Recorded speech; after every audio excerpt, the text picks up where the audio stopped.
Hi, everybody. Thank you for joining. Happy Friday to you all. Can you hear me? Thank you.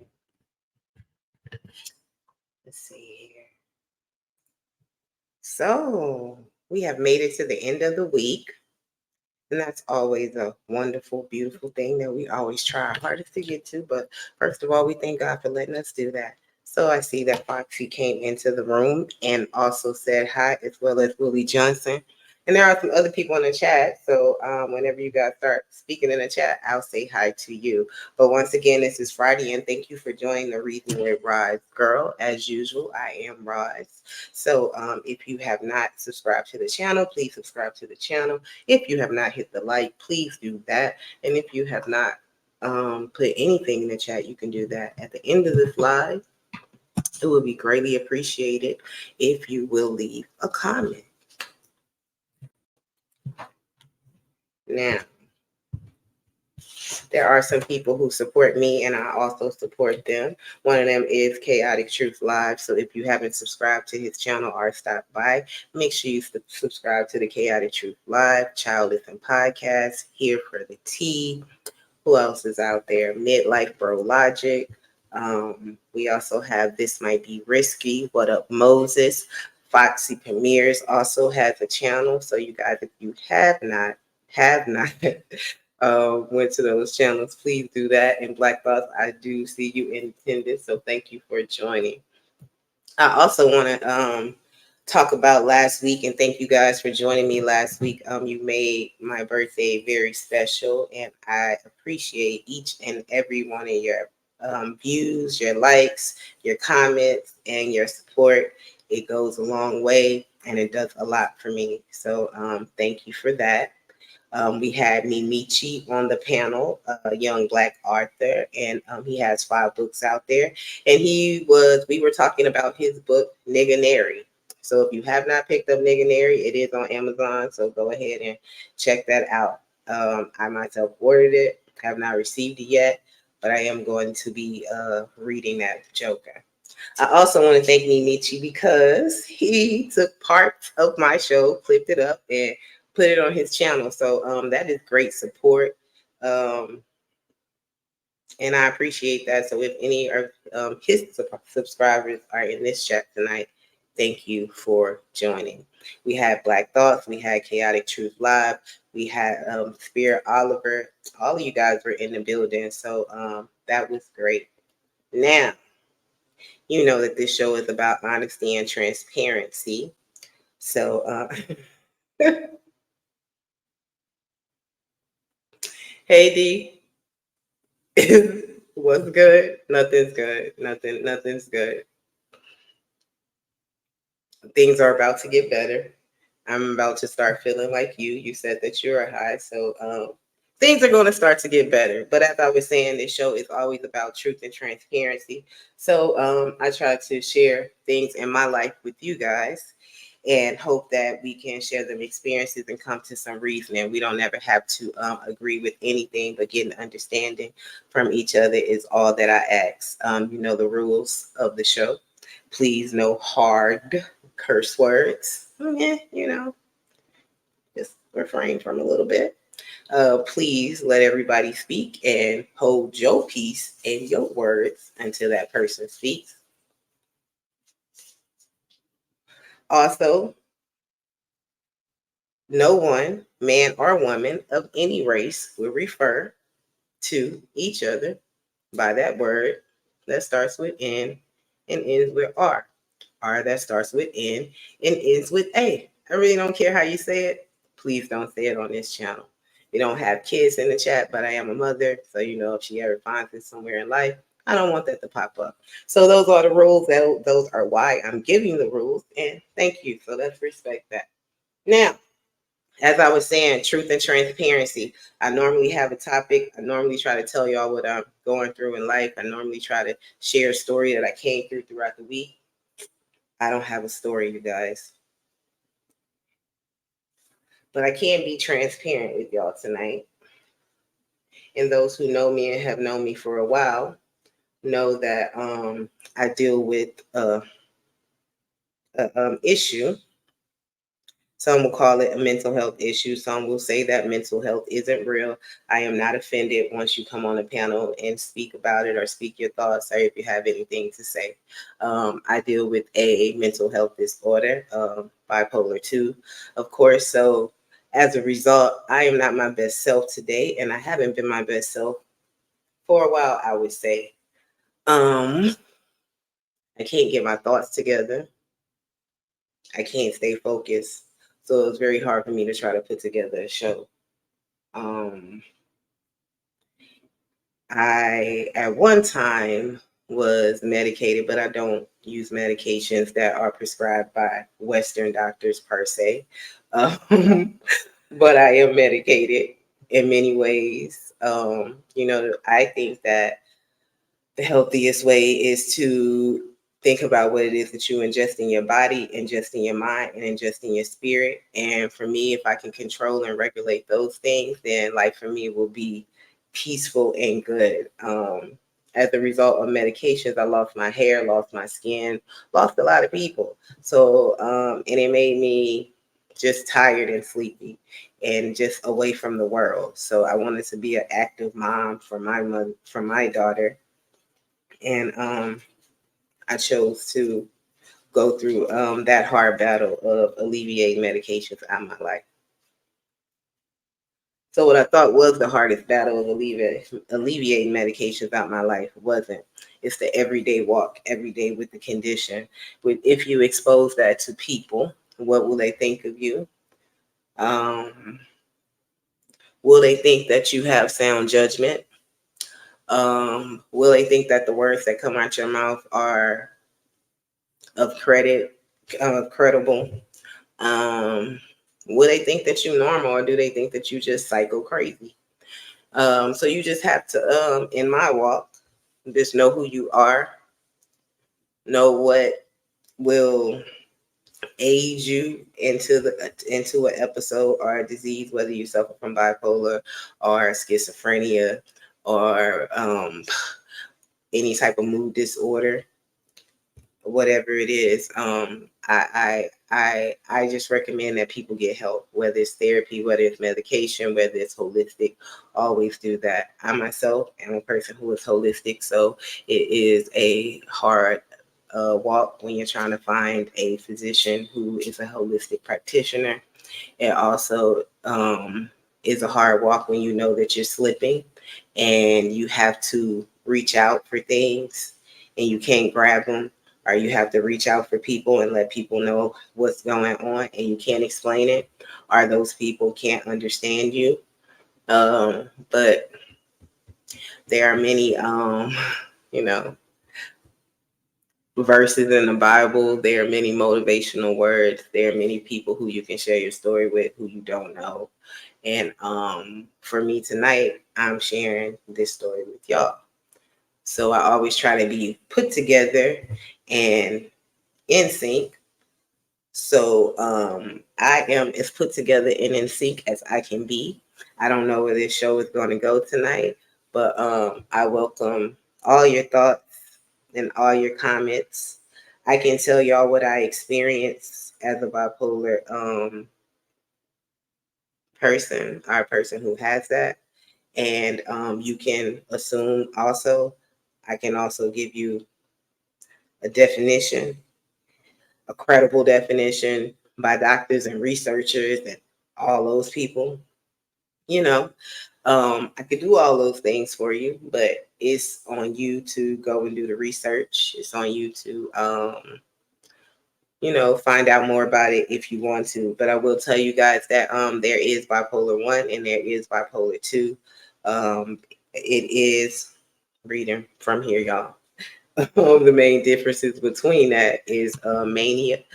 People with bipolar 1 have episodes of mania where that like high intense going.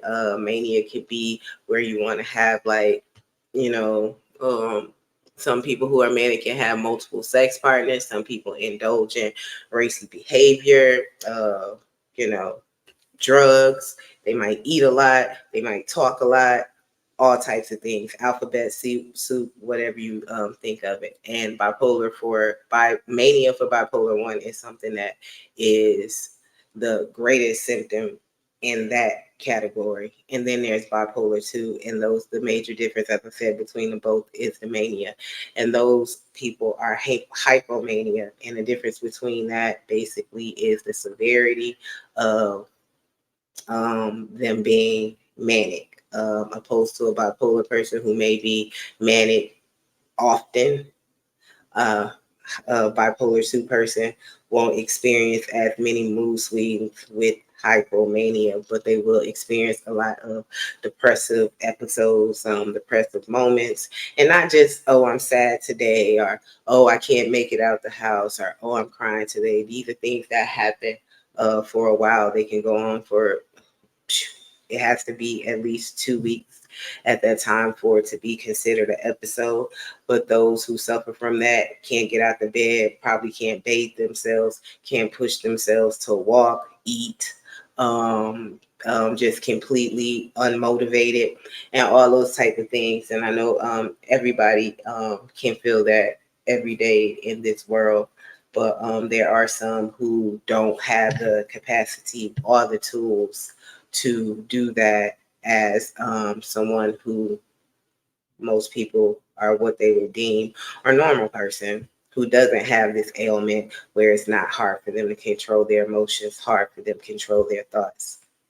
So, those are the differences. But anyways, we are here tonight. I am sipping tonight. I am a little hypomanic, and I am going and going. So I am trying to relax and, breathe a little bit. It's not the best to be drinking alcohol, but I'm doing it because I'm self-medicating, and it's going to be the best thing for me tonight. And I'm also smoking, so I do not condone tobacco smoking. So whatever it is that your vice is, please do it responsibly, and please do not come on the panel belligerent. D, what's up with you? What did you do? How your week been? You been popping in and out the chat. You say that you off that what? You off a little dove sack tonight, because you know how you do. And I saw Black Thoughts in here. How are you doing, sir? How is your night going? I am getting ready to drop the link. Distance Lights, thank you for joining. And good evening to you as well. Distance Light, tonight we are talking about, I know you just got in here, we are talking about, mental health, maintaining your mental health, or if you believe that mental health is a real thing, mental illness is a real thing. A lot of people don't think that mental illness is a real thing. Some folks think that people just be sad or they just be super happy. To each his own. I welcome all thoughts. 1 second. Yeah. So I welcome all thoughts. Distant Lights thinks that it's definitely real. I think that it's real too. Some people think that when men or women, well, specifically men, go out and seek mental health services or seek to speak to a counselor, they call those men, and respectfully, this is not my thoughts at all, they call those men weak. I have heard that numerous of times. I think that is a what's the word I'm looking for? I think that is I think that men should not be shunned away from therapy. I know other men who feel that going to a therapist, specifically a woman, does not help them at all, because women are not, we probably can't relate to you guys, or whatever people think. I personally go to a therapist, and I think that a therapist is wonderful. for me, and I encourage everyone to go to a therapist. It's always better to speak to someone third party, unbiased, with an unbiased opinion, and then those who can really dabble in the science of psychology and help you get to what it is that you're trying to get to. I am doing, are you speaking to me, Black Thoughts? If you're speaking to me, I am doing well. Thank you for asking.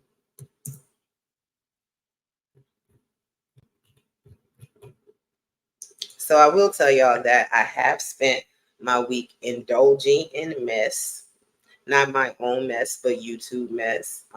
There are some people who are exposing their lives. I can't really tell you the sector because I don't really know the sector, but I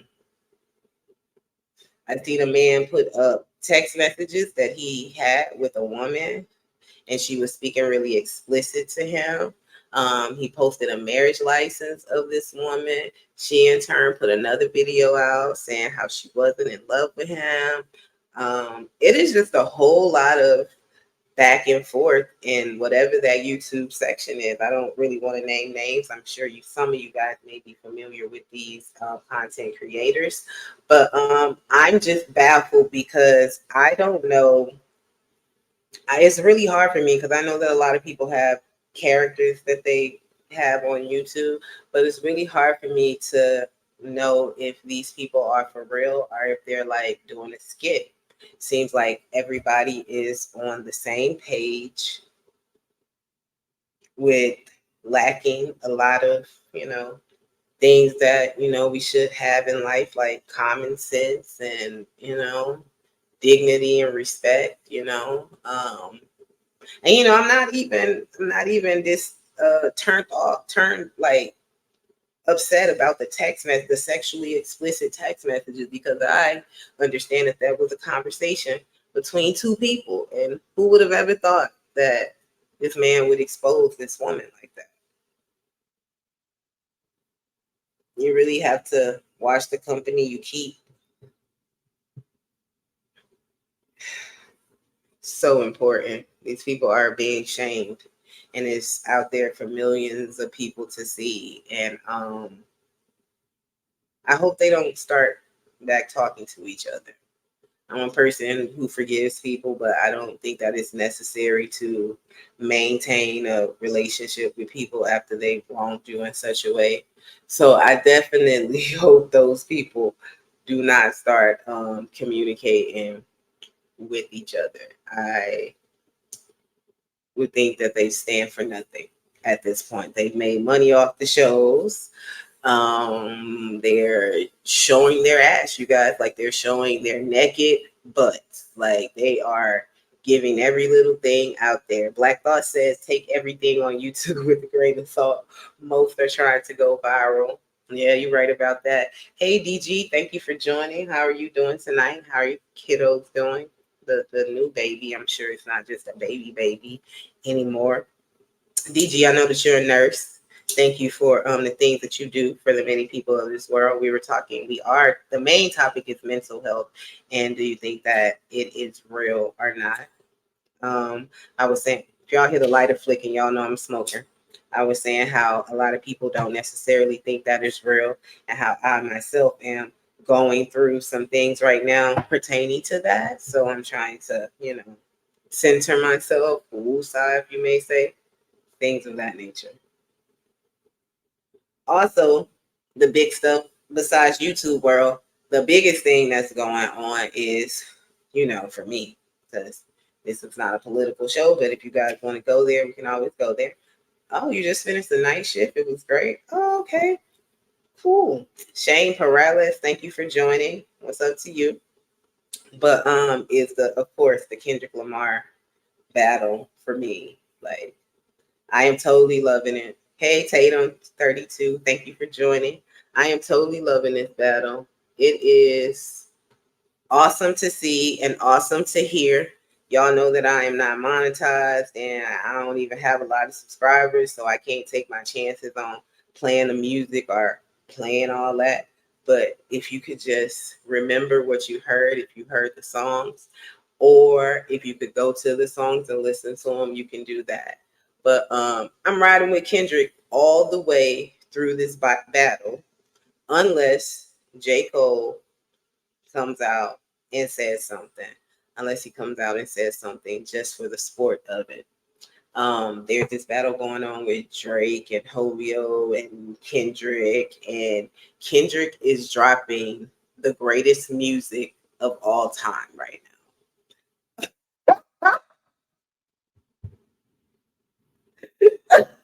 You better believe it. Like, let me tell you, I am all in it. Like, I can't even remember what Drake has put out. But I do remember J. Cole. Like, J. Cole is sitting over here because he is one of my favorites. So he's just sitting over here, and I'm just waiting. I'm just waiting for him to like just get an itch and just see it as a sport. But I understand why he has surrendered. Or backed out for a better term. I understand that he's a different person and he doesn't want to be a part of what he thinks is a industry thingy going on. He feels there's no beef between none of them. So, or at least that he has. So why is he coming out here imitating and acting and putting on a show for record labels? And then there is Kendrick Lamar, who is saying that Drake is a straight industry plant. That's what Kendrick said.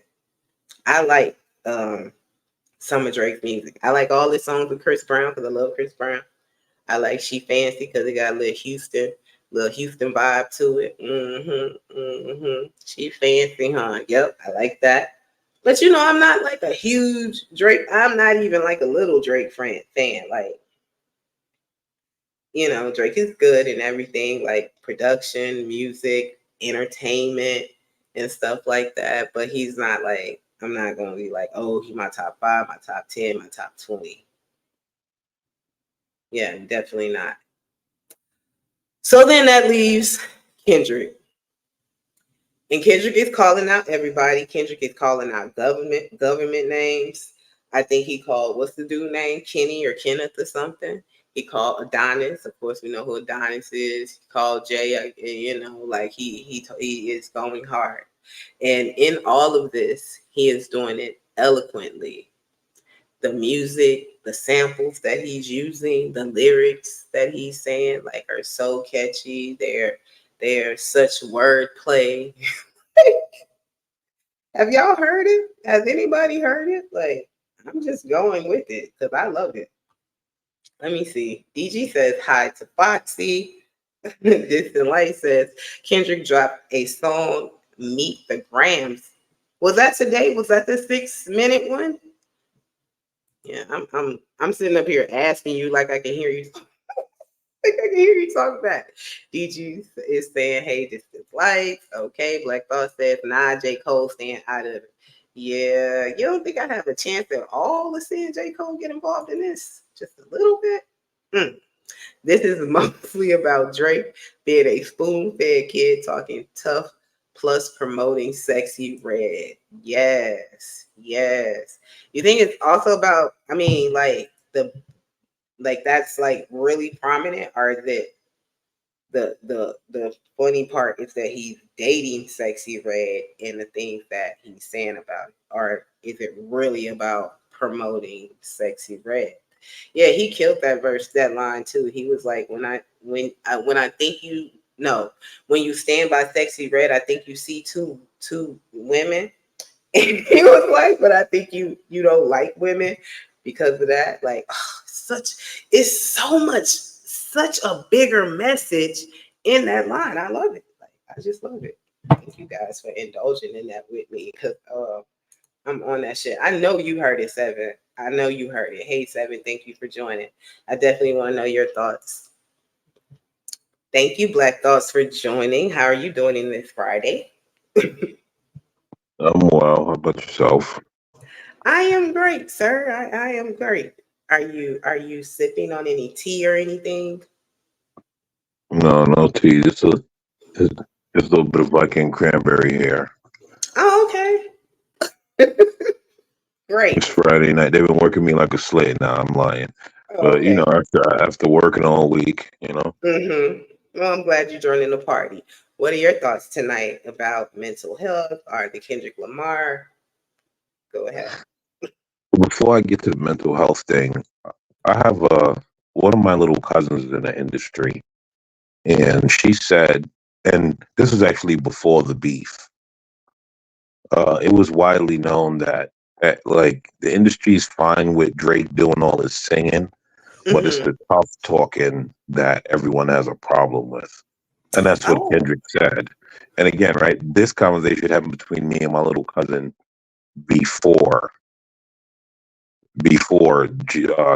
Kendrick Lamar said it. yeah, he did say that too. Yeah. Yeah, like it's the tough talk people got a problem with because bro, you're not a tough guy, Mm-hmm. right? Yeah. Like, and so you got to chill with all that tough talk. Yeah, and I'm trying to figure out when did he have the time. You know, as a kid, he was a child star. He was on Degrassi, some Canadian show. I watched it all the time. And then he just came out and became a rapper. Like, yeah, he really needs to stop it. But everybody does that, Black Thought. Everyone talks tough talk, and most of them aren't actually about that life in that hip hop industry thingy. Well, the thing with Drake is that we saw you. Mm, That's that's the thing. We saw you, so we know you're capping, right? Some of these guys can actually hide a little bit because we didn't see you, so we mm, don't know whether you're telling the truth or not. But with him, it's like we saw you. mm, Not to mention, right? This is the part that like nobody wants to admit, but it's true. Like my man, you're a small hat, so we know that's not your culture, mm. But his right? So like, culture puppeteers are people in that industry. right, and that's why we know even more that you're not about that life, right? So it just tells you everything. It speaks for itself, Yeah, yeah, true. right? And so like that's the big problem. And Drake, for the most part, has had a long time running, talking about dudes, girls, and this and that, and all of that. And at some point, it's like, yo, somebody's gonna have a problem with this and say something to you. Mm-hmm. Yeah. Thank you, Smitty, for joining. I do see your comment. Smitty says respect to you all and definitely smash that smash burger. I hear you, Black Thoughts, but aren't they coming down on Drake a little hard? Because you have Rick Ross, who was as Foxy mentioned and I mentioned, was a known correction officer, who put criminals or who watched over the criminals in jail, and now he comes out and he's living a life of the people whom he was watching every day incarcerated. Why don't they come down so hard on Rick Ross and his fake persona? Because Rick Ross is a full black man, and that's the type of behavior that we'll expect. I, Oh, I mean, good point. can we just keep it real? That's the type of behavior that we'll accept from black people, but anyone else, we are ready to come down and bring Thor's hammer down on them. Mm, wow. So I mean that's why, right? But also, I don't, the Rick Ross thing, right? Like how much? I mean, he talks gangster, but how much of that does he really do? For the most part, he talks about money, and this is not me making excuses. This is just my observation. For the Mm-hmm. most, because I'm not a Rick Ross fan at all. Like, Okay. for the most part, like he talks about money and trying to be Fat Boy Fly and all of that. I mean, and yes, he does talk, gangster stuff here and there, but it's just like coming from Rick Ross, even though you're a correctional officer, I think there's still this part where people would believe that he was doing criminal things, which is wrong, right? Because we're just basing that on him being black. But with Drake, it's just like, bro, we know you're not doing anything like any of that. You are a Mm, child actor. You gotta chill. Yeah. Yeah, that you're what you said was really, really powerful. I thought that they want to see black men like that, and then it's sad that we accept that. Like we accept that from Rick Ross. He be out here flossing like he a thug. He's coming at Drake also in this, and he has all types of lyrics as if he's been out there in the streets and will bust a cap at any time. So all of them are being puppeteered. All of them, and they all do it for the money. Like they just really lack integrity at times. And well, I don't even know why Rick Ross got involved. To be honest, I was that one perplexed me. Mm-hmm. Um, I didn't really listen. I didn't listen to any of Rick Ross discs because, again, I'm not a big Rick Ross fan. He's kind of a one trick pony to me. Mm-hmm. And so, if you heard one or two Rick Ross songs, you basically heard them all. Yeah. You Yeah. know, I mean that's just my opinion. I'm not speaking for the Mets. That's just my opinion of them. Well, Right? I like some Rick Ross music. And most of his biggest hits were, well, he had a lot of big hits by himself, but he had major hits year after year with Drake. And I think that it's at one time because Drake was signed with Maybach Music. He's no longer with them. And now Rick is possibly feeling a little salty about it. I don't know. Or he's just able to go at him because he sees him being tossed around now. No, I think again, I think a lot of it just stems from we know you were never from the street, and Mm-hmm. that is the problem. So even though Rick Ross was a correctional officer, right, doesn't mean that he's not from the street, right? Mm-hmm. I don't, I'm not a criminal. I don't do anything, but I'm Mm-hmm. still from Brooklyn, New York, and I was outside, right? And Mm-hmm. so I know what's happening. I know what goes on in the streets, Okay. right? So So, they but go ahead. I'm sorry. no, so a guy like Drake is like, bro, come on, we know that's not your culture, that's not your thing. Like, and also, a lot of it has to do with the sexy red thing. Nobody's saying it because they understand the repercussions, because black women are going to jump as soon as you mention sexy red and what she represents.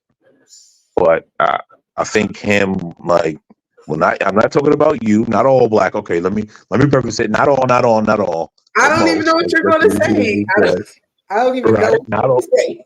not all, but I think it's the promotion of sexy red that a lot of people are having a problem with, especially black men. Black men are looking at this like, yo, this why are you promoting that? Like, why you, right? One of the Hmm. biggest things in hip hop right now. Where's sexy red pop up from? And all of a sudden she gets to be right next to you.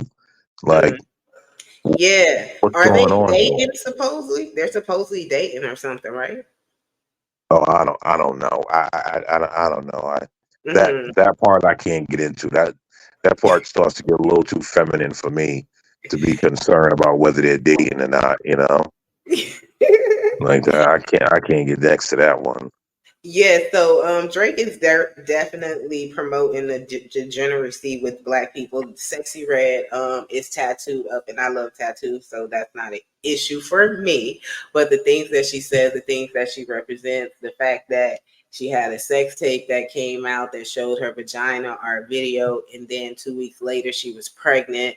The fact that she's on stage pregnant and doing the things that she's doing and saying, and then Drake promotes her as the greatest black woman. Once again, it goes back to the hats and how they make money off of us, how they will get us to tear down our own people or exploit them in a way.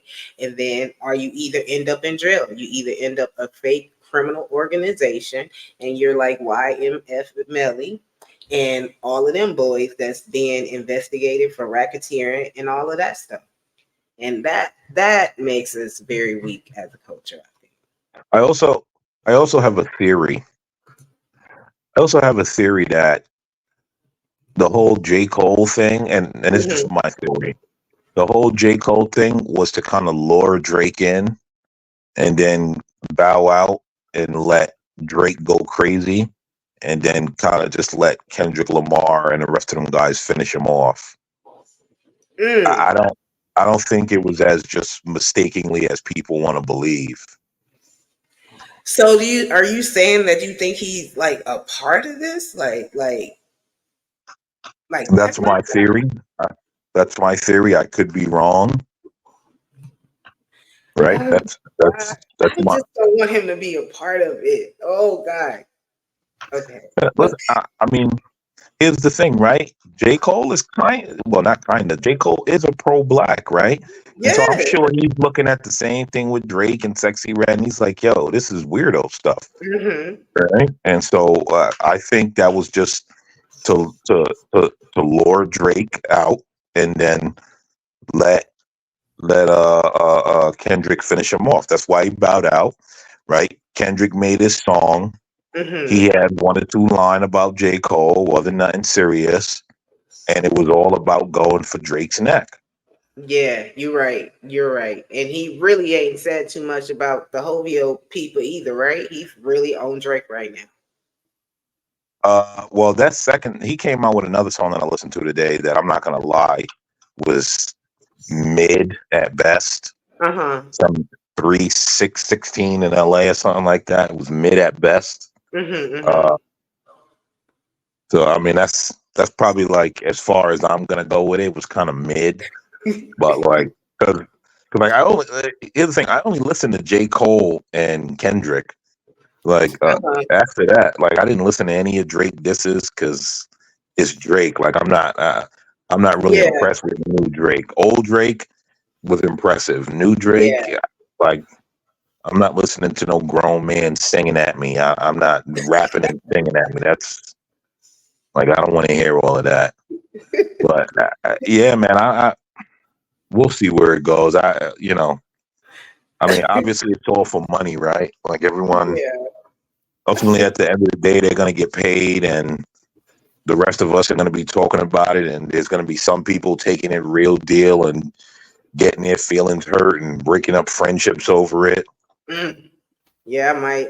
Oh Lord. Yeah, you're right. Thank you so much, Black Thoughts, for your thoughts. We have John Galt, but I'm just gonna call you John. And we also have Foxy on the panel. Thank you both for joining, and happy Friday to you. John, what do you think about we are talking about mental health and if you think it's real or not. And we are also talking about Drake and that battle going on with Kendrick. So whichever one you would like to speak on or both, you can go. My first thought was that the whole Drake thing was fake. Like it was like manufactured. I don't listen to a lot of rap music, but I just glance at the news. I was like, damn, Drake and the other guy, Rick Ross, they made so many songs together, and for now them to be going to each other. But some of the things are kind of personal. They do have this facade of all being wealthy, and Rick Ross is kind of punching at that, saying that Drake's plane is leased and it's old. Those are the kind of things I don't think that Drake will want to get out. Or it kind of pierces the veil of what we kind of perceive them to be. Mm-hmm. Maybe it's more real than I thought it was initially. And so that leads me to think that if it is real, it's probably a bit of jealousy there. I think Drake has been most successful financially. And ultimately, they're all doing it for to make money. And if that's the case, then the most successful man is going to be one that people are going to take shots at. Yeah. So Kendrick is also involved in this too, and he is putting a lot of songs out right now directed at Drake. Have you heard any of his music yet in regards to it? No, I haven't heard any of their responses. But I feel like it's kind of the same thing. Like he's financially he's just not where Drake is. Okay. That would be my guess, right? I don't know behind the scenes, but financially, in terms of being able to make a lot of money, tours and all that kind of stuff, Drake is like a headliner. He is. On show. With those guys, probably been struggling for the last few years with COVID and all that. And now, with the the way the streaming business is, they're not making a lot of money, and they're sniping at each other. So you don't think that this has anything to do with the hats one to puppeteer our Black culture and basically exploit us into having this feud amongst each other. I mean, at a much higher level, in terms of that, a lot of these guys are more or less just chosen. Some of them are probably more talented than others. Mm-hmm. If you have, a situation where people are being chosen, not necessarily for their merit and stuff like that, then you can easily manipulate those people. And I think that's probably the case there. Where Drake is probably not as easily manipulated as some of the others. That would be my Well, Think, John. Well, John, Drake is a hat, so he's working in tandem with them. Why do you think he's been like kind of bulletproof and been able to move around? Like, so they definitely going to promote him, right? Because he's of their ilk. Well, I think, surely, yeah, they're going to promote him. That's true. But, he had some success before he came into the business. And so then it gives him some leverage as to not just be, effed over, as opposed to some of the other guys who come in there. They're probably pulling these guys off the streets. And they come in off the streets and they pretty much take any kind of deal, Well, so John, I'll say this, right? A lot of the guys, like, so I don't know about like Kendrick Lamar's space. I think though, like he did come up under Dre and Snoop, so well, even if not come up under them, like he's got a certain level of protection, and so like I think he's probably taken care of. Now, I'm not alluding to him being as rich as Drake or anything, but like I think the money situation might be a little different there. I know that Rick Ross and J. Cole's money situation is a little bit different because I don't even think J. Cole is signed to a label at all. And he writes and produces all of his stuff. So he's been getting a lot of his own money. And you also got to look like who J. Cole came up under, which there's never been any accusation of that person robbing people. So I think like J. Cole's, I think he himself is kind of self-made, doing his own thing, not really beholden to a label. That's why he could come out and apologize and walk away and still sell records and sell out shows. If he was signed to a label, he wouldn't be able to apologize and walk away. They would have forced him to be in that. That's an interesting point. I never thought about it like that. I'm sorry. Thank you so much for that, John, and thank you so much for that, Black Thought. I am going to get back to you guys. Foxy, how are you doing tonight? I'm good, great, awesome. Thank you for having me up here, my beauty queen. Oh, thank you, and thank you for joining always. Thank you for igniting this conversation in me. What is it that you think about all of this? So you mentioned, and I came in on you mentioning about mental illness. Is that correct? Yeah, we're talking about mental health, whether you Mental think health. it's real or not, and also the Drake and Kendrick Lamar situation. So yes, I believe, not believe, but yes, mental health, just like physical health, is a real thing. It's tangible. It goes hand in hand. And with this Drake, or with the whole buzz thing that's going on right now, that can also be incorporate with mental health and how it's taken us down a rabbit hole where it's questioning one's authenticity, it's questioning one's ethnicity, right? Where it's just madness when you start to look at it and just see it. And I like the fact that Black Thought brought up the fact that these are industry people. Drake is an industry person for sure. He's been around for a long time, since a child growing up in the industry. And I mean, the whole thing with them, it could be because they're nibbling off of what's left of this rap culture. Because the pandemic happened, so much has happened within the past. Well, you think so-called hip hop made it to 50 years. And we're seeing the aftermath of what happened when Tupac got taken off the playing field, when Biggie got taken off the playing field, Pop Smoke, DMX, XXXTentacion, to name a few, that it's like now they're just biting off the little carcasses that are left of what's going on. So it's not even like real. Like, this battle doesn't seem real. It's just getting us to talk about something. Kendrick, I just finished listening to Meet the Grams, and he took Drake out. I mean, he addressed him, and I'm like, whoa, it's really deep, and making accusations of him being a real nasty man, if you could read between the lines, to women, and being complicit with Diddy, right? So if that's how Kendrick wants to leave out and leave his moniker and just leave it like that, I mean, I'd be happy. I don't feel this needs to continue going on anymore. Drake has always kind of been he's an immigrant, plain and simple. And he wants to Canadian. Yeah, you're right.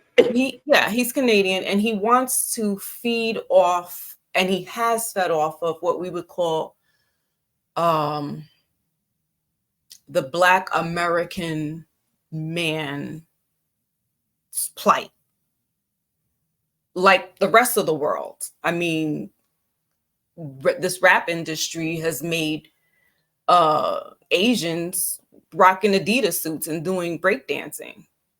I mean, it's made strides. So yeah, we put the flyness in all that. And so we got this little Jimmy in the wheelchair character from the Grassy High, now wearing box braids and curls, and trying to be reckless and trying to be a tough guy. But he didn't come out that way. Like, he was a nerd when he came out. So now he's donning the so-called bad boy image, right? And where Kendrick has been giving us, and he doesn't have to act about who or what he is. Yeah. He lived a life that wasn't glorious, right? He had to be a latchkey kid and take care of his siblings. He rapped about being in a hotel room, and that's where they were living.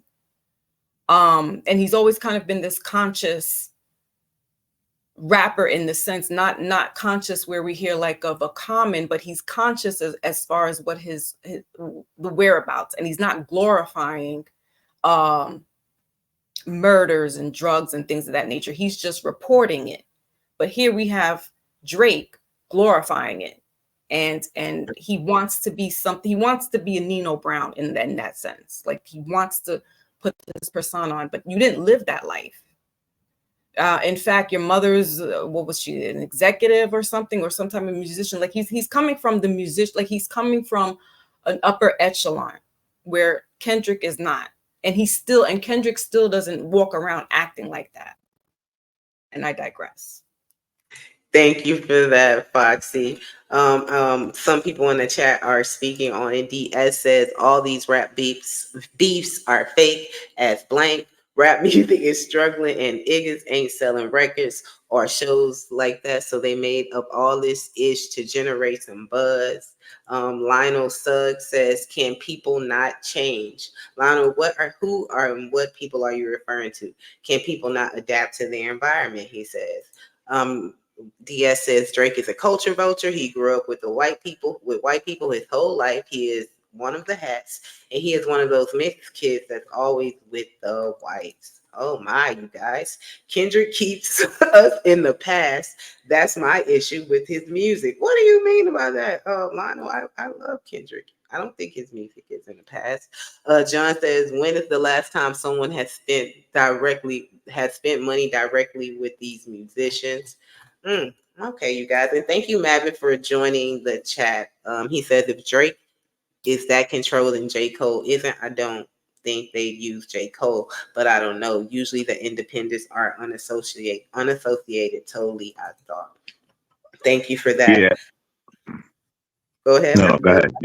I'm sorry. Go ahead.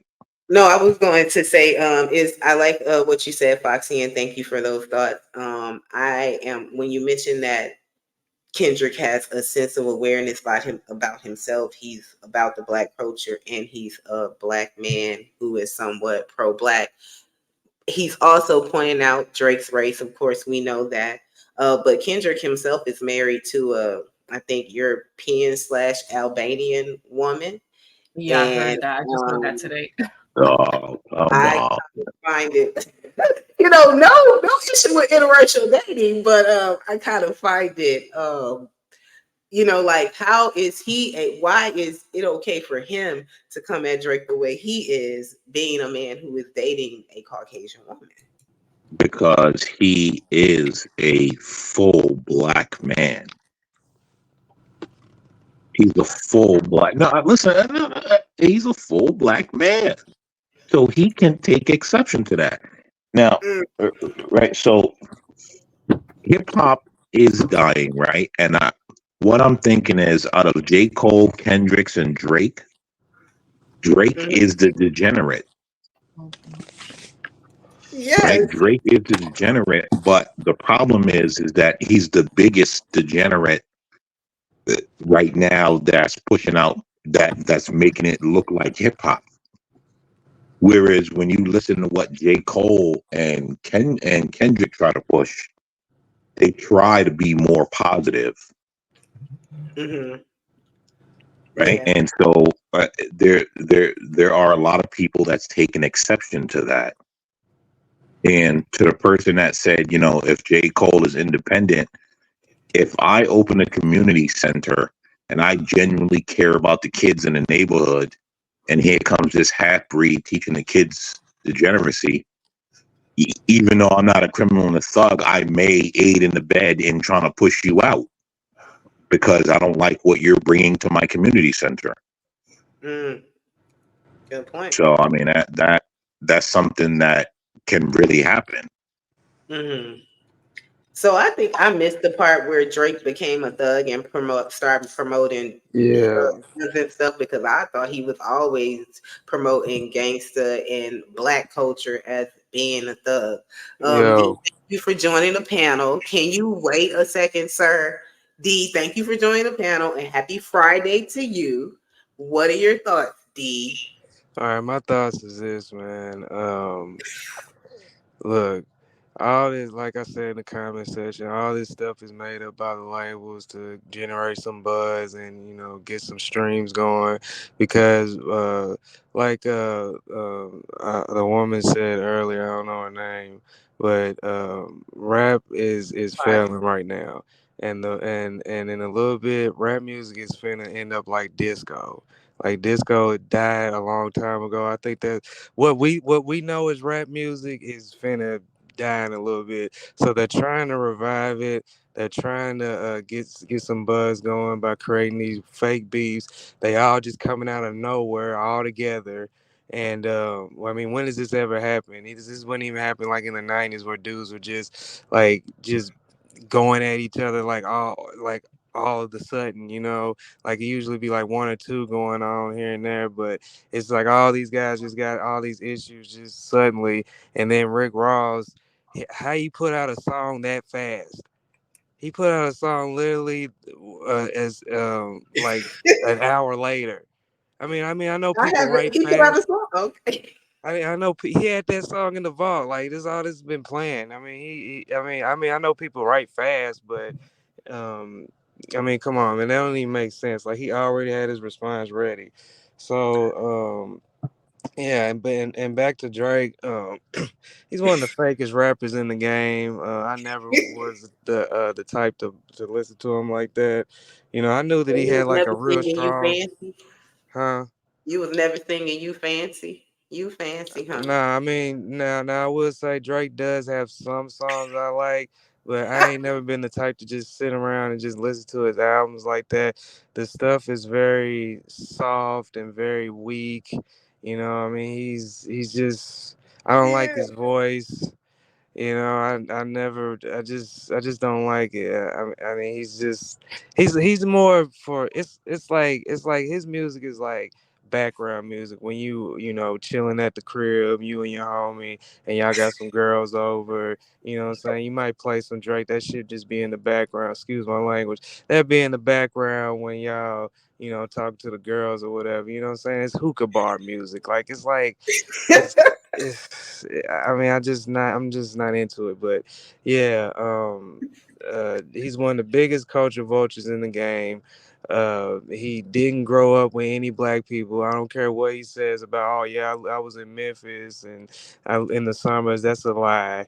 You know, nobody can really confirm that. You was in Canada your whole life. You grew up with Jewish people, and then you had to come to Houston to get your, I guess your street cred up or whatever. I You don't know, know.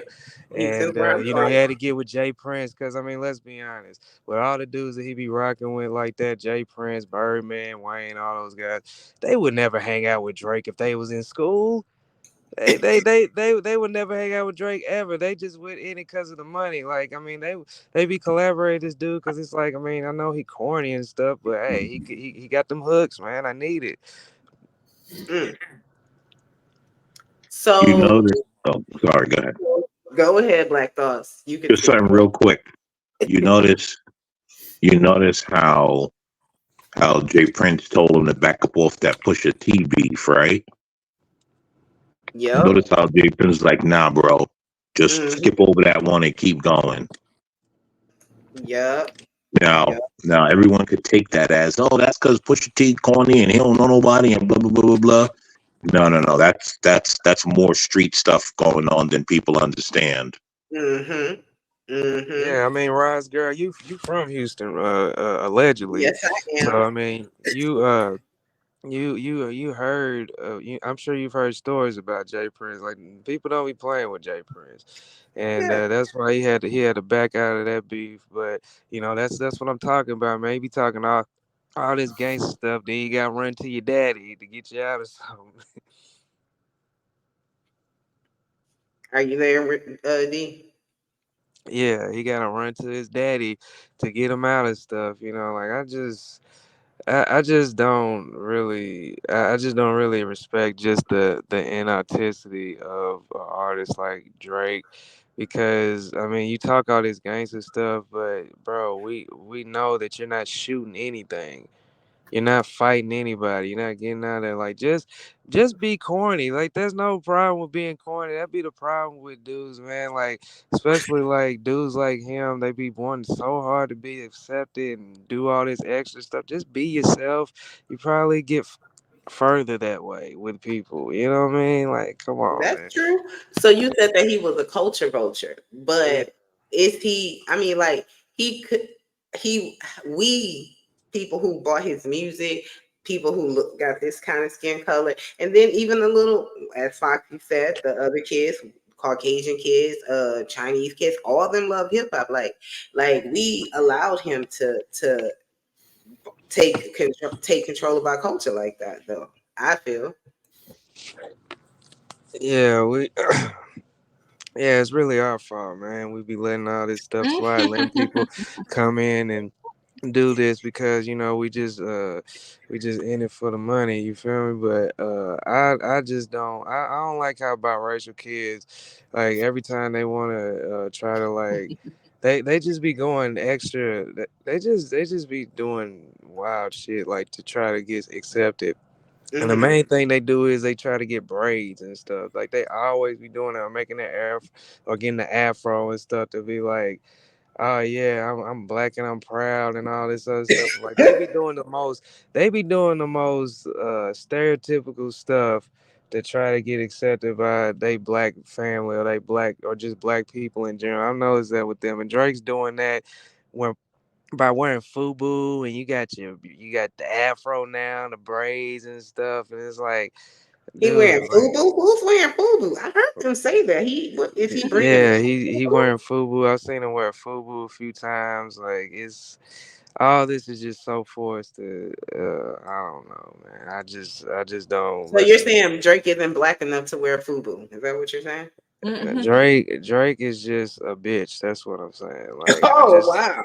I just don't like his raps. His raps are trash. Like, I don't understand how he's so big when he has no real content for real. Like, at least and it's like, at least with J. Cole and Kendrick, they're grown. You know what I mean? Like when I listen to him, I feel like I'm listening to grown men. When I listen to him, I'm just listening to just some teenage shit. And this nigga's fucking 40.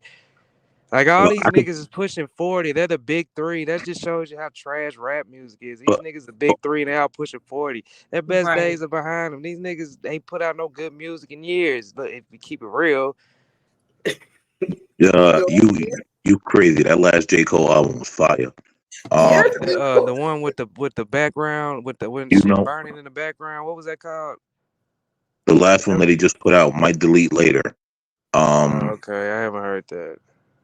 uh, you know why But J. J. Cole has Cole? been he's authentic, and even though Yes. he would be what you call a half breed, he doesn't have to prove that he's black, right? Even though his hair, he's got dreads and stuff, but he's always when he came out, he's always was just a cool, to me, cool laid back dude.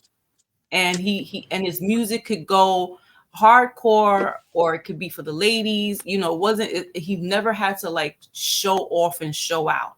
He walks around with sweatshirts and t-shirts, and he's got a plethora of money, but he doesn't have to show it. And in fact, he even had his mother's home, he converted it into a woman's shelter. You know what I'm saying? So like, that's the difference. Like what D's saying with Drake, it's like you gotta prove your blackness, and you could just be authentic and get and go that way, like how J. Cole is doing. So that's all I gotta say. Yeah, Well, J. Cole. the, Go ahead, my bad. Go ahead, sir. you Sorry. asked why Drake is so big. Drake is big because he's a pop star. He's not a rapper. He's a pop star. That look at his whole catalog. He's a pop star. And there's nothing wrong with being a pop star. But when you're a pop star and then you start trying to talk tough like you're a rapper and start bringing up rappers' names and you're a pop star, then everyone's going to start pulling your coattail and start pulling your card. And you got to start answering for that. He's fine as a pop star. As I said in the beginning, I have a little cousin in the industry, and she said everybody's problem with Drake is all the tough talking. This was before Kendrick Lamar said it. Her and I spoke about this. It's the tough talk. Be a pop star, bro. We got no problem with you being a pop star. It's the tough Yeah, talk that's the problem. yeah, exactly. And another problem is nobody believes it. You know what I mean? Like, nobody is scared of Drake. I don't think any man on this panel, right? Well, there's only two. Well, yeah, there's three men on here. Yeah, I don't think any man in this panel would be scared to go toe to toe with Drake in a fade, because I wouldn't. I beat his ass like immediately. But you know what I mean? Nah, Like, I'm it's just scared. I'm calling the police on him, bro. I'm scared as hell. Calling the police no. on him. I'm suing them. All of that. No, I'm not fighting that man. None of that. I'm But scared. anyway, yeah, I just think that he's just, everything about him is just so forced. And I don't know if you guys saw this, but there was a video of him that resurfaced. He was in the car talking about something, and this was like real early on in his career. This was before the beard and all that, when he was skinny. He was just like, yeah, so and so and so and so, and that Nigger with the ER. He said it with the ER is amazing. And it's just like, dog, like, come on, man. Like, what? Wow. Wow. And Wow. this was Now like maybe he probably wasn't like around a lot. 2009 or something like that. What? I was gonna say, I'm sorry to cut you. Maybe he wasn't around a lot of black people growing up. So coming over to America was very culture shocking for him, and like probably a good development for him also. When you say he was terrible. Yeah, but that's your city's fault, Bryce girl. Let's just keep it real. He had to deride y'all city's wave to get on, and y'all, and I knew things was changing when I started seeing my plug riding around listening to Drake. Like hood dudes was listening to Drake. Like this dude got a crazy reach. I ain't gonna lie, there are some Drake songs that I like. I'm not gonna lie. I think Jay Prince went for the money, right? And I don't think there's anything wrong with that, right?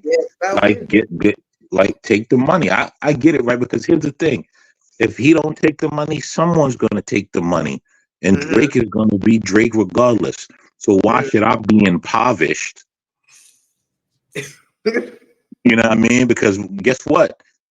The black folks gonna black folk anyway, so they're gonna make Drake an honorary black man and do all of that nonsense. So why should he be impoverished? I actually don't see anything wrong with Jay Prince taking the money. Yeah, take the money, give him protection in Houston, give him protection around the couple of cities around Houston. I mean, as far as the East and the West Coast, the Prince ain't got much reach there. That's where the small hats got to come in. The small hats got all the reach on the East Coast and the West Coast. Yeah, you're right. Drake is well protected. That's why he's been running around talking the way he's been talking. Right. That's why. And excuse me. I don't think Kendrick being from the West Coast is well protected as well. Yeah, but here's the thing But here's the thing, right? These guys, if you notice something about those West Coast guys, they don't come to the East Coast. And if you notice something about the East Coast guys, a lot of them don't go to the West Coast unless you're like a terribly big name and you have like the police department protecting you. And that's why again, right? I say it, and I have great respect for Jay Prince, but that's why he told him to squash, to just ignore the Pusha T beef, because Pusha T has reach that Jay Prince will not be able to protect him from. Yeah, that makes sense. Like that's just how it is. You want to know when I knew it was real with Pusha T? He did a video in my neighborhood with Jim Jones. I love Jim. T. Here's the thing though, Roz. Pusha T was outside and Jim Jones had to record his verse safely inside the chicken spot. He was not allowed outside. Pusha T was outside around the Lokes, and Jim Jones had to stay in the chicken spot and get up out of there when his verse was done. Because if he would have stayed around, it wouldn't have went well. But Pusha T outside, they all chilling, all of that. And I said, oh, Pusha T. I was like, oh, Pusha T got reach. And then, word goes through and blah, blah, blah. But like, it's like, and remember, Jim Jones is from New York. Pusha ain't from New York. But Jim Jones had to stay in the chicken spot in this part of Brooklyn because they were seeing food. Well, I mean, here's the thing. Jim Jones been claiming blood and you're in a Crip neighborhood. Like, nobody cares about you being famous. Yeah, and there's even rumors of him being an agent as well. So, Foxy. No. She's 100% right, because he is a snitch. I mean, most rappers are snitches. Honestly. I mean, Drake's a snitch. Out of here. Huh? Yeah. That's just word on the street. I cannot confirm nor deny that, but I mean. Come on, let's be honest. We're not putting it past anybody at this point. I mean, because you're right. People are doing some strange things for a piece of change. Yes, indeed. And these dudes are openly claiming gangs, and nothing's happening to them. They are being in videos with gang members, and nothing happens to them. But for some reason, all the dudes in the video, they get indicted after the video comes out. Right. You right. Lionel Well, Suggs said, except for Bobby Schmurda, because he did go down with the Well, well, go ahead, Robs. Go ahead, Robs. Read that. oh, I was gonna say Lionel Suggs says, when is the last time a corny dude went as far as Drake? I think he's That's a speaking to fact. Kaepernick or whatever Yeah, no think one, about it like this. no one should sit. Hold on one second. No one should sit in the past. People can achieve greatness later in life. Look at Tyler Perry. Lionel, what are you? Stop it. And Stan Lee achieved so much later in his life as an old man than he did in his younger years. Your best is still to come. I think he's referring to your statements about them being old men as well. You can respond, D. What about them being old men? Yeah, and whatever it was that you wanted to say, did you want to speak on I that? want. Yeah. I mean, I just look at it like this. You know, I've been listening to J. Cole and Kendrick for a while, and you know they're getting older now. They're like I could compare them to like Steph Curry and LeBron and KD and all those guys. I don't know if you guys keep up with sports, but those guys are about the same age as Drake, J. Mm-hmm. Cole, and Kendrick, and they all just got kicked out of the first round. LeBron lost the first round. Steph didn't make the Ain't playoffs, nobody worried about and the other team. and It's the Celtics. What are you talking about?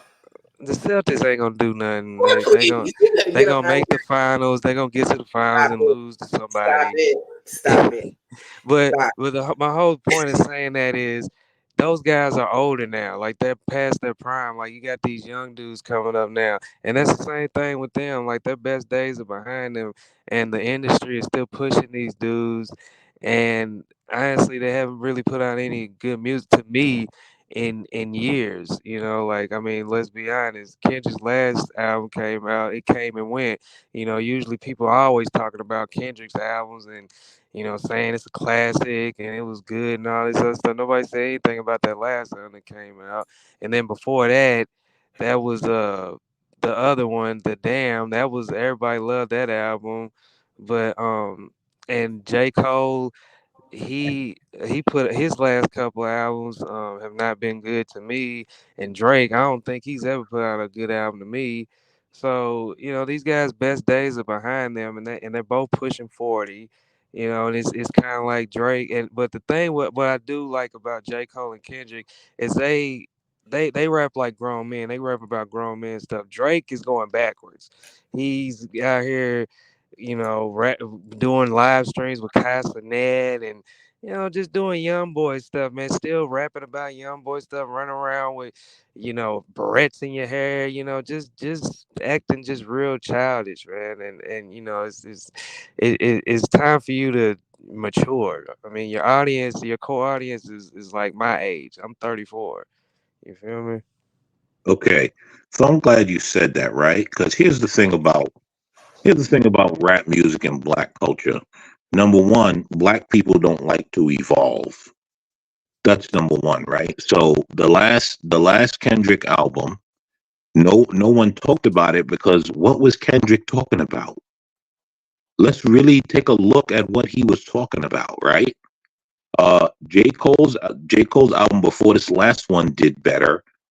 What was the one with the Run It Up, which if you paid attention, they used him during that. They used him that run it up all during the NBA season, so he was getting paid. Right. But the reason why nobody liked his album because listen to what he was talking to. Black folks, and now this is where we got to start to be honest. Black folks don't want to hear nothing positive. They don't want to hear about growth and none of that. They want the Negro nonsense. And so that's why we can sit here and say they ain't put out nothing good.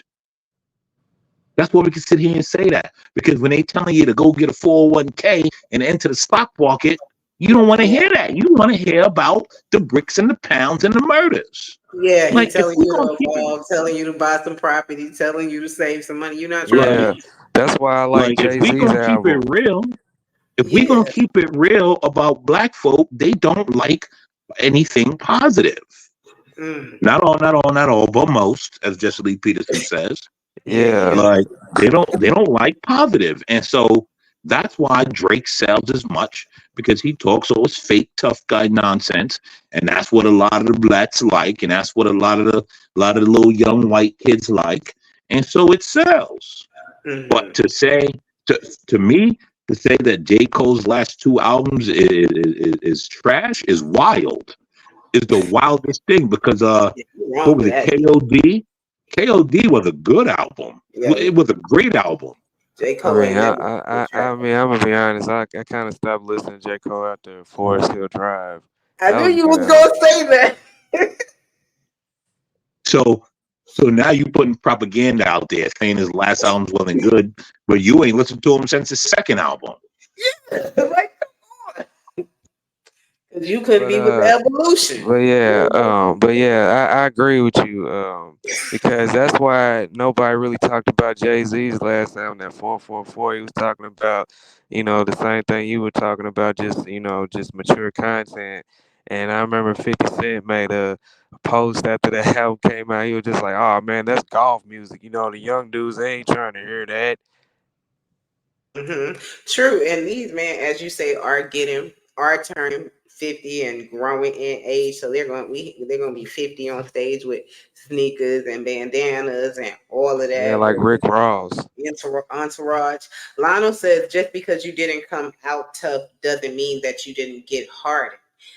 He's asking the question of if you. Well, he said this. Why do you need to back up being tough? That sounds like you're doing dumb stuff if you have to back it up. Also, I have a problem with the logic of being the same for 20 years. You got to evolve and adapt. Distant Light says all this gang stuff really is a joke when I think about it. All these people could get squashed like a bug.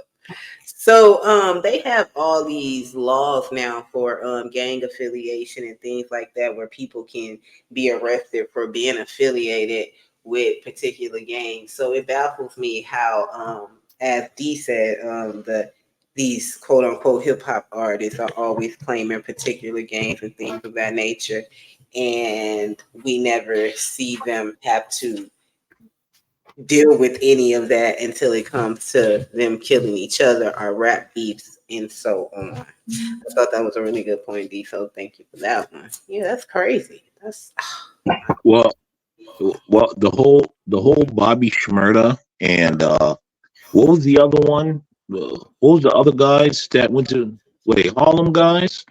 'Cause Bobby Shmurda was the Brooklyn guy, and then there was another set of guys that went to jail for being in the Finesse gang. 2 times. No. It was a New ASAP York cat. Rocky. no. No. The Troy Ave guy. Anyway, who? Yeah, that's him. Troy Ave. Troy Yeah. Ave. Oh, no, not Troy. Troy Ave went to jail over the feds, honestly. But anyway, the I thing thought with that. not Fetty. The thing with Bobby Shmurda was people don't understand that was about gentrification. They wanted to get those gangs up out of there so they could gentrify it. They needed them gone. Again, right? You have to be in Brooklyn to know that. All that was about like all those gangs that they implicated, the one in Harlem and the one out of Brooklyn. Those are real gangs that were really terrorize the terrorists. They were terrorizing the neighborhood, and they had to get rid of them to bring in gentrification. Because if you look at all the areas where those gangs ran today in 2024, Mm-hmm. they're going through a Starbucks. gentrification. Wow. Like all those areas where Bobby Shmurda is from and all that. I know where Bobby Shmurda is from. Like all that all that was just riddled with gangs, and I mean, there's still gangs there, but it's the low key ones. They had to get rid of the high key ones, the Thank you. ones that were making all the noise. Wow. Gentrification is really alive these days. John, you've been quiet, and I know that you say you reside in DC. So I know there's a lot of gentrification going on in DC and a lot of violence amongst the teens. What do you think in regards to that? I think the biggest pressure right now is the migrants. You know, they're men, young, shit. You know, they want a place to take their girlfriends, right? You know, they out here hustling, right? Like, I think that's the biggest pressure on the prices of living, you know, cost of living in the cities right now, at least in DC, New York. Migrants, you know what I mean? Like, there's a lot of men that come in, you know, they're gonna want a place to live. But back to the rap thing, I was just curious, like, how many people actually spend money with these rappers? Like, you know, physical dollars, not listening to the stream, but go to a concert or buy an album or t-shirt or whatever merch that the rappers sell. I just don't think they're making that much money. So I hear they make most of their money by performing, like doing live performances and things of that nature. You know, go ahead. No, I was gonna say I haven't been to a Drake or Kendrick Lamar concert or anything like that. No, not me. You know, I've seen like I'm sorry.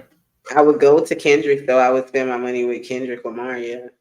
You know, I see some of the rappers concerts. You know, you pass by the arena when it, you know, whenever they're having a concert. Like, I would imagine that the security costs for somebody like a Lil Wayne would eat into the amount of money that he's going to make. He might pack the arena and have to spend a quarter of it on security. You know, where Swift, she probably travel real light. You know, and that's for the Lil Waynes that can travel. You know, and you know, pack out a pretty large arena. Some of the others, I imagine, just having a real hard time making money. Yeah. So do you, Foxy, do you think this feud that's going on now is a huge distraction from that case of P. Diddy that we're dealing with? Or do you think it's bringing more light to it by the things that Kendrick has been saying and the lyrics he's saying in his song? It's a small deterrent because it's taking our minds off some of us, because some of us we got our pulse to it, but it's a deterrent. I wouldn't say it's a full-on distraction. And yeah, because of this shots being fired and what Kendrick's saying, it's definitely opening up that eye there to see, okay, you know, because some of us already know that birds of a feather flock together. So the fact that Kendrick is now like openly saying like, yo, you this, that, and the third in his rhymes, it's just like, okay, you know, some of us is like, all right, that's proven. There's could be some validity to that. But yeah, it's just segueing away from the P. Diddy's, and no one's really talking about how Mr. Weinstein's case has been overthrown in New York. But they so worried about Puffy and them, and it's like he was groomed from Weinstein, Clive Davis, and all of them. Like, those are the big dogs right there. Puppeteer. And no one's really talking about that. They're making memes about Puffy. They're dragging him through the mud and making mockery out of the whole thing. But no one's really talking about how this man Weinstein, and not that he's going to get out of jail because of that, because he still has a case in California, and he's still sitting in. I mean, he's in jail, and I don't think he'll like come out anytime soon. But it just is crazy how, and it's black folks that is, you know, dancing a jig and making so much fun and light. I mean, Puffy's the butt of everybody's jokes, but like nobody's talking about Weinstein. Well, Weinstein is going to go free. So is Puffy. People don't understand, right? They raided Puffy's house and he's cycling. I don't think Weinstein's going to go. He's not going to get out anytime. No, he is. Here's why, right? It's going to fall under the same thing that it fell under for Cosby. But Cosby had to do time. Cosby sat down for 3 years, regardless of if it was, he did time. That's time.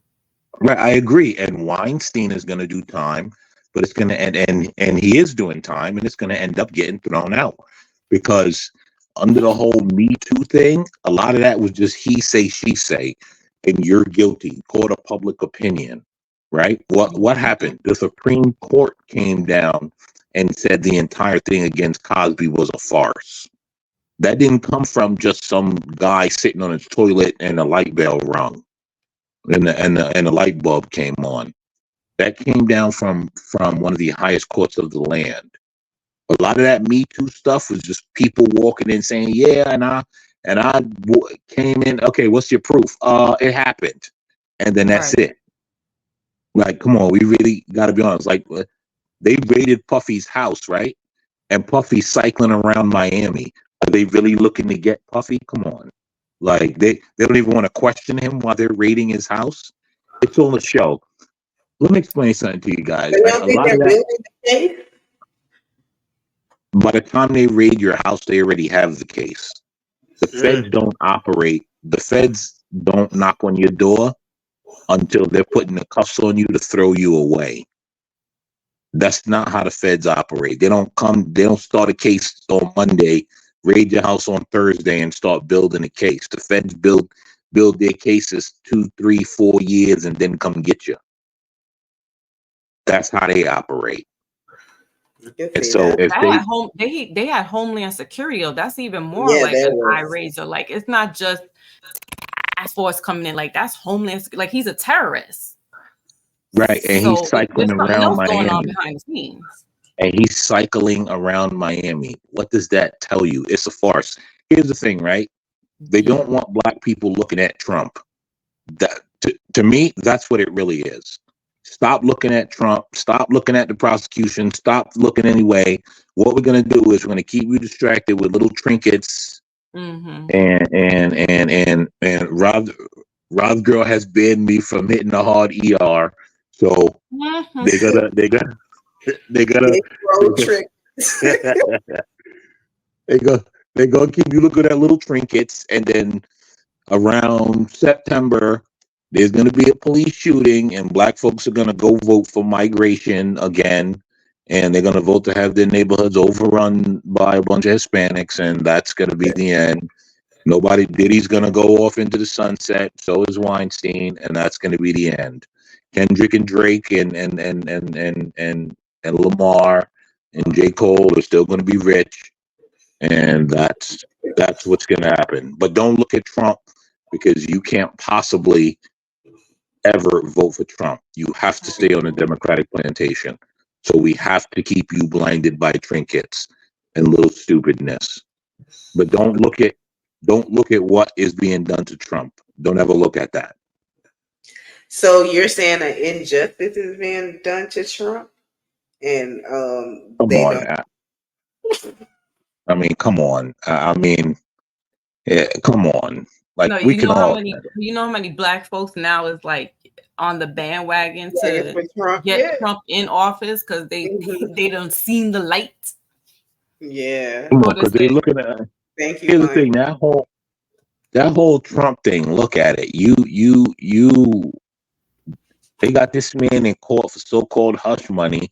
Everybody, right? If you watch anything beyond MSNBC and CNN, everybody's telling you that there's so many other politicians that done committed the same crimes that they charging Oh this yeah. guy for, Oh for sure. and yet they got a slap on the wrist, and all of a sudden Trump is the biggest threat to the world. Man, this guy has more indictments than Right. And if he has all those indictments, how is he still able to campaign? That's another reason how you know that this is fake, like with the Puffy thing. Like there's He no mad way at in hell this man could be campaigning across the states, but he's being indicted here, then, and in almost every state he's being indicted in. How is that not, possible? and not to mention, right? They keep telling us Trump facing 1,000 years, and every Right. case that's finished, guess what they all lead to? Pay a fine. Right. Exactly. Right? He's got more criminal cases than the mafia had across the United States of America. Mm-hmm. Yeah. I think that America is definitely ready for a change, and whether it's Trump or not, they're definitely voting to get Biden up out of there. I don't think so. What? You don't think so? Nah, someone saying Trump's gonna win more of the black vote this time. He maybe a couple more percent, but it's not gonna matter. Like Biden will still get 85% of the black vote. Oh No, wow! no. Trump. I definitely don't think that. No. Biden. 80%, John. man. It's still a hell of a number. John Biden's going to get the black women and the men that are married to black women because they don't have backbone. Listen. Here's the thing. Here's the thing, right? Democrat men are not men; they're males. Like you can't be a man and vote Democrat. That's absolutely impossible because they are antithetical to your existence. I'm saying, like, I mean, just if you look at it just pragmatically, like he's paid off their student loans. He's given them a healthcare card, put that in their pocket, right? PPP money, hell, whatever the hell else he giving them, food stamps. No. Man, you can't beat that. Like, that's why it's 80 at least Biden will get 80% of the black vote, right? And I'm telling y'all right now, I was looking forward to loans being dismissed. And the fact that stipulations came with that after he was in office, I was highly disappointed. And that is one of my main reasons for wanting to get him up out of office. Yeah. Besides him being creepy Jim Crow? All of that too.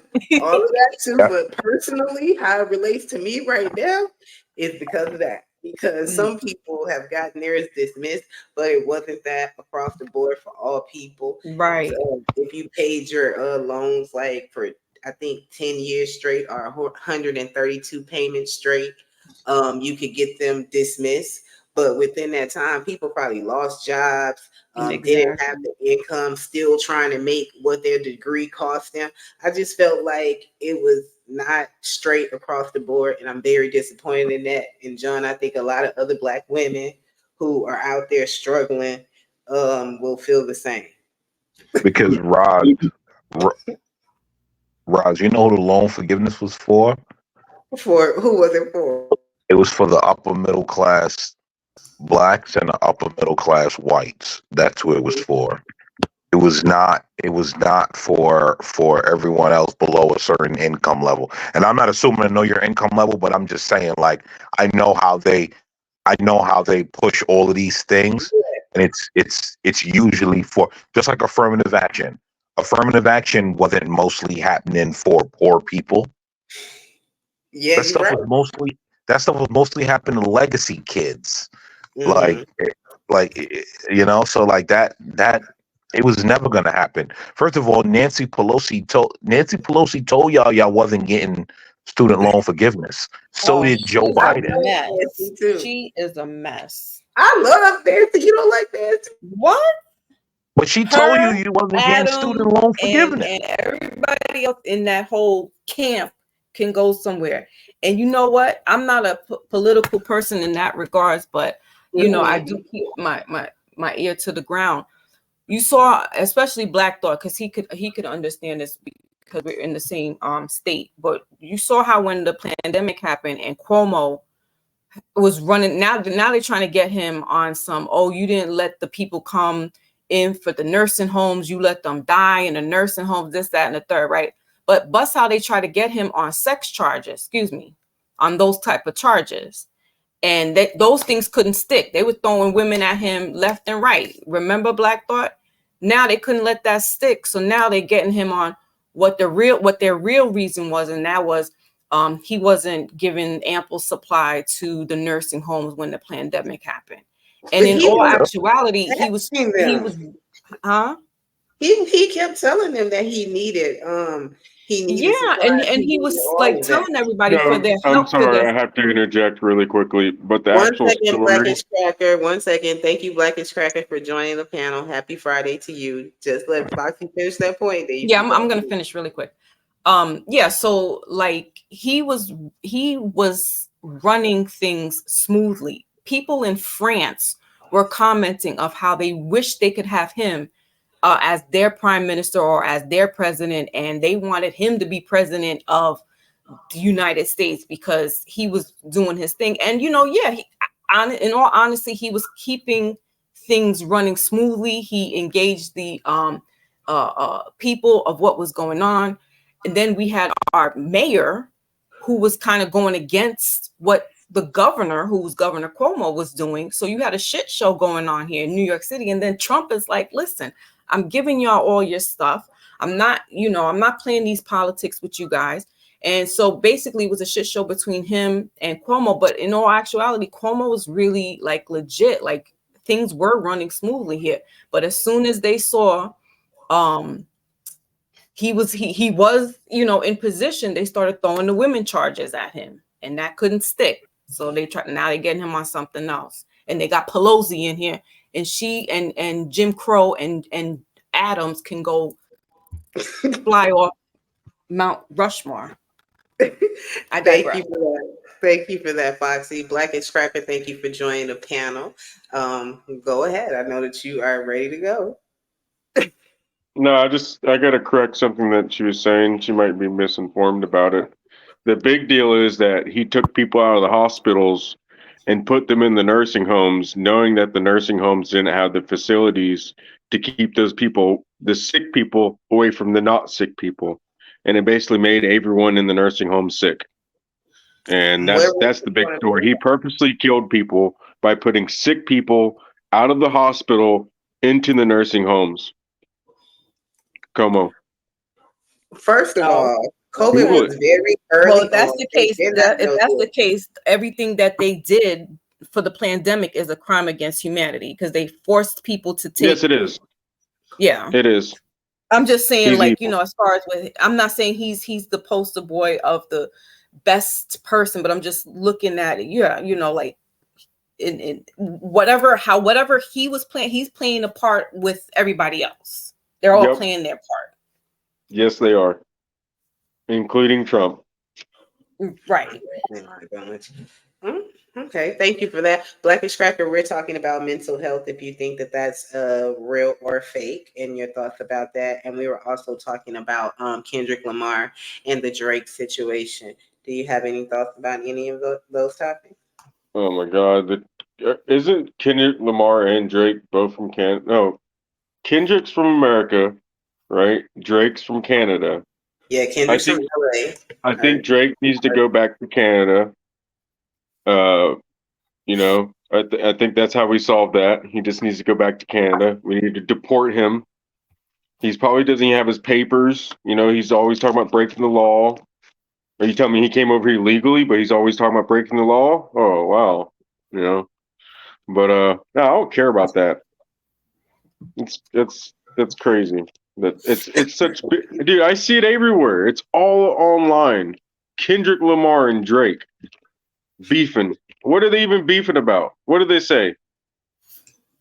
Would anyone like to enlighten Blackish Cracker? They are. That work. I actually just real quick. I just want to jump in and say the other person I was talking about was you don't remember. Great. That's a great thought. We can't hear you, Black Dog. We can't hear you, bro.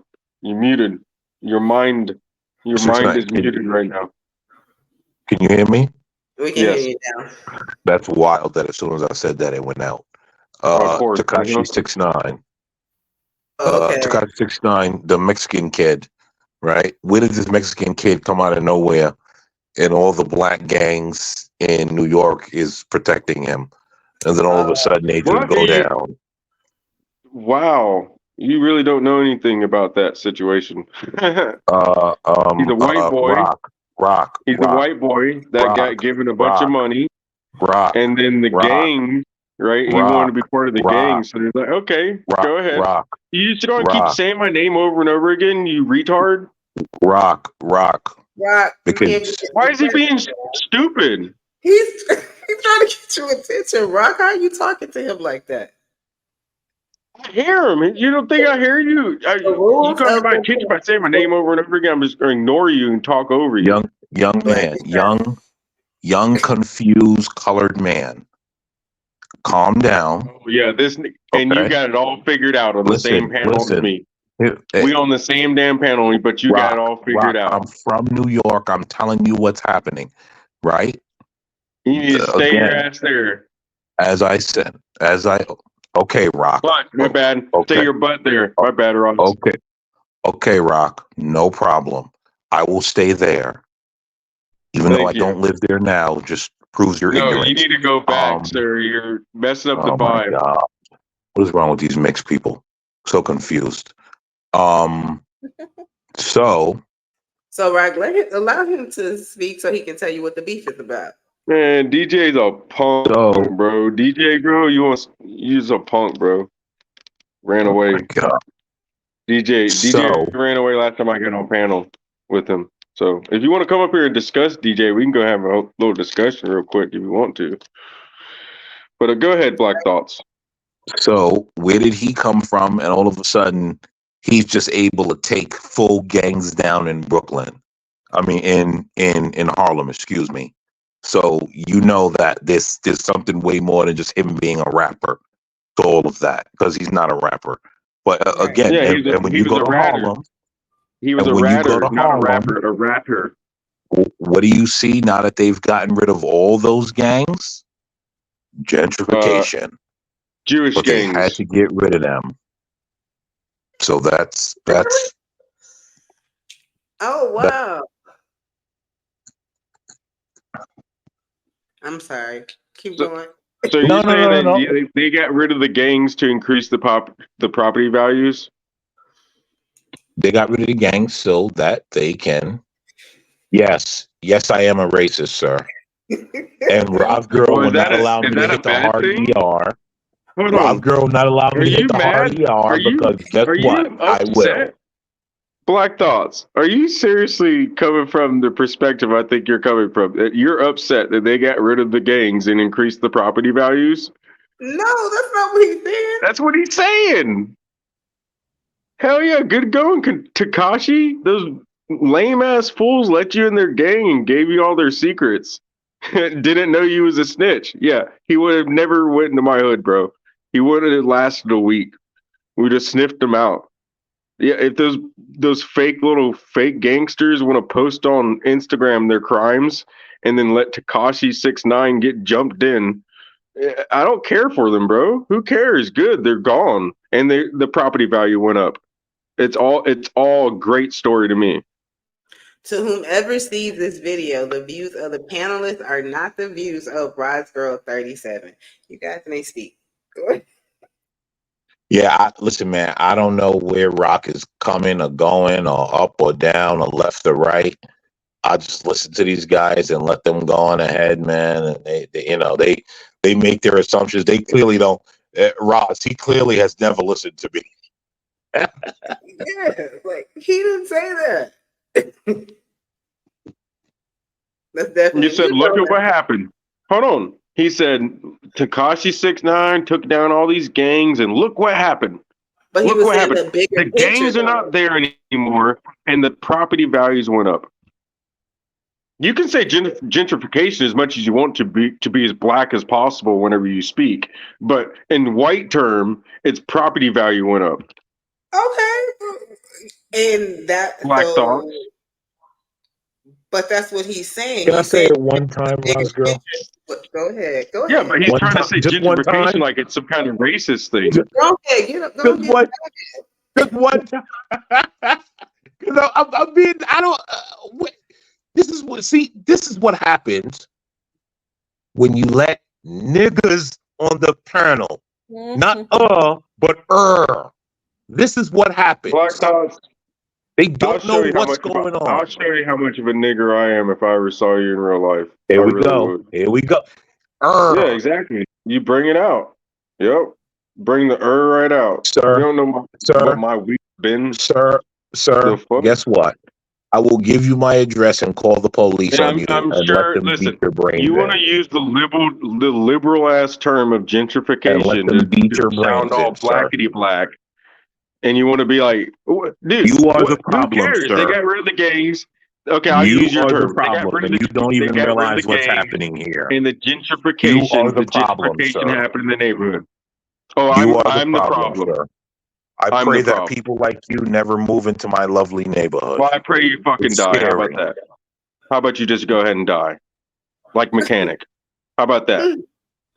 Oh, did I hurt your How about that, feelings? nigga? All right. How about that? So, No, I'm just Beauty done with your Queen, I dumb want ass. to address Go ahead. mental health because this is we're seeing it. Disturbing. We're seeing it. Yeah. We're seeing it. Good And- Yeah, pivot. and- someone can have a difference of fucking opinion. And if they Well, do, I oh, mean, you're not no, black we enough. can Oh, be- you're not white enough. Oh, what do I need? What opinion should I have, Black Thoughts? What opinion should I have, bro? What is your approval of my opinions? What should Okay, I'm I gonna eat tell you, tomorrow right? when I wake up for fucking Okay, breakfast, okay, I'm bro? gonna tell you, right? Why, how many Respectfully, you trust person? Yeah, Mavid is right. Like, yeah, because that's the whole thing again, and that goes like with how Kendrick, hits below the belt with saying, this dude is not black or he's not black enough. Yeah, does anyone know? And then it's if your mother's black and you're black, or if the father's black, you're black, and then it's the one drop rule. Like that becomes maddening. Like that is a form that can fester into some mental health issues, really, especially people who are multicultural or multiracial, if you want to say that. And I, for one, am one of those people. My family comes from the Caribbean. My mother's side is Jamaican. My father's side is Cuban. But then you come to America and it becomes a whole nother different type of ball game, because down there they have their own stereotypes and racial stuff. But Bob Marley, case in point, because of his phenotype, because of his complexion, because of who he was around, we would just assume he's a black man. But his father was white. Nobody says anything about that. So it can mess somebody's psyche up. It can mess somebody's head up when you feel like you're not enough for a certain group of people. And maybe, in hindsight, that's probably what happened with Drake. He probably didn't have enough melanated people in his family life that he has to come out and, now don this persona of being this tough guy, this, so-called gangster, right? Instead of just being himself. But that's the machine also. The machine puts out this, image of a thug, or of a, what's this chick's name? Ice Spice and the other Sexy one. Red. Right. Like you can't just be Lauryn Hill.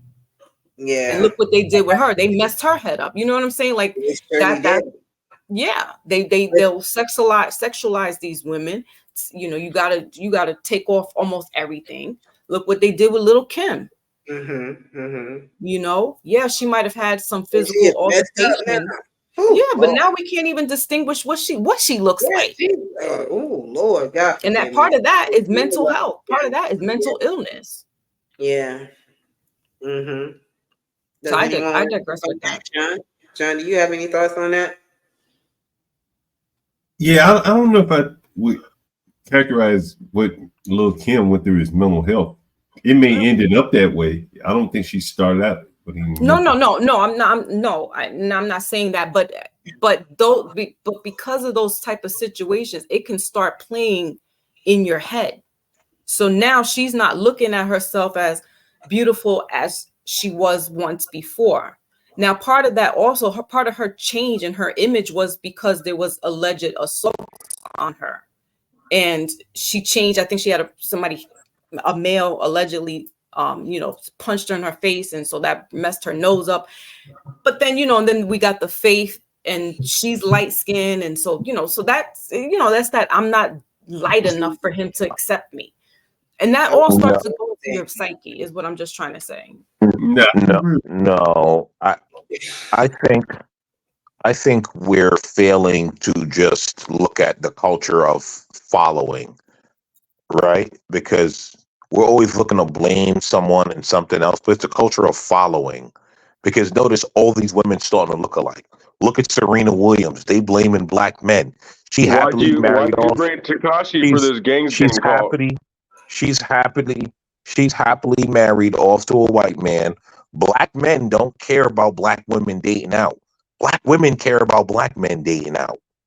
But yet black men are the reason Serena Williams look the way she does now.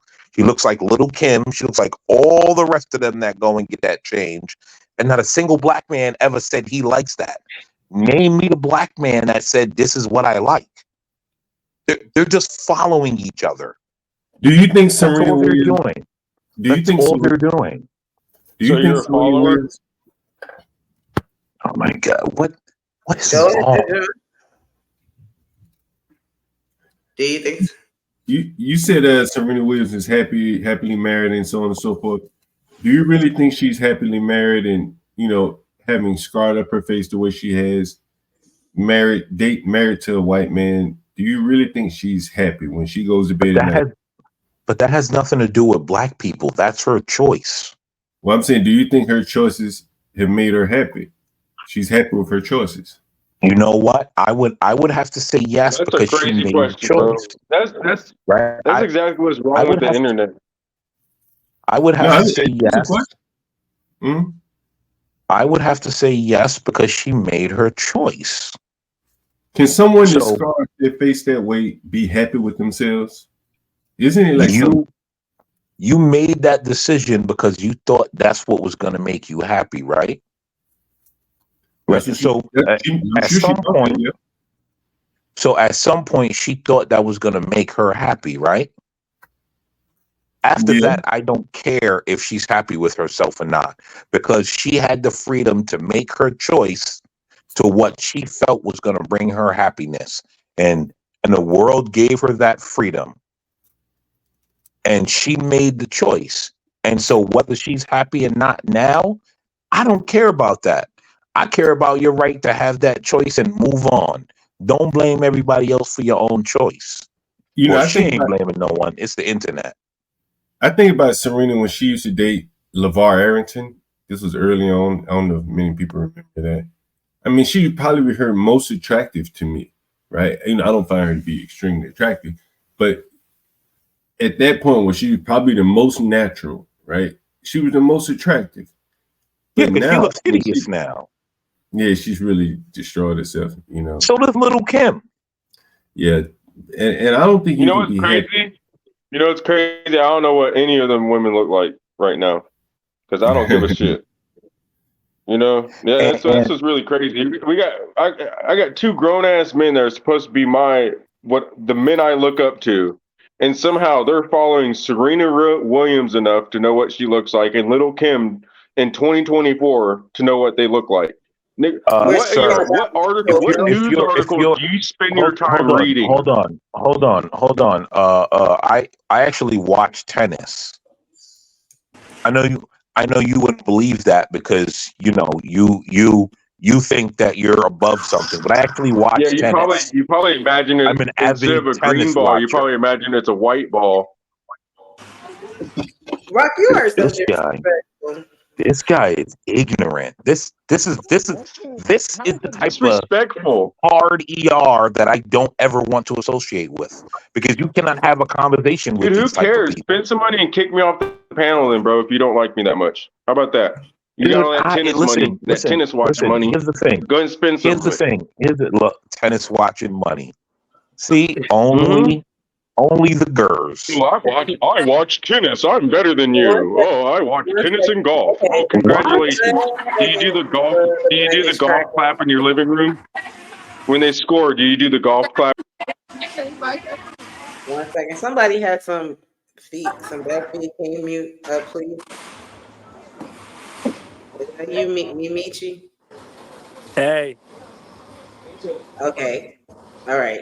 Everybody, we have Mimichi on the panel. It looks like he has brought his book, his auto, what is it? Your self-auto published book? Nigganary. And oh wow, it's black. And it's has authentic colors. Wow. Okay. Would you like to tell us about the book? All right, salute to Let that. me introduce you. Mimichi came on the show last week when we had the birthday party, and Mimichi has his own channel, and he's also an author. He was once a dishwasher, and he worked as being a dishwasher all while trying to publish his first book. He has since then published 5 books. You can find them on Amazon, and he is gracing us now with it. So go ahead. Thank you. This is my book, Nigganary. It's a dictionary for black culture, aka for niggas. And it's And just because the book is called Nigganary, we can now use that word for these purposes, you guys. thank you. And it's global, It's on Amazon. It's my Can you baby. read us an excerpt from the book or the intro or something? You want me to? Yeah, entice us. Get us to Yes, want to go the out and get. introduction. That's what it's called, right? It's the introduction. Yeah. Yes, read the Yeah, introduction read for it us, so please. Black Thought can buy it. He's gonna be Let's- buying it. I might buy Black it. Thought is racist, but I'm gonna Get my, read it. get my nigga score up. I need my nigga score to go up. My nigga score is too low according to Black Thoughts right now. All right, go ahead. Nigganary is Intro. for every culture around the Rock, world. do you love me? Yes, nigga. Sorry, Roz. Sorry. Go ahead. Okay, I'm gonna be quiet, Roz. I'm gonna be quiet. I promise. I apologize about that. Go ahead. You have the floor. Thanks, my love. Nigganary is for every culture around the world to understand the words in a nigglish language. I'm niggicated, and now I'm niggicating the people around the world about nigganary. A, used to someone's attention, as in hey. AAF stands for as a friend. A1, used to describe a person that's been loyal since the very beginning. You want me Thank to you read for some that, more? BBG. Yeah. Let us hear some other things. Like, let me hear what the letter M is. What you got for M? The letter what? M. The letter M. Yeah, M. What's in there for M? Hold on. Mammy. Stop it. Hold on, am I black enough? Did I Go ahead. guess it? He looking at me like, how the hell did you know?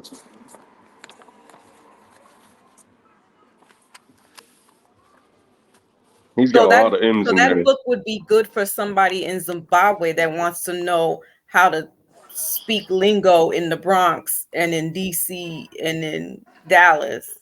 So that's what that book is. But to have a heart attack, Roz. Stop it.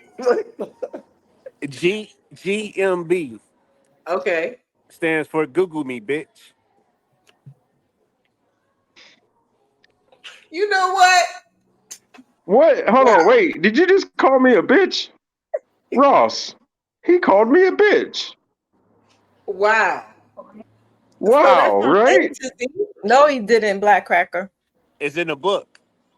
Okay. Is it from A to Z? The Nigganary? Yep. Oh wow. I said GMB Got stands it. for Google me, bitch. Yeah. Hey, how hard was it? Was it difficult to get that book published? Do you Was mind it if what? the panel asks you some questions? Fuck it, yeah. Don't bombard him, you guys. And Rock, please I see you let got them the finish. Pooch Iced Tea on. I see you got the Pooch Iced Tea. Very nice. But my only question really is, was it difficult to find a publishing company? Or did you just get one from like China that would publish anything? It wasn't difficult. Yeah, see, that's so crazy. That's crazy. Isn't that crazy? Isn't that crazy? They No, that's published the hell out that book, but try to make a book about uplifting people You know, do you have any uplifting books that you've created? So you don't think that his book is uplifting or informative for people?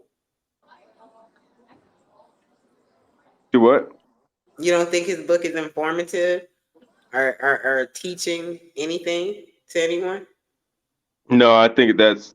I mean, we have the internet. No offense, but I think it's cool. It's cool. I like it. It's. Yeah, I don't. You know, I'm not knocking anything. I'm just you know, critiquing from my viewpoint, and I think maybe you have so much time to come up with a book. I'm sure most of those words are great and all, but Well, maybe Black something to kind of uplift people. I don't think a niggerary is going to like Nigganary. improve. I'm sorry, Nigganary. nigganary. My Black is apologies, sir. My Black is apologies. Tracker. I don't want you to take some of my melanin away, you know, because I want you got all that black power and shit over there. But to let you know that he put out some other books too. One was called what 100 and something questions and your No, Facebook status. like it was called Questions for the World. Questions for the world, okay, and I then like another that. I like that. Facebook Hell yeah, status. bro.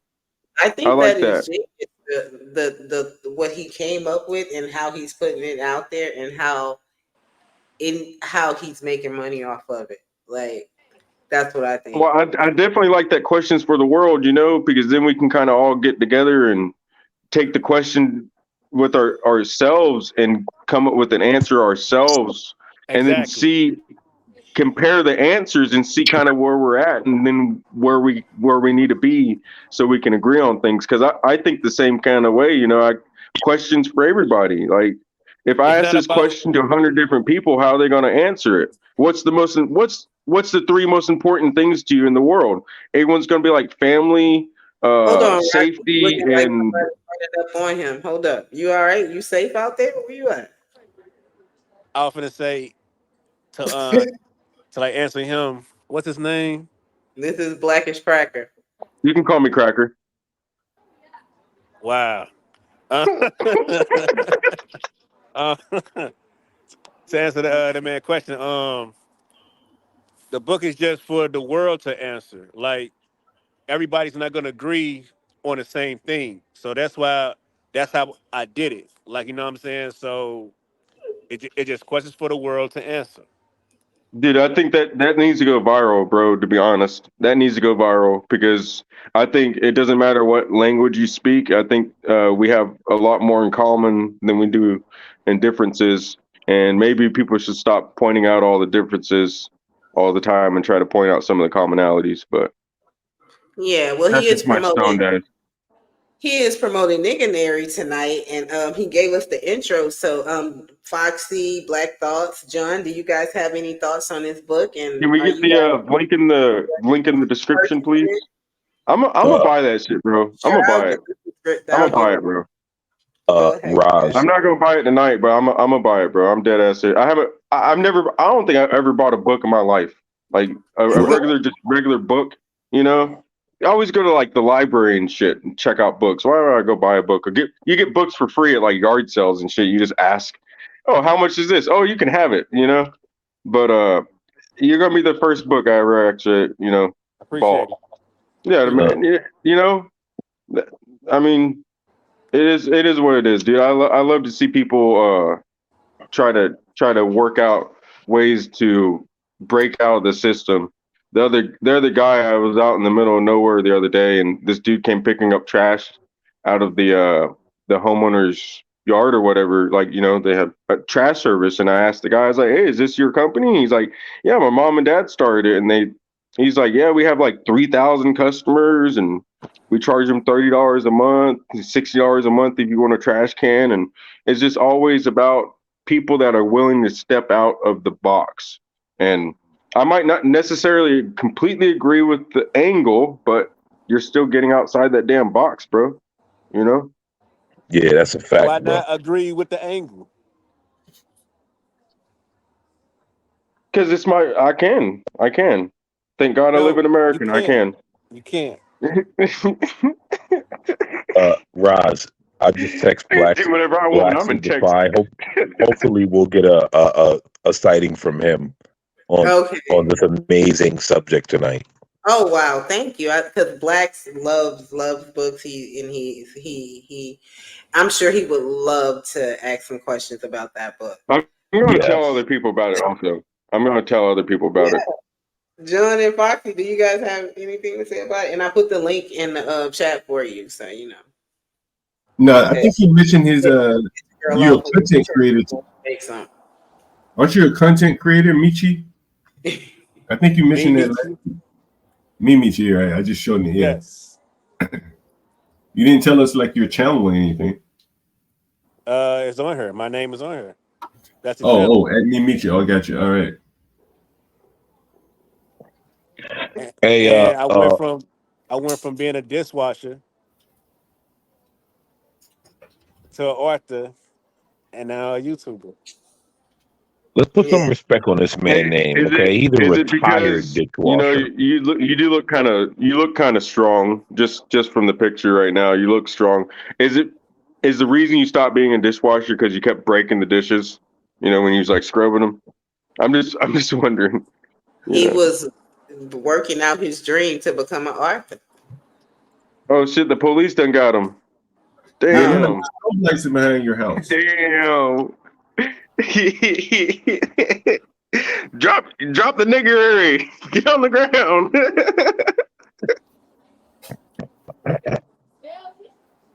Michi, that's good. So is your book only on Amazon, or is that the only place that we can find it? Yeah, Amazon. Hopefully you probably can find it on Barnes and Noble. Oh, you got it at Barnes and Nobles? I think so. Hell yeah. You know what? Hey bro, do you wanna like co-author a book? We could do like half the book in black ink and the other half in white ink. What do you think? Mental health You is can important. write them. Yeah. Mental health is important. Mm-hmm. First, I was thinking it was an excuse, but like hearing this racist cracker, whatever his name is, it's like the mental health kick in. I'm not racist, bro. What? The mental health kick in. Black thoughts too, like the mental health, it really kicks in. It really kicks in. Wow. You Yes, think that? yes, sir. Yeah. You think that to be a racist or to be prejudiced is to have a mental health issue? Mental health can lead to like all type of shit. You know that. Okay. Yeah, So the first sign of mental health is thinking is delusioning that you're a psychiatrist and you can diagnose people online. That's the first sign. When you start trying to diagnose people. Just saying. Sound kind of crazy. Well, also, I think another sign of mental health is thinking that somehow you could live in America and have your own language and do your own thing and think that you're supposed to be given stuff. And you're supposed to be given a pass. I think that's another sign of mental health. But I mean, I could be wrong. Racist What hate. am I supposed to be given, bro? I'm just talking about, mental health. Why don't you just directly attack me instead of doing all this sly ass shit? If you got a problem with me, why don't you say what you have a problem with me about instead of just because I'm mixed? Rock, shut up, bro. You're not that important, bro. Rock, you're not that important. I don't care about you, bro. I have no need to attack you. You just asked me, nigga. Bro. Calm down. I'm never letting you live this shit down. You asked me if I loved you, nigga. Calm down. Yeah, you must love me because every single time I'm on a panel, you on my ass, nigga. Get off me. So you must love me. Let's just keep it a buck. Like Rob Girl don't want this on her panel, so just stop, bro. Chill. Let's be respectful of Rob's Girl. You want to attack me? Do it on CT panel, but just chill. Let's be respectful of Rob's Girl. Thank you. Can you do that? appreciate that. Black Perch Cracker, you haven't been here in a while, and I'm so happy that you're here tonight. Just come with the flow. We ain't trying to I attack didn't you. start shit with him. All I said was it was really, really weird that he's sounded upset that the gang members got removed from the city and gentrification happened. You know, instead of actually looking at, oh my God, the gang members are so stupid, they're going to let this rainbow white kid into their gang. Who cares, dog? They're dumb. We need to be hoping that these criminals get locked up. You know, I don't want to have to every time I have to make sure my truck's locked and make sure everything's locked up and worry. You know, these criminals need to be taken off the streets. That's Black Thought's train of thought as well. Blackish Cracker. Well, we agree on something. Thank you, Simon, for joining the panel.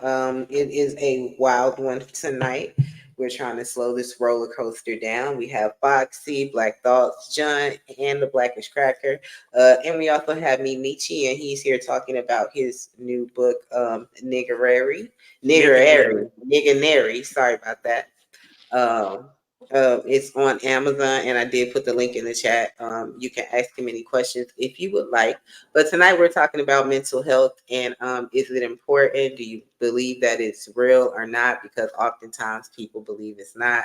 I also spoke about men and mental health and how some people think that men are weak or should not go see therapists. And we were talking about Kendrick Lamar as well as the Drake feud. So you can speak on any or all if you would like. But how are you doing tonight? Yeah, man. I'm cool, man. I'm good. Good. Thank you for coming. Life is prosperous. Like, salute to everybody. On the You were here platform. when me came last week, right? Mm-hmm. Yep, that's right. Thank you. Yeah, man. Life's beautiful, man. Hey, King Janard. You know, so salute to everybody in the chat, on the panel, all that. You get what I'm saying? In terms of like the conversation you're having, was you talking about relationships, or was it sort of like something else? Simon, I just said we were talking about mental health. I just wanted to focus in on it. I wanted to see what your reactions were going to be as well.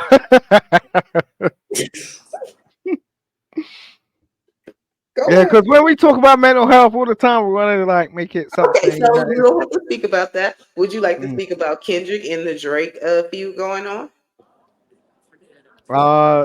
Yeah, I can do that, but I'm just saying, like,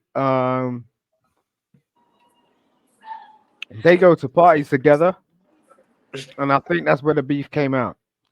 I don't think people really understand. Okay, Simon.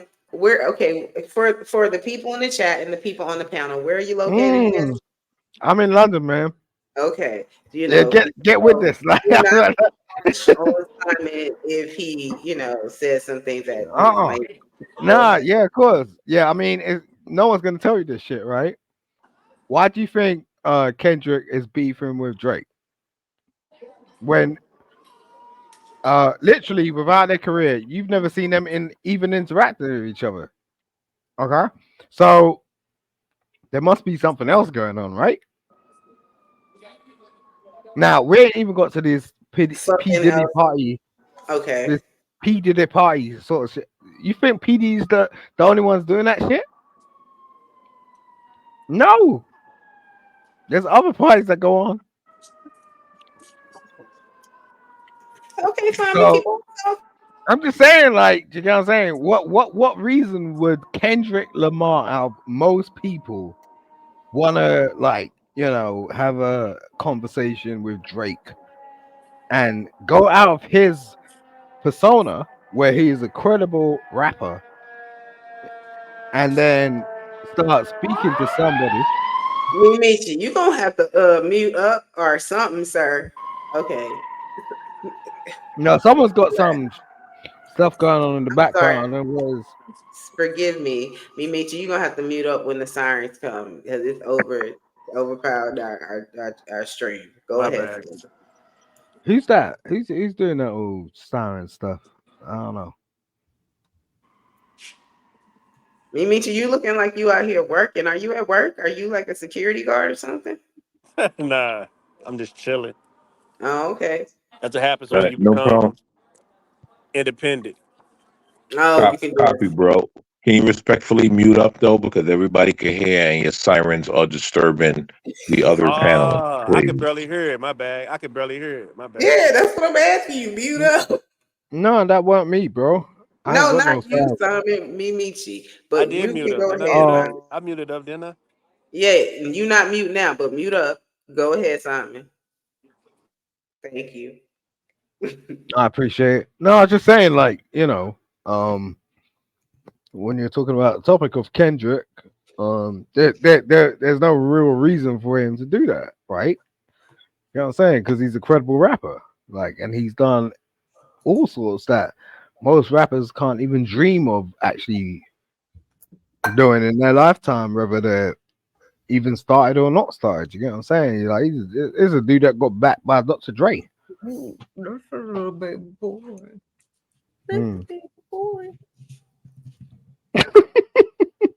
So yeah, it's what it is. It's what about. I'll tap out at that point. Do you think it's fake? Was that? Do you think it's fake beef or real beef? I mean, why would you ask that question? That's the real thing. Well, that should be the real question. Is this something that is naturally happening, or is this something that's being created to try to get emotional reaction from people? That Hey, matters, right? Rod, Like Mhm. if pay you watch attention a to King news Shanar's story, last comment. you want to know what the news story is and what perspective it's coming from. Either it's real or not. Like, do you think the beef is real or not? How is that a dumb question? I don't think it's real. I It's think it's not really crap. about. It's just to drive. It's just to drive record sales. It's to drive clicks. Probably what was happening was they was becoming irrelevant because of all these different independent artists nowadays, and they had to get more attention. So what they did was they was like, whoa, you know what? Let's start a beef between each other, and that'll drive both of our numbers up. Because I guess regular everyday people really don't know how marketing works. Ross, I think, might know a little bit about that. The guy with the published author might know a little bit about that, how marketing works, especially how marketing works on the internet. Something negatively happening, a negative story is going to get a lot more clicks than a positive story. That's why that's where the term clickbait comes from. They use clickbait. They bait you in. So you're going to bait into a story talking about, bunnies and butterflies and rainbows. You're going to bait into a story about two random rappers beefing and a club got shot up. Which one you going to click on?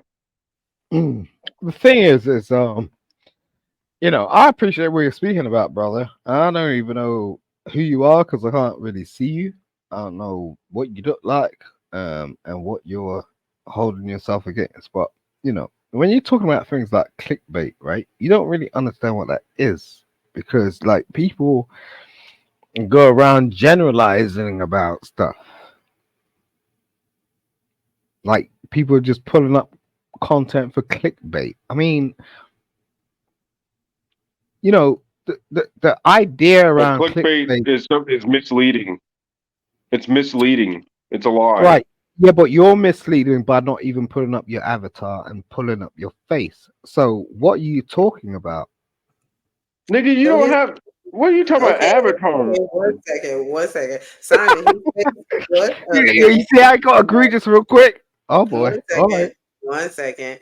King Shanar says Simon is gonna cook the show. Be careful, Roz. Lionel says, why do you need a deep reason to test another out? Ignat TV, this is synonymous with the beef for vendetta. Lionel says, I know. Also, Ignat TV says Rock smokes bud and thinks he's inessential. Hey, Ruko, and thank you for joining. Ignat TV, thank you so much for joining. Simon, the people in the chat are thinking that you are The other H, and respectfully, you know, I don't want to put that on you. I don't know why those guys are saying that. Thank you guys for joining the chat. I really appreciate it. It is late at night and you guys are rocking with me. This is The Reasoning with Rosbro, and we have a wonderful panel tonight. I greatly appreciate each and every one of y'all. And I'm seeing a little smoke in the air, so I am loving that. I'm seeing people put their drinks up. I am really loving that. And the conversation is going really well. But I do ask that can we just please allow people to speak, and you can respond once they end their sentences. Nobody likes to be cut off, so to keep order, can we do that? But in the meantime, Yes. Real quick, Roz, it's well known. It's well known across the YouTube world. You're actually not getting bad information. That's why I told you put the comment up. oh wow, I had no idea, Simon. I don't really appreciate people that just can't like put up an avatar as a minimum. So I struggle to actually listen to them. You know what? That's Good. weird, bro. That's weird. You like to look at people. You like to look at people online, Simon. Is that what it is? Why would you gotta say look at something? them. That Yo. sounds gay, nigga. That's a little gay, bro. Oh, you know, let me. I'm just saying. Why would you say something like that? Because it's gay. It's my opinion. All right, so I said it first. Now you're saying it secondary. Okay, cool. So we have a whole heterosexual panel. There's So nothing I wrong with would it. hope that we can refrain from any Okay. references of homosexual activity for me, Oh. because it makes me very All right. uncomfortable, and I just don't want to. You see how we do that? And not My to say apologies, that I'm boss. alleviating anyone Yeah. of being up here if they yeah, are, exactly. but I So just if you're gonna ask me a question, I'm gonna answer it. But you know. Yeah, I mean, I'm not talking about you, Roz. I'm talking about this dude down here with the frizzy hair. I'm So up here. I'm up here. You're down there, bro. Whatever. I'm just saying, like, if you're gonna ask me a question, be succinct. You need to know what your problem is. You need to know your place.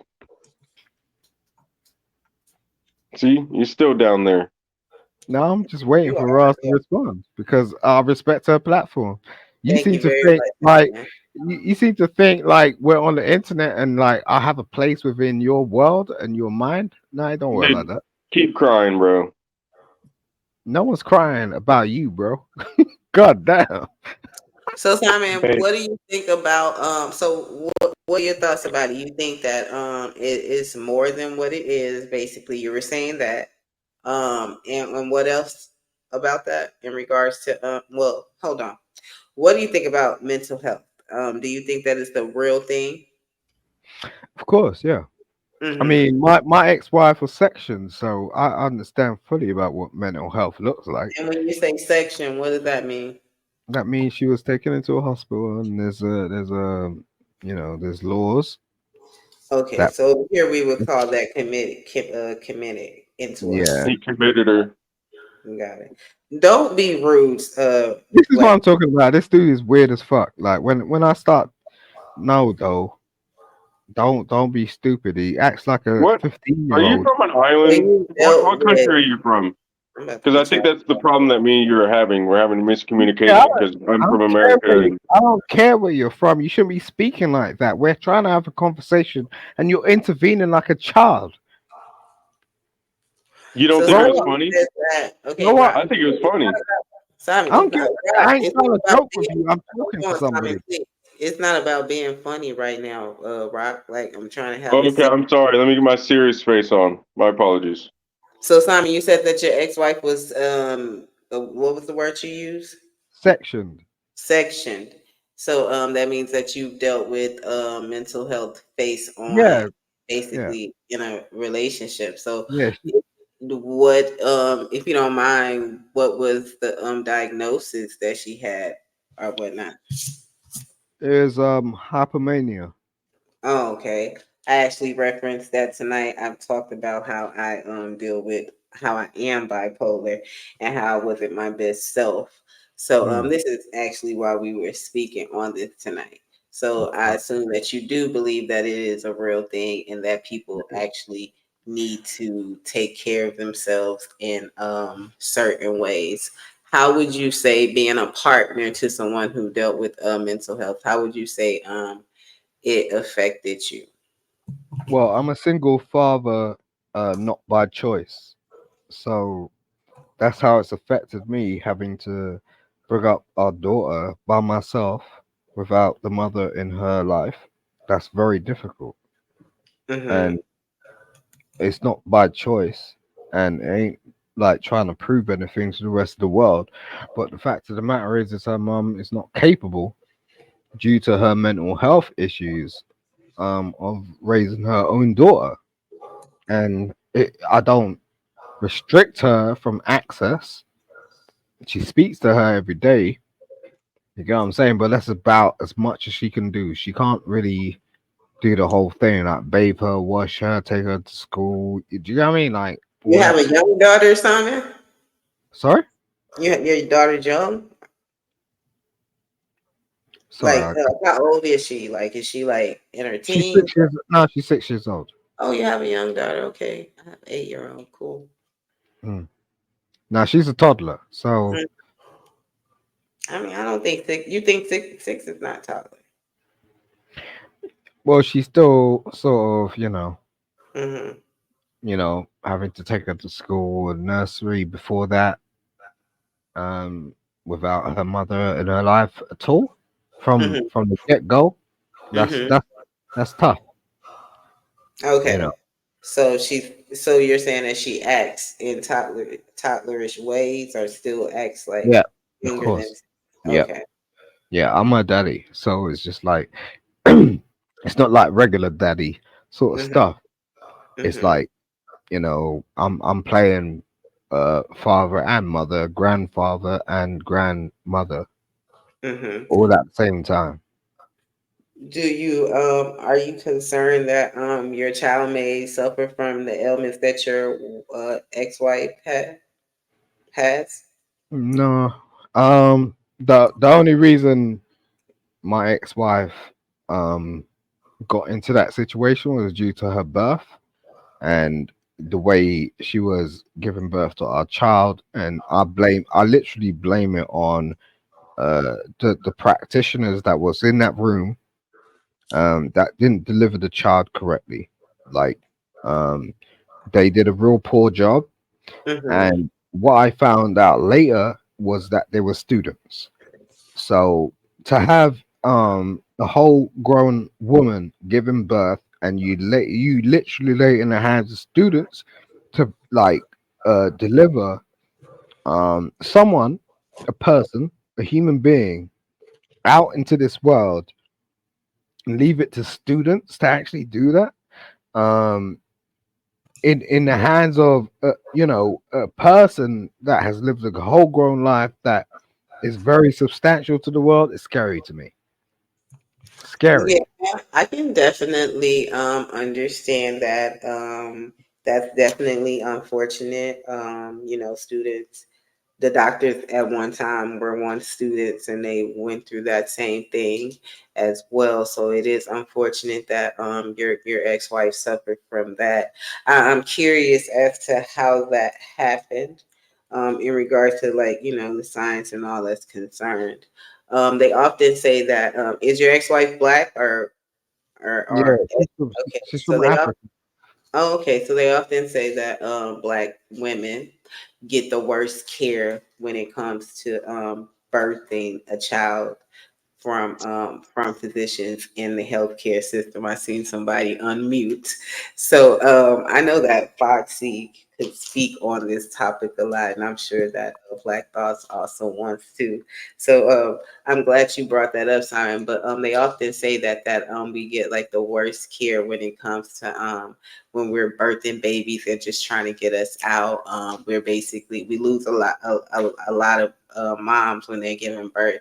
I actually lost a really good friend of mine when she was giving birth. She was in great health. We played basketball together. She worked out. She gave birth to her first child, and she had a heart attack on the table. And her family now is trying to file a malpractice suit against those physicians. But Simon says that because of the birthing techniques and what his ex-wife went through, that is why she is now dealing with hypomania, I believe. So do you guys have any thoughts on that? If Foxy Yeah, wants to obviously. speak, I want to let the young lady go. Foxy? Well, I'm disheartened to hear that, and I've heard Simon's story before, and so I have that's a sensitive topic, and it does affect Black women more so. There are more deaths and malpractices with Black and Hispanic women. So yeah, I just my sympathy goes out to you, Simon. I'm sorry that the situation had to happen that way. But in a broader sense, I'm glad I was speaking on just the Black women and in care. Like someone said something. I'm sorry. Go ahead, Black Thoughts. I'm sorry. No. I didn't say anything. I I didn't was say anything. I was letting you speak. I didn't say a word. I I was saying appreciate that. so we don't just. Oh, go ahead. No, I appreciate that because it's we throw this out like it's mediocre, and then like we have this sort of situation where we don't want to recognize it. No one wants to speak about it, but the fact of the matter is it goes on. I'm gonna speak my truth regardless, man. Yeah, I'll get mocked, whatnot, but I'm still gonna stick by the side of that lady who birthed my child because my child's beautiful. You know what I mean? I ain't gonna run away from her. I ain't gonna try and get a next chick. All that sort of stuff. Do you get what I'm saying? Yeah, Like I'm gonna stick by her side, like, and we're in the process of understanding this is like that's what's happened. Like we she's still not coping, and she's got to get through what she's got to get through. But like I appreciate when we like can meet up and like have a picnic or do something that's not like I want to get something out of you type thing. Do you know what I'm saying? Because my daughter loves that shit. She loves it. Like every time she's interacting with her, and that's what it's gonna be. I can't take a daughter away from a mother. That's wild. Do you get what I'm saying? But if a mother's going through something, you gotta just chill the hell out and just go, okay, this ain't no fast game. You know what I mean? Like this has to play out, man. And let it be. Because at the end of the day, what happens is we too fast sometimes. We're too fast. You want immediate reactions, immediate responses, and all that sort of stuff. No, like, this is a beautiful Black woman. Now she's giving birth to a beautiful Black child. Chill. And it's the same thing. Like when I immediately hopped onto your platform, like, people want to go at me like blah blah blah. It's like I'm like, yo, bro, I ain't got nothing against you. You know what I'm saying? You want to chill. And like they take it as a joke. I ain't joking, bro. You get what I'm saying? Well, Yeah. Thank you for how that. about this? So, Can I say something real quick? Go ahead, and I will go to Black Thoughts. Go ahead. I know he wants to get out. Go on. Oh, one thing about this, bro. Your situation really isn't that unique, and that's what a lot of people need to understand. Nigga, we all going through shit. We all have people die. We all lose people. That's the commonalities that definitely bring us all together. It doesn't matter what language we speak. So instead of trying to use it as some kind of platform. I got this. No, hold on, sir. I don't talk about how I lost my mom at 3 years old. She's I don't not talk dead. about how I lost my dad before I was even 14 years old. I don't talk about any of that shit. This is the first time I ever said this shit on the internet. But people like you want to come up here, just like this dude I talked to today. He's whining and crying about having to pay for funerals of people that he. Well, you know what, buddy? Thank God you was old enough to be able to have to pay for a damn funeral. I wish I was paying for some fucking funeral. So can I ask you a question, bro?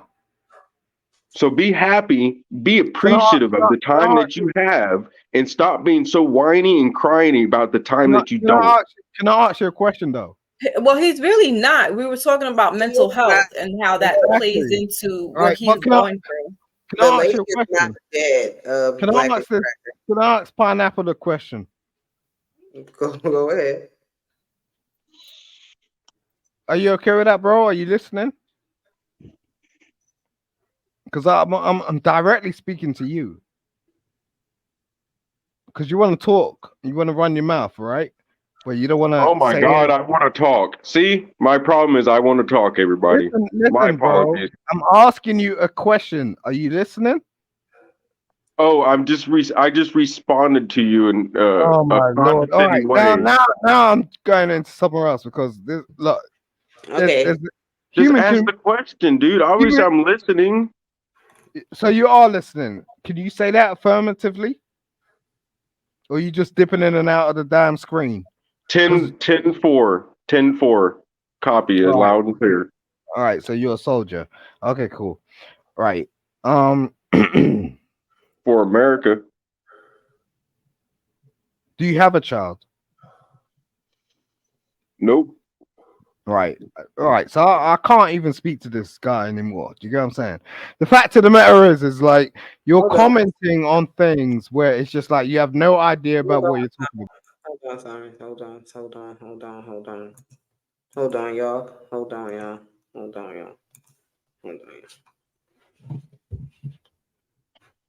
Black is cracker. What? Ma'am. These niggas got me pissed off. So this show is The Reason with Frogs. It is about transparency, people, and I use my life and my experiences to relate to people. When I started this show, I spoke on my mental health issue, which is bipolar, and going through that. So Simon and all the other panelists are sharing their experiences. His ex-wife was committed into a mental hospital. She is not dead.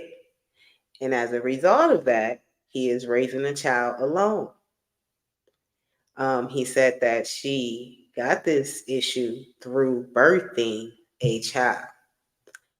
So I just want you to, understand that we're all sharing this tonight, and it's very unfortunate that you lost your parents as well. Like that's something I don't use that. I don't use that as a platform, and I think it's honestly it's wrong to use it as a platform because everyone had then there's no point in using it as a platform because everyone loses people.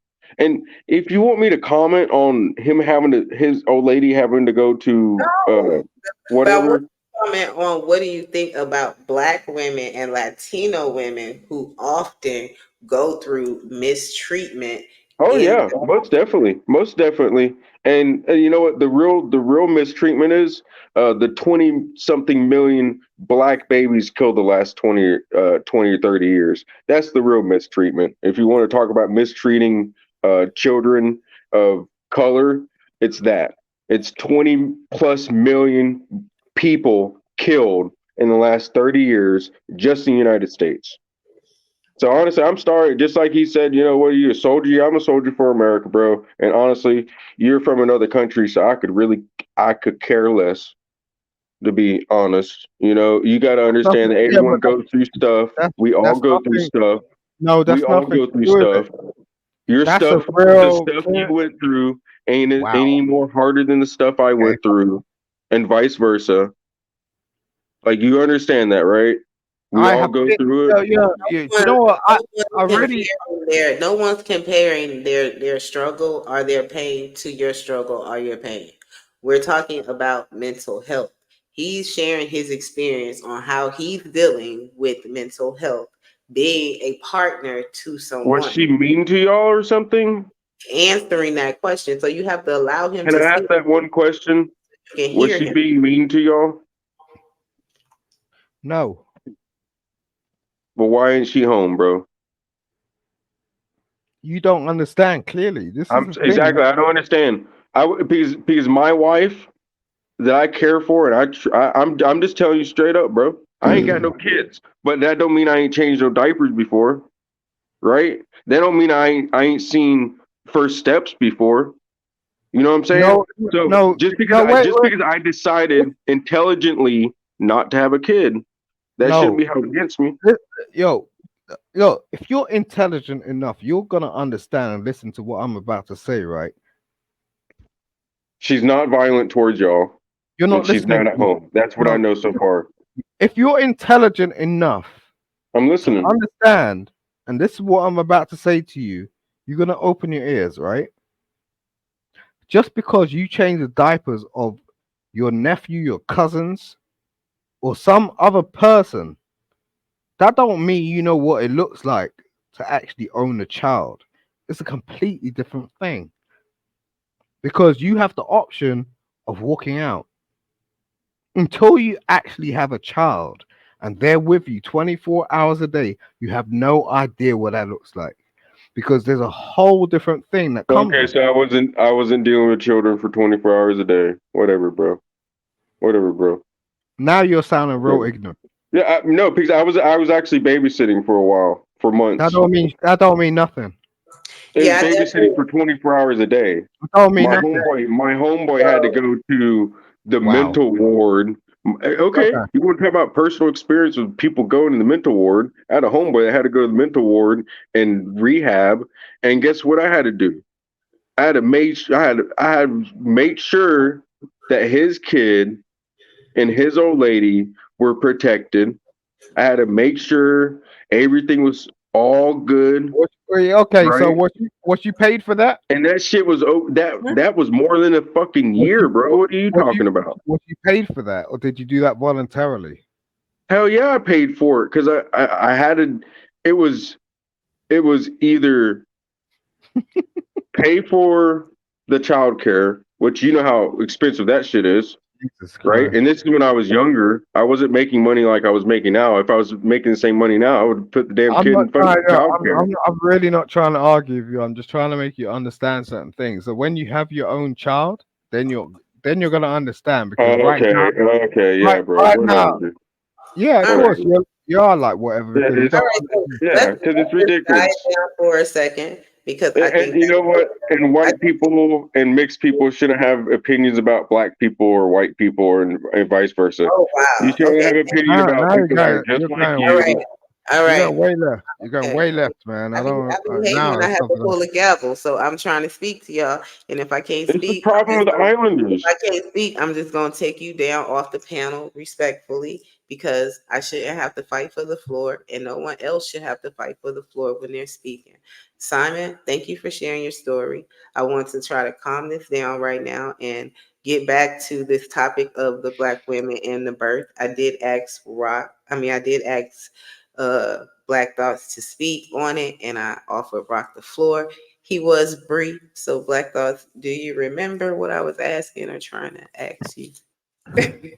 Listen, I don't agree with this black women having all these issues with birth. I think the problem we're having is the hospitals that they're going to are neglected. I don't think it's anything inherent within black women. Wow. Right? That's something that I don't believe. Right? I think that they're going, because let's be honest, don't they say that black people live in these neighborhoods that are run down and this and that, right? Wow. And so if you're in a neighborhood that's run down, right, then your hospital is not going to be that good. Dude, you can still drive to the best hospital around. You still go to the best hospital. Like you don't just go to, How let's can go you to the ever? nearest hospital. Who How can does you ever? that? How can you say that? Like realistically, this is American the hate thing. niggas, man. So I What? understand where you're coming from, Black Thought. Wow. Y'all That have pissed him off. Forgive my Jesus. language. I can understand where Black Thought is coming from in regards to that. When I think about healthcare, I think about the insurance neighborhoods and what people have access to. And if you have the best insurance or you're able to pay for that, then you might get better care and better services. Now, Jesus is that Christ. straight across the board? It's just I don't necessarily know. But I do think that Black people, as well as Latino women, receive the worst care when it comes to exactly. birthing babies. That's just what I believe, and it Mm. really sometimes doesn't matter what kind of care we have. Wow. Is it a ploy to is it a target on us? Is it a target on our children? Is it a target on our generations being developed? I don't necessarily know. Do they want women? Do they want us to raise babies without mothers or fathers? I don't know, but I do think that it's a high deficit when it comes to that in regards to us. But don't quote me because I'm not entirely sure. And Mo has hit the chat, so thank you, Mo, for joining tonight. I really appreciate you for coming by this really late. We have Chicano Azteca. Thank you for joining tonight. Lionel's still here.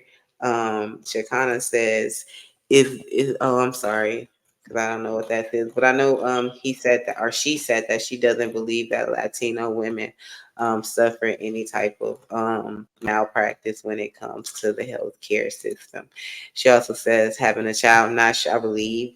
Oh no, Chicano, that's a guy, right? Azteca, though, that could be a girl, right? Having a child doesn't make you sympathetic if you're a good person. That comes naturally, unless you are flawed from the jump and need to do that better. DS is speaking to Mo Love. Lionel Sugg says, yes. Ruko says, it is what it is. Kendrick is trying to body Drake hard, bringing us back. Blue Jay, thank you for joining. Hey to you too. Mavitt says, someone said Black infant mortality is higher because they count abortions in that. I don't know if that's true. That's I don't know either, but that's really good because they also fabricate statistics all the time. Thank you all for joining the Reason with Rise Girl. If you have not hit the like, please hit the like. If you have not subscribed to the channel, so please subscribe to the channel. I appreciate you guys still being here with me. If you would like to send me a donation or support this platform, my Cash App is RiseGirl37. The topic is what the topic has been. We have veered now into Wait, wasn't D up here? yeah, but he left a long time ago. Then came back.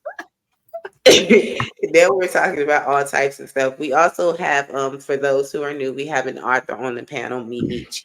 Mimichi also has his own YouTube channel called Mimichi Project Live. He has put out a couple of books, and tonight he is promoting his book, Nigga Nary. You can find it on Amazon. It's okay, Black Thoughts. I have put it in the chat. So if y'all want to look at that, you can. He also has some other books that you can read too. Nigga Nary is a very eclectic type of piece of literature, and you guys should go out and look for it. Does anyone have anything they would like to say? And Black Thought is no longer on the panel because y'all didn't him off, and he had to say that word. You are okay, Black Thought. It is okay. I'm good. You're good. I think it's really emotional. Foxy, how are you doing tonight? I'm all right. I'm all right. Everyone, Foxy also has a YouTube channel. It is called Foxy Premieres. She is a great friend to me, and the things she talks about on her channel are very enlightening and awakening. And she has Mindful Mondays. She also has her IG channel where she puts things there that would be very helpful. So if you guys if you guys aren't following her, please follow her channel as well. Foxy, I'm gonna put your link in there, and I think I made you a moderator so you can drop it in there. Yeah, Also. I am a mod. Thank you. That's why I had to like just tell people to while we're all adults here and we're all having a conversation, just be respectful for others, because everybody's plight is different. No one person in here is bigger and better, because that's why we're all here. And these are the conversations that I also have on my channel as well. When I do have a Mindful Monday, it's just having conversations about things that are going on in the world. I'm not professing myself to be any better or smarter. I got a high school diploma. I don't have no degrees behind my name, but I live life, and that's my experience. And I'm sympathetic to Simon, because we don't hear often men going through this extreme of having, okay, it's one thing to raise your child, but then to have an added stressor where the circumstances are different and a parent is in the hospital and they have to be, the other parent has to be there full time, on demand, on the time, every day. So, however if y'all think he's a clown or whatever, it's not, we're not here to talk to bash. We're here to give our experiences, talk about our experiences, and move on. I also do tarot readings as well. So right now, right now, I'm not taking any personal readings. I'm just saying thank you. That's what I'm saying. You're welcome. You're welcome, Simon. I know that you can be. You don't want to say clown, and you said thank you, man.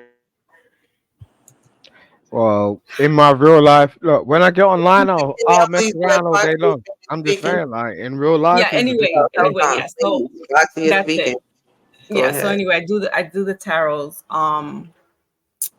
Pretty much on Wednesdays is my dedicated day, but right now I've been neglectful with being consistent and being on Wednesdays. But yeah, you guys can check out my channel. And if it resonates with you, hit the subscription. And that's it. Thank you. You gonna post it, Ra? Because I can't search it out. Thank you, Foxy. Hey, Roz, Go ahead. how long you and what's her name again? Foxy. How long y'all been friends? It's been what, about 3-4 years now, Foxy? About 4 years, yeah. Wow. That's what's up. Foxy, have you been a dishwasher before? Every day. I don't get paid for it. That was the best. Yeah. So right. And I don't have a dishwasher. I still have to use the sink to wash. Wow. All right. Why'd you put that out there though? Like, for real. Because he was a dishwasher who worked very hard to become an author, and now he's this YouTube celebrity. He professes. That's what's up, though. He says that he also mentioned that people often criticize him, other men, for how he makes his money and how he chooses to make he makes his money. So that's why he's talking about that. Yeah, you can. I have a dishwasher, but I don't trust in it. So like, I still wash my dishes like by hand, because you put it in and it's like, unless you got a certain type of unless you got a certain type of like block or whatever they sell you to make sure that your dishes are clean. Most of the time you like take that out and you're like, that ain't work. You know what I'm saying? You rinse them before you put them in there, right?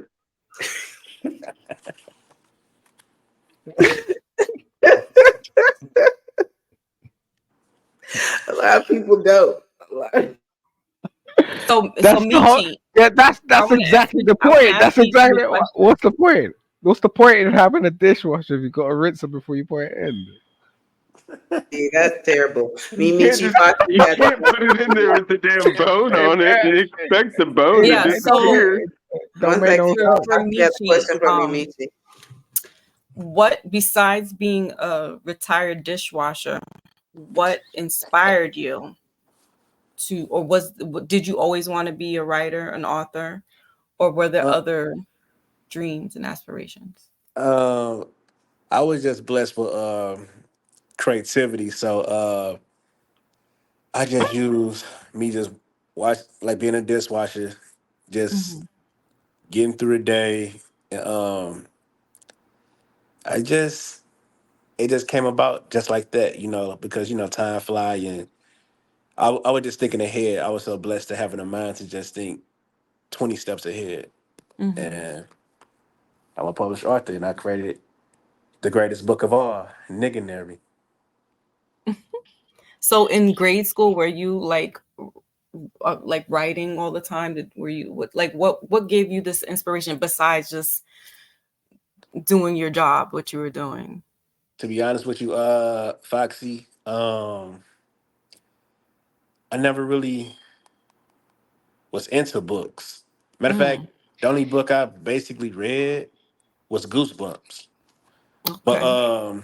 but in life, Which are good books. I like Goosebumps. but in Wait, life, got in that. life is like I never thought that I would be an author because I'm not like a book reader, I barely even read my own I can cuss, right? Yeah. I barely read my own shit at times. But I just love to create. I love to create ideas. I love to create strategies in my channels. Every time I come up with thoughts, I just speak it, and you know, I'm blessed with creativity. Yeah, that's dope. That's dope. Salute to you, brother. Appreciate it. Let's do a movie. Let's do a movie, bro. No, that's going too far. Let's do a movie. Like Black Thoughts has joined us back on the panel. Thank you, Black Thoughts, for Hey, coming back up. What's the movie gonna be called? bro, me and my homeboy actually already came up with an idea and shit. And I'll give you an idea. I'll give you a hint. It's called Turn. But it has something to do with there's males and females, right? And we have this big issue going on of who would run things better. That's all I'm going to hint at there. What's that got to do with his Who story, would run though, things bro? better? Like, did you listen to what he was talking about? Like, Well, you could bring in races too, and you could say, okay, well, one year whites run everything, another year niggas run everything. It's kind of like a playoff of no. It's a playoff of Idiocracy. His own story. Like, look at his book. He's got a book. Like, did you catch on to that, or you just pulling up your own idea about Nigga, shut up, nigga. I'm talking about a movie, nigga. I'm not talking about a book. You need to stop talking to me. Like, I ain't the nigga. Like, stop that. I'm using the nigganary. Oh, hold on. I can't use the nigganary? Not to this me, nigga this nigga can write the nigganary. I can't use it. Are you gonna speak to a woman like that? gotta ask Stop, man. permission. Just stop saying that shit, man. What are you talking about? Address someone properly. You don't even know who you're talking to. I'm talking to you. Yeah, but you don't know who you're talking to. So I stop. don't care who I'm talking to. No, you're not gonna be. Let's not be Jesus disrespectful. Christ. Hold on. Hold on, Ross, bro. Really? You're gonna take this Islander over me? It's not Hey, he is competition, from bro. St. Lucia. Because I'm not disrespecting Hey, we anybody. islanders up in here too. How am I supposed to care who he No, is? I'm gonna leave. I'm a Right. published I'll check you. I'll check you Just next time, Ross. I'm a published Jesus, author. You got a book? A You got a successful book? YouTuber. Yeah, I'm a published whatever. If you author ain't got and a book, I don't care who you is. Right, Besides right. Ross. This nigga got a book. I like him. Y'all always Ross get got a show. here. Y'all terrible. Simon, thank you for joining. One of these days, these men are going to have a little bit more compassion for you and your story. Okay. And Simon's he's pretty chill on here. He goes on other places, he be lighting stuff up. Yeah, he does. Look at Rick. D, you started all the time. Now Rock leaves. Now he leaves. He just came up here to antagonize Simon. Is that what you came up here for? Foxy, I wanted to ask you, are you black? Not my skin complexion. Oh, so it's like mixed, light skinned. Yeah, my mother's Jamaican, my father's Cuban. I never heard of that shit. Jamaican and Cuban. Mm-hmm. So combine the two, you get Cuban, You get Caribbean. Caribbean. Mm-hmm. So your accent But I'm is what? American. I was born in America. Damn. So Harlem, you speak New both. York. Yo, damn. So you have like all type of accents then. All type of. I don't speak Spanish, no. Michi, what you rubbing your chin for and everything while you talking to Foxy? Like, what's all that about? Yeah, nigga Nah, said rubbing nah, I his was chin. just, Like, what is nah, that? I was just I was just thinking Thinking. because she was from New York. She Jamaican and Shoot your Cuban. shot, Arthur. Huh? Shoot your shot, Arthur. You ever had a No. nigga write a book for you? His next book gonna be poetry. You come Nah, back yeah, talking shit. it's gonna be homegirl. What's your name? He come back talking shit. I guess he's trying to see if Bro, I'm not if I'm talking shit. I'm trying to wingman, bro. What are you talking about, dog? Shit. Y'all Ain't y'all can't, both in New York? no, y'all can't wingman nothing. Foxy is a happily married woman. Please don't Well, be blessed. she married. Yeah.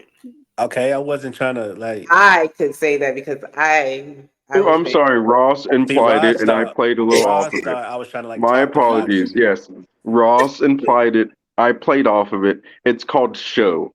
You know, I'm just it's a little bit of show. Well, I'm sorry. Let me put my white jeans on real quick and act all proper. I'm being too nigga around the nigga that too made much. the niggerary. Too much to ask for you to Nigga be a little, Nary, get it to right. not be uncouth. Is that just too much to ask?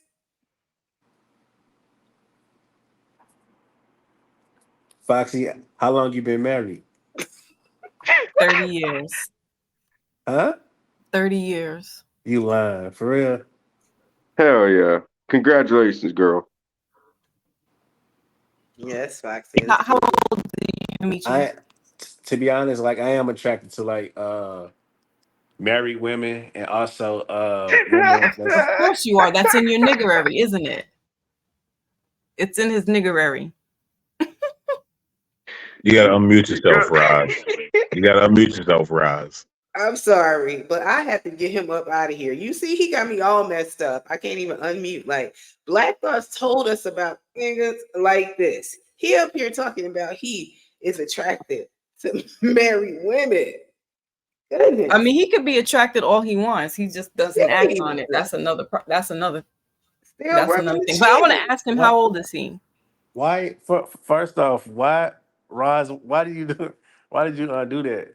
Second, everybody has attraction. Like people think about it.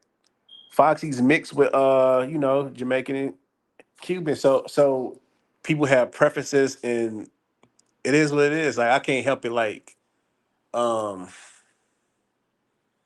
that's sexy. Okay, so how old are you, Michi? 35. So I have a child that's 2 years younger than you. And another one that's going to be 26 and a 17-year-old. So Now, yeah, Foxy, you could be my child. Now, Foxy, You know check what? To this be out. honest, Hold on, wait, Foxy, you sound like it. Wait. Yeah, I'm seasoned. Yeah, you sound like it. Also, no. Check this out. Also, last time I checked, older women, a lot of older women be attracted to younger men. It is what it is. Like all I'm saying is people have who they attracted Preferences. to. You're right, Yes, yes. preferences. So Yeah, I'm glad Roz, you you know said that. that. I was Roz, thinking you that know too. that. You know that, Roz. You Well, know that. I'm not attracted to a younger man at all, sir. But I'm Yeah, me glad you said neither. that because I see Keisha Coles and all of them Exactly. like dating younger boys, like way younger, 20, like Yeah, that's Exactly. And what was ridiculous. old girl? What's old girl? She was I from the bet you they all basketball. have their own She was from private that little island basketball too. wives, and now she got a point guard. Now she Oh, finna have a baby. Drea. Exactly. She's what, 48 and she's pregnant by like a 20 I bet year old you. a guy the I same bet age. you all those. I bet you all those celebrities have their own little private islands. Now I love a little salt and pepper somewhere on the grown man face, and See, he see, been working for I some know that's time, got some see, stuff in his pockets, like got keys see, hanging from his belt, and then he got this wallet and the pockets be see, like that's and what that I'm on. attracts you. That attracts you. Yeah, because that's a Married grown women, man age married women discriminate. attracts me, and married women attracts me. Okay, yeah, all right, but not better young watch boy. out for them husbands now. Don't play those games. Yeah, this man is out of control. Also, I made a song called Have you "Love Your ever Wife." had? Have you ever have you ever had an encounter with a husband from your perception from being too hasty to go at a woman who was married? If I do, that's what 911 for. So, like, even if a husband try to press Oh me, Lord. I can call like the cops on them. All I'm doing is showing love and respect to their wives. Like that's it. But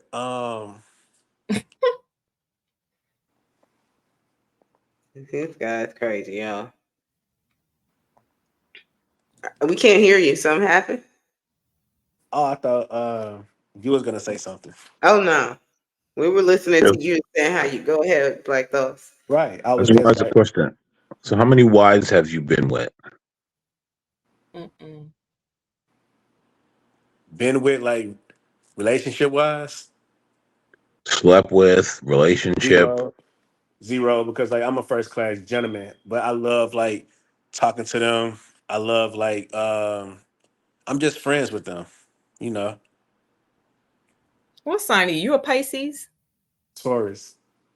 Mm, My that's birthday not May Me Taurus 16th, too. like. baby. You May have That's not one. 16th. very Taurus like, but Yeah, not at yeah. all.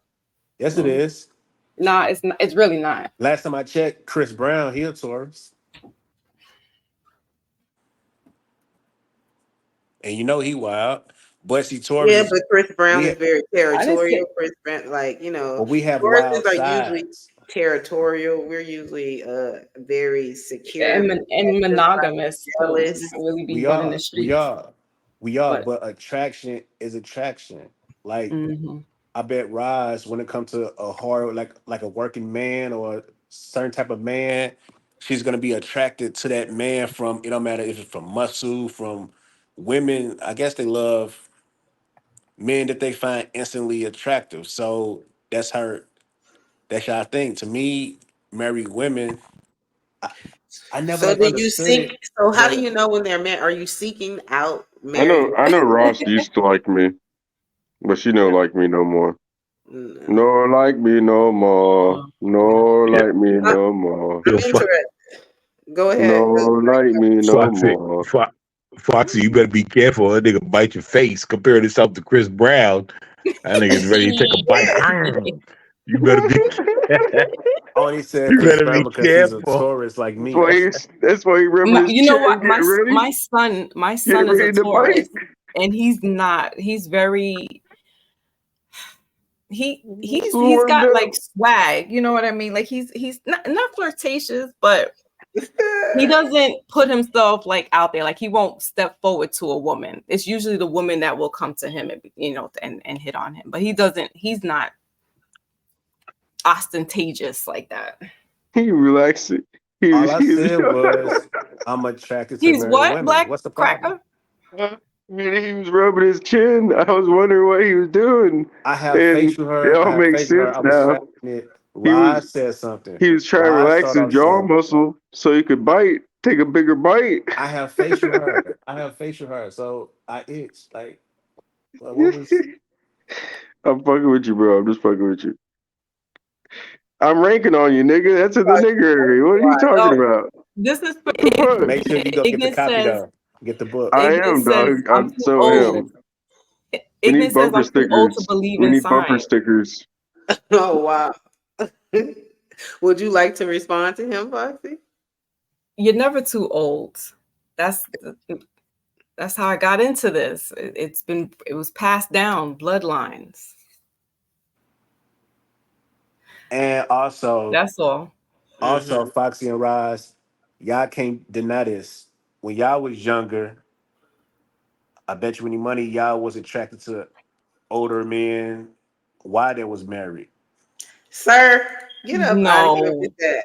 I'm just saying, like, we gotta be not at honest. all. You No, said you Older, have to yes. have a you said certain Married, type of no. truth and honesty. Truth and honesty. yeah, you gotta have a certain type of integrity about yourself. Like, I don't want to date a married man like, okay, you said be attracted to him. I don't know if a man is married or not unless he got a ring on, but I'm not going out seeking married men to be attracted and be like, no. Right. Like, I don't walk over into those waters. Like, So y'all karma never is had a real, sir. conversation when y'all was younger and y'all used to say y'all 20s. Y'all never No, had a sir. conversation with a married man and that y'all found attractive. No, sir. When I was 20, I was in college No, playing basketball. I didn't have no time for that, sir. I Me was too. married already. When Foxy was married, she said she'd been married for 32 years, sir. But Me, I said attractive. She Michi, could be quick attracted to question. like other men. Attracted, unless he's like a celebrity, like Idris Elba. Yeah, I'll be like, oh, Okay, he's Iverson, handsome. let me not But I lie. mean, the everyday man. But yeah, I mean, no, we're not doing that. Michi, I had a question for you. How many women have you been with that were If a just in famous no, because relationships? they lying. Michi, Say women. Hold Michi, on, Yeah. someone's hold on, asking you a question, Michi. Huh? hold on, Michi. How many women have you been with that were in relationships? Don't got to be married, just had a boyfriend and all of that. How many women you been with that are in relationships? Ask that again. How many women have you been with that were or are in relationships? That nigga asking that question like a detective. Nigga, I'm for asking real. that question. I'm asking that question because I've been Nigga, around the block and I know how the game goes. detective, And I hear puff detective puff stalk. smoke. Detective I hear stalk is Virgin that nigga's talking. name. Listen, like I'm a published author. Like I'm a YouTuber. And I'm a peaceful man. I I, love beautiful black oh, women, listen. and Peace Are is you answering beautiful. the question? I need you to answer the question, I'm good answering sir. it. Are How you many? How many? Hold on, Michi. Chill, bro. We men here, right? Let me detective finish black the thoughts? question and Cool it, then you cool it, answer. cool it. Are you a lawyer? Cool it, cool it. Michi. We men here. Answer the question, bro. I'm How answering many? it. I'll be the How many judge. I'm women? answering it. How And many you I'll be the women judge. have you been pressing me. with Let me answer it. that are either in relationships I or heard you. not in relationships or Let me answer married it. or not You married? Let can me you answer live in it. America, sir? You can Let choose to answer the me question answer it. or not to answer the question. Let me answer it. And I'm gonna answer it how I'm gonna answer it. I'm a published author. I'm a YouTuber. I love black women. You a But virgin. listen, but I have respect. Like I'm a He has And respect, you need to Ross. stop with that BS. You up here He talking about has respect. so we are expecting you to answer this question without no BS. He has left the panel now. I've taken him down. He has left. He may come back, but you need to be honest, sir. We don't got time for that. We done promoted that book so many times, dropped it in the chat and everything. Answer the question. What do y'all think about this man dating married women? I don't Black know. thinks that he has not gotten any, whatever. So Listen, Back in if my I'm not day, speculating, but if he's talking about preferences, I mean, we all have our preferences. But to act on those preferences, especially if somebody is married, that becomes a sticky. That just becomes crazy. But yeah, if it's somebody like I said, if it's Idris Elba that I know that I can't get to, and even if I could get to him, I'm not. I'm just looking from afar. He's an attractive man, Denzel Washington. But not to that's my preference. Like I'm seeking out and looking for married men. Yeah, he tripping. Meet you can come back whenever you want to, sir. But answer the question. Yeah. Yeah, I just want to know, right? I just want to know, like, he seemed like a player. I'm pretty sure he's been with many more women than I ever been with. You know what I mean? I only been with one woman in my life. That's it. Never had any other woman. I just want to get in the player's mind. You know what I'm saying? So that's all I'm asking. I'm not I don't think that I'm asking any egregious questions. He's saying he's attracted to married women. He said that he's never been with a married woman. So I'm just asking, okay, if you've never been with a married woman, how about just women that have boyfriends or whatever? Right? Because me, listen, I was lucky to get one girl, sleep with one woman, and that was it. But a player like him, I want to know like where he coming from. So I just, I'm just asking the question. Because I question. Right, because I know, like exactly what somebody said. Married women to get you shot. Listen, if you played in games, and he said he how old? 35. If you played in games, nigga, you ain't playing those games at 35. Damn near 40. Mm-hmm. That That's shit why is over. husbands have to encounter him. Like, yeah, that's horrible. With somebody's wife, man. Listen. I want to thank a couple of people for some cash apps. Thank you, Blue Jay, very much. I greatly appreciate that. Lionel, thank you so much. Thank you for always being in the chat. And thank you for your support. And I don't want to say the name because I don't know if I don't see the name in the chat, but the name does start with a D. So thank you very much. I appreciate that. We are having a wonderful discussion tonight. I think I got another 30 more minutes in me. Talk about whatever we want to at this time. And thank y'all. Can you highlight real quick what Blue Jay said about me?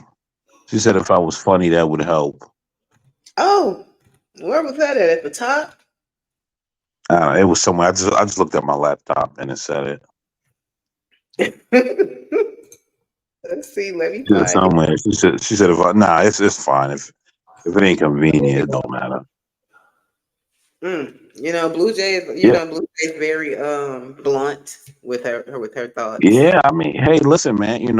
Listen, I'm a lame. One woman. I'm a lame. I'm a dusty. I'm broke. That's it. That's it. I'm everything that I'm all the mantras. You're not Drake. Yeah, No. Yeah. You don't have a lot of women, so you don't have to put on a persona. None of that. To be somebody else just to get some girls to like you. No, I'm lame. I'm dusty. I'm broke. I'm a burger flipper. I flip burgers for a living. Do you see this comment, Black Sauce? Ruko says only one woman in your whole life. Nah, I was wilding too much. I already slept with almost 50 chicks by the time I was 25. Had my first kid at 19. Very experienced. You see, and here's the point. Here's the end of what he said is the result of having all those women. Wow. But yeah, man, only one woman. Listen, like I said, I was a lame man. Well, excuse me. I am a lame. Nothing wrong with never had. I flip burgers. I'm retired from burger flipping, and we good. Ladies, if you wanna season burger flip, let me.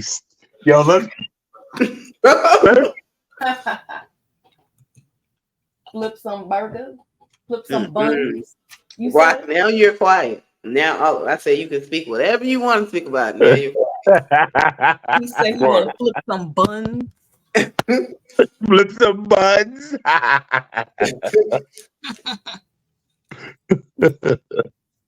Oh, hilarious. No, but you know what? That's all right too, because we glorify the body counts. We glorify, who we ran through and stuff like that. And in all honesty, like that's what I'm telling my children, slow that all down. Because I was a mom. Yeah. I was pregnant at 15. Mhm. Yeah. And there's nothing wrong with just keeping that to yourself and being with one person, if that's one person for the rest of your life. Yeah, so beautiful. Because those body counts have repercussions behind them too. Yeah, listen, I'm about to go from burger flipping to book writing. Shit, if the dishwasher could do it, I'm Yo, next. control. Yo, right.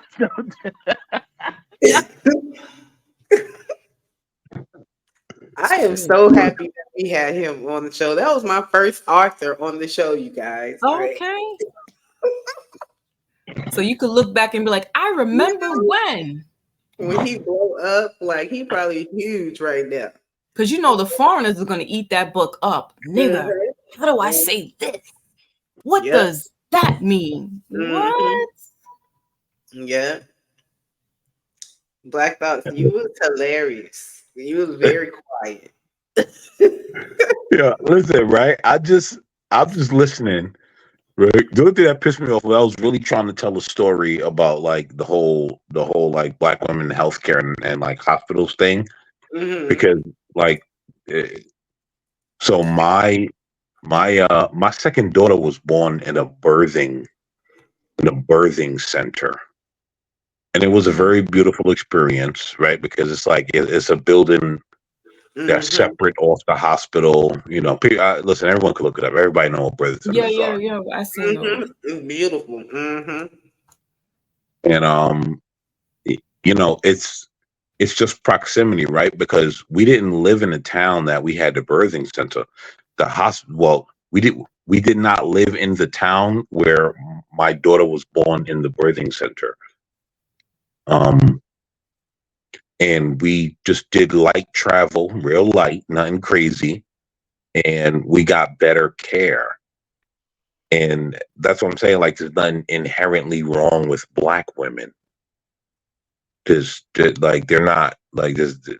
It's the care that you're getting in certain places, and I'll tell you that, right? And I'll say this because a buddy of mine, his wife was going to the hospital. Well, his ex-wife was going to the hospital in the town that we lived in. And they kept telling her, oh, everything's fine. And she's like, yo, something's not right. Something's not right. And they kept telling her, yo, everything's fine. And I told her, I'm like, look, I think you need to go across the bridge. Because this is when I was living in a small town upstate New York, as you know, obviously as I got older. And,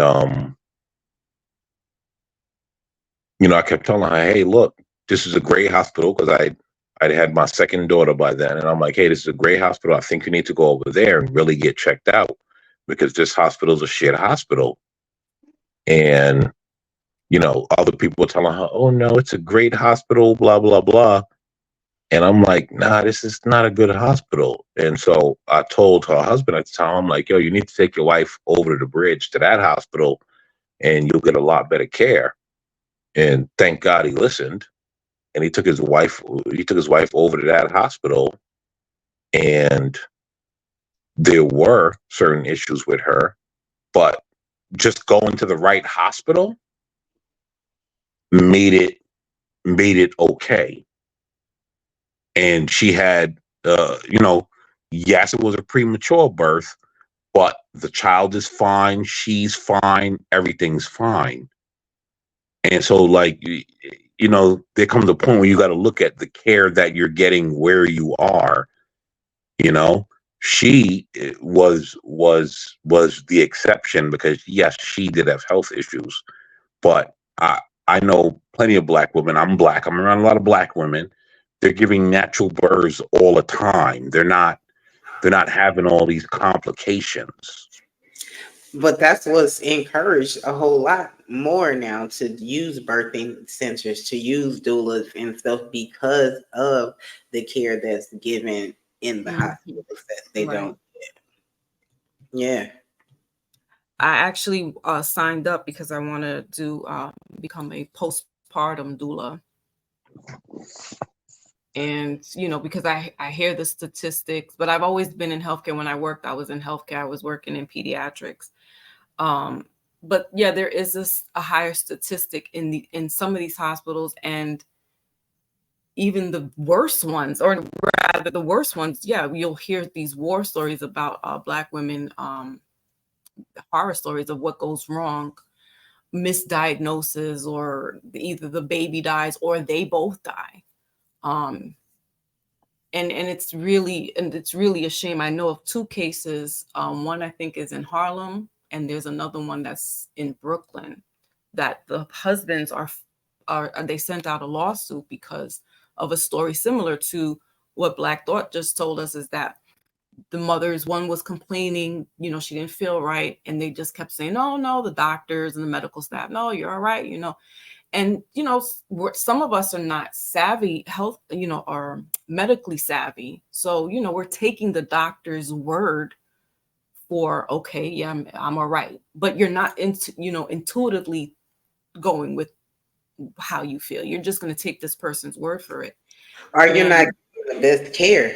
Yeah. Yeah. And if you're in and you don't realize that. Designated area where, so like, say, for instance, the South Bronx, where it's the poorest borough in the city, and even in the state. I don't know if there's any ones further up north, but definitely for sure the Bronx.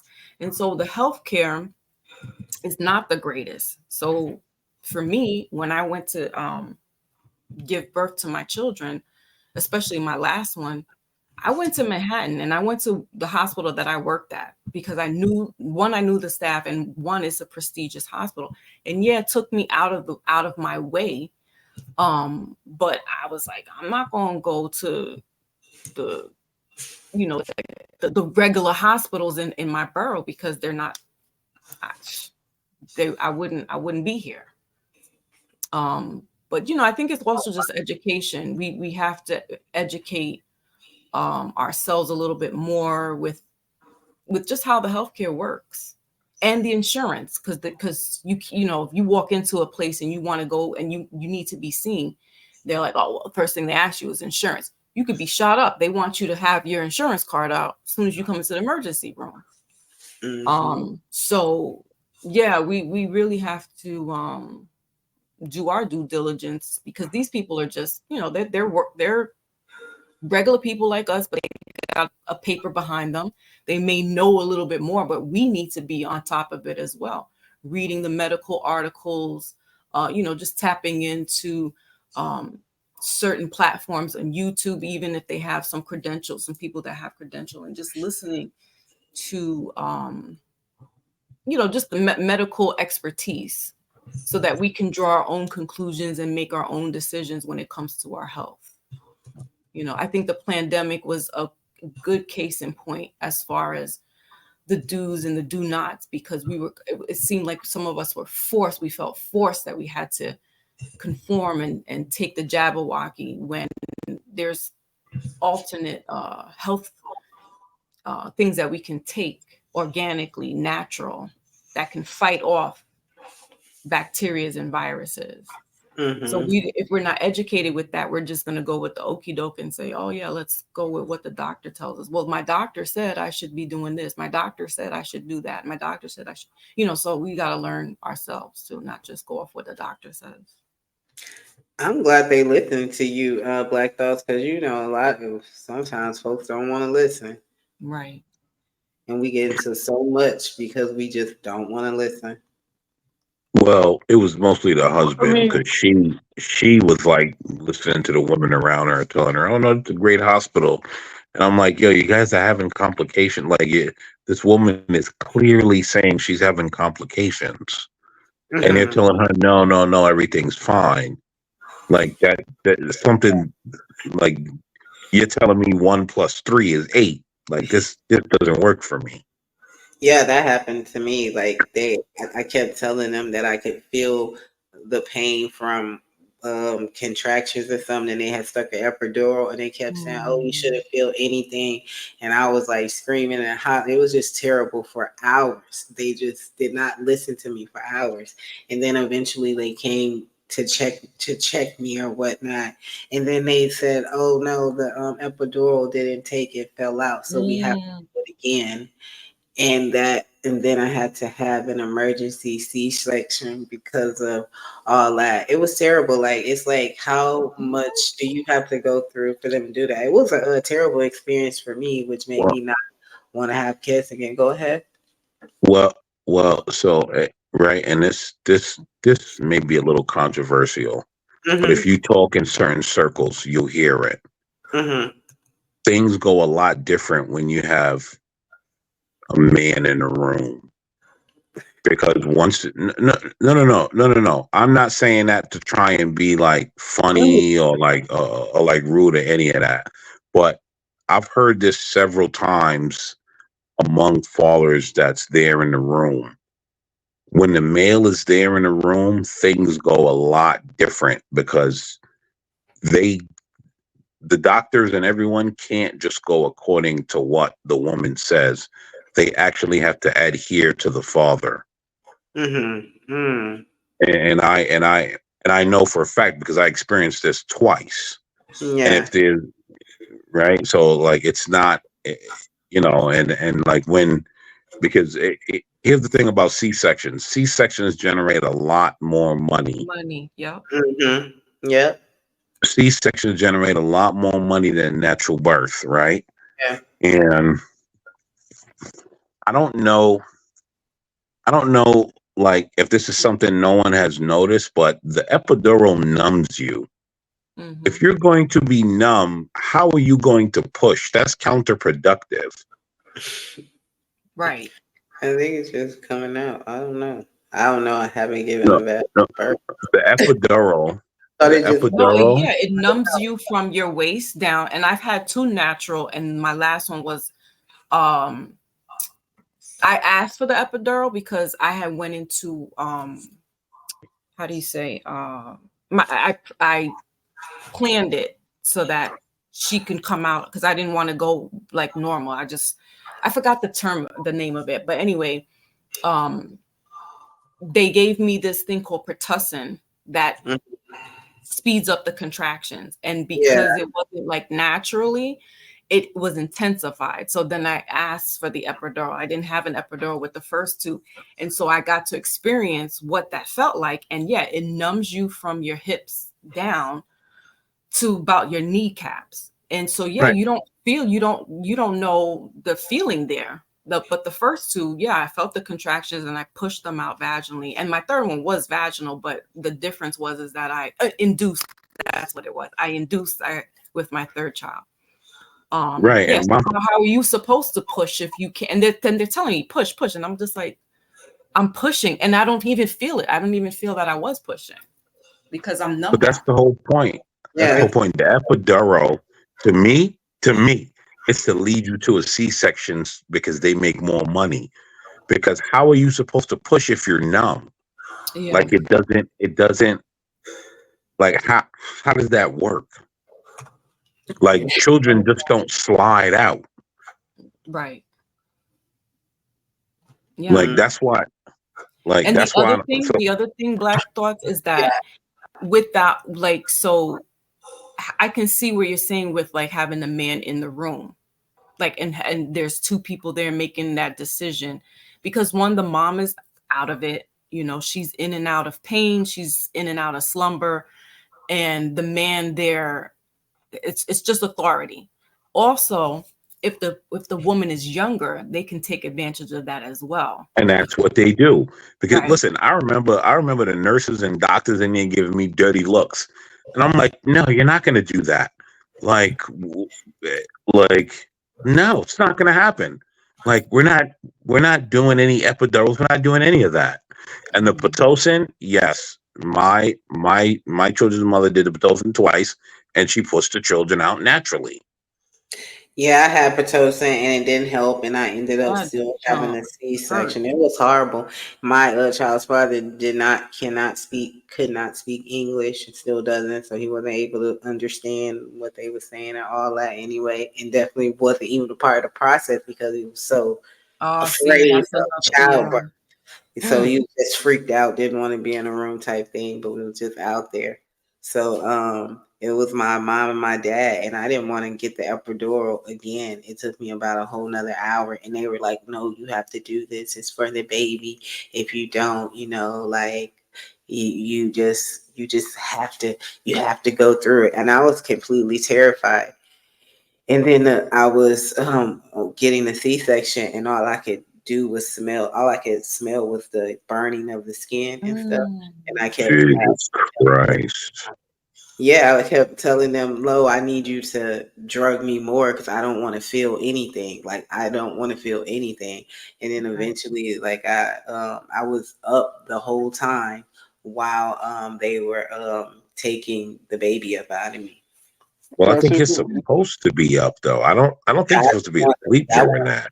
Out. Like I wanted to Not be on a C-section. No, you're supposed to get knocked out.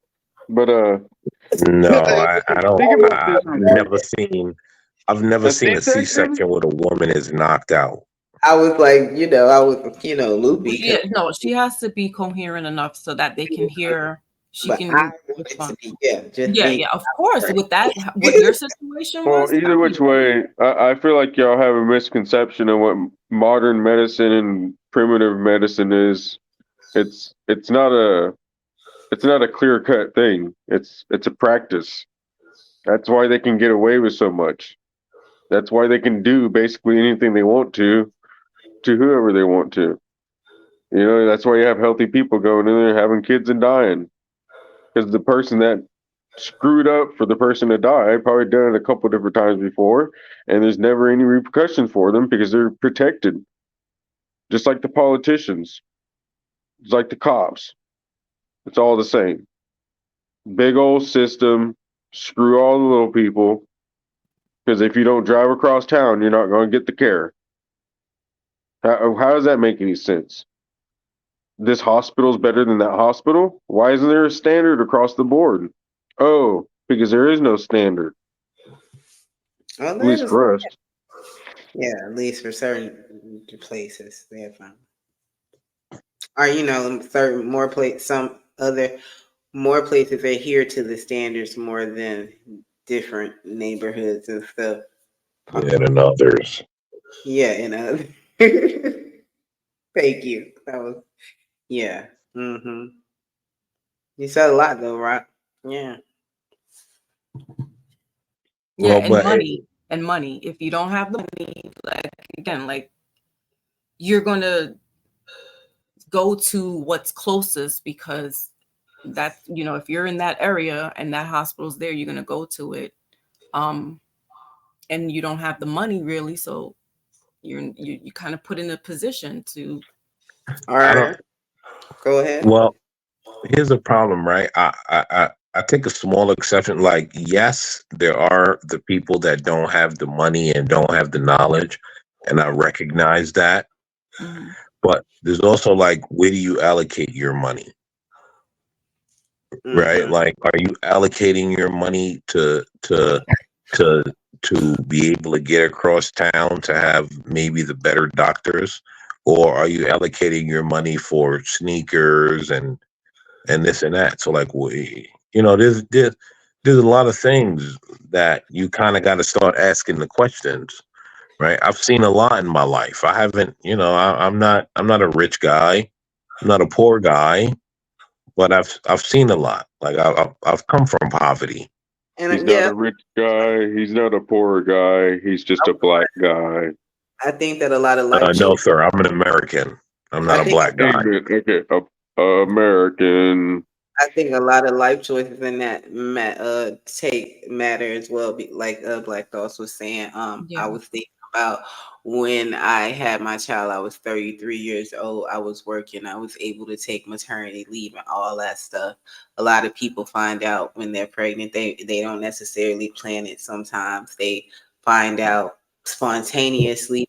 They're probably not set up. You have a lot of people on Medicaid, a lot of people on those different types of insurance, and they get you up in there and get you up out, and people can lack receiving care just from them situations too. So I think it has to do with a lot of family planning too on how you bringing this child into the world. Right. And like in my situation, like I said, I was 15.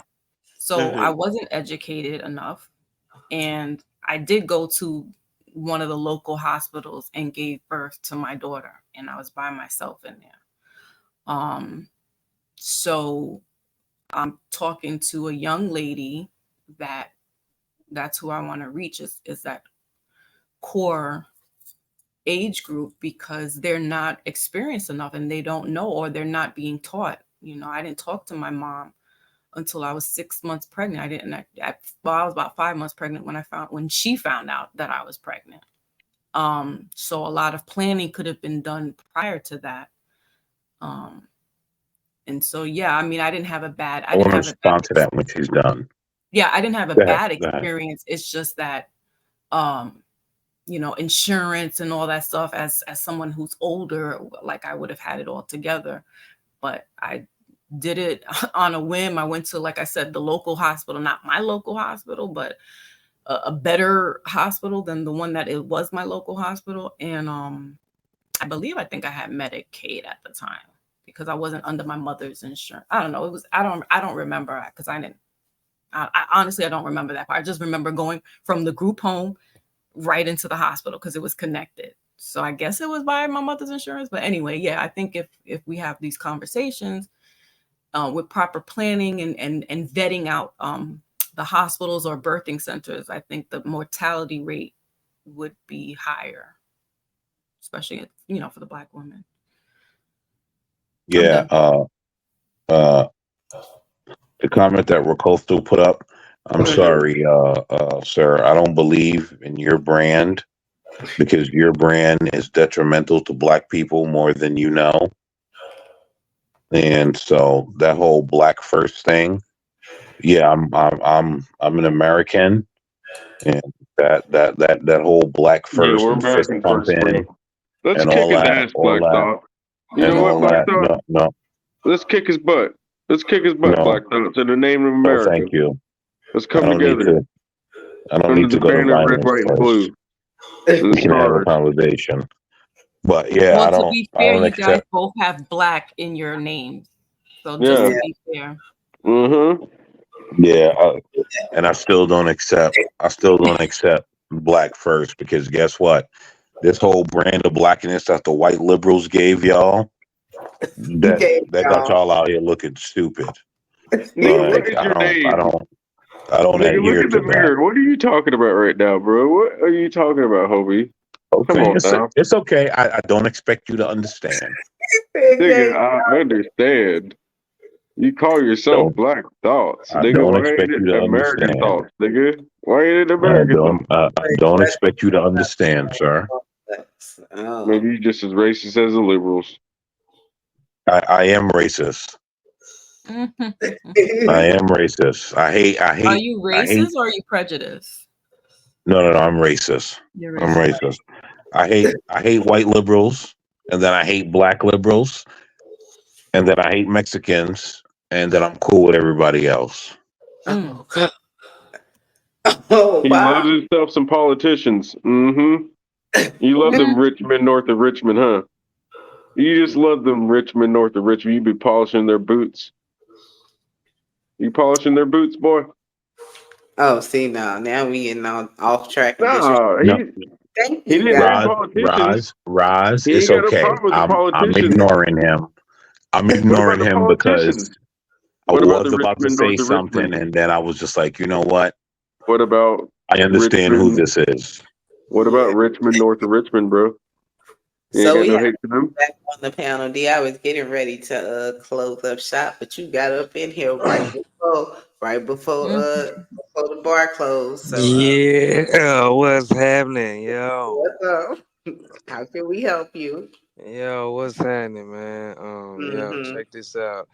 You guys touched on a whole lot of topics, but that guy that came up here with the nigga book, he's a fucking coon. Whoever that nigga was, man. Who was that guy?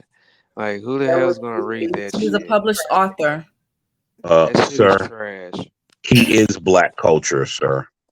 Not read it, recite it, nigga. We don't Trash have and Rise recite it. Girl, I'm very disappointed in you. You need to do a better job of mediating your show, letting all this nigga nonsense go on. This is a different channel than that. This ain't Kevin and Sales, all right? This ain't 777 show, okay? Like this is a classy affair. Oh And I Lord. need for Thank you to you. be a better mediator on your show. Okay, I'm sorry. I'll get better for you, D. Thank you. Thank you. Is there Sir, anything he else is. you want to say before the bar closes? I'm just gonna say it again. That guy is black culture. He Whoever Yeah, fuck. he is the epitome of black culture. he's making money off of it. Yeah, man. I Oh, for mean, sure. it's sad that we got niggas pushing 40 and 50, still talking about sleeping with married wives and shit, and doing all this fake ass shit, man. That shit's whack, man. At that age, you need to be settled down, man. But that's always pushed to our culture, man. Just be a player forever. Black people. Damn. Eventually, you're gonna need somebody to take care of your old ass. Ain't that the truth? You know what I mean? Ain't Like Yeah, that For nigga. sure. you're gonna get old one day. That's Like in the nigga, motherfucker. right? For real, bro. You on some real shit right there. Yup. Mhm. Yeah. Keep going. I mean, You see what I serious. Because said, right, when you look Roz? at I said, what when are you you, look, 35, 40, still thinking Yeah, you doing that? Come on, bro. exactly. yeah, because Uh, when you look at like, just black culture, whatever. Like, they got movies like How to Be a Player, but ain't no white version of that shit. You know what I'm saying? Like being a player, that shit get old after a while, man. You know what I'm saying? okay, Rakosu, no problem. I'll go worship at the liberals' feet, and I'll be the black that you people want me to be to make you people happy. I'll join the monolith. Okay. No, don't do it. You not a player No. no more. You ain't a player no more. You done matured and everything now. Who, me? D.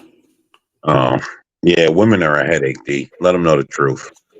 He No, but always you know what? You know what? He brought up a valid point Women because are definitely a headache. You know what I'm saying? That's why you should just have one at a time. You feel me? I mean, who wants to just keep dealing with That's all a these fact. personalities every day? The more You want beautiful one they That's a are, personality. though, fact. the more shit you will put up with. But it seems like the bigger their I know there's direct correlation.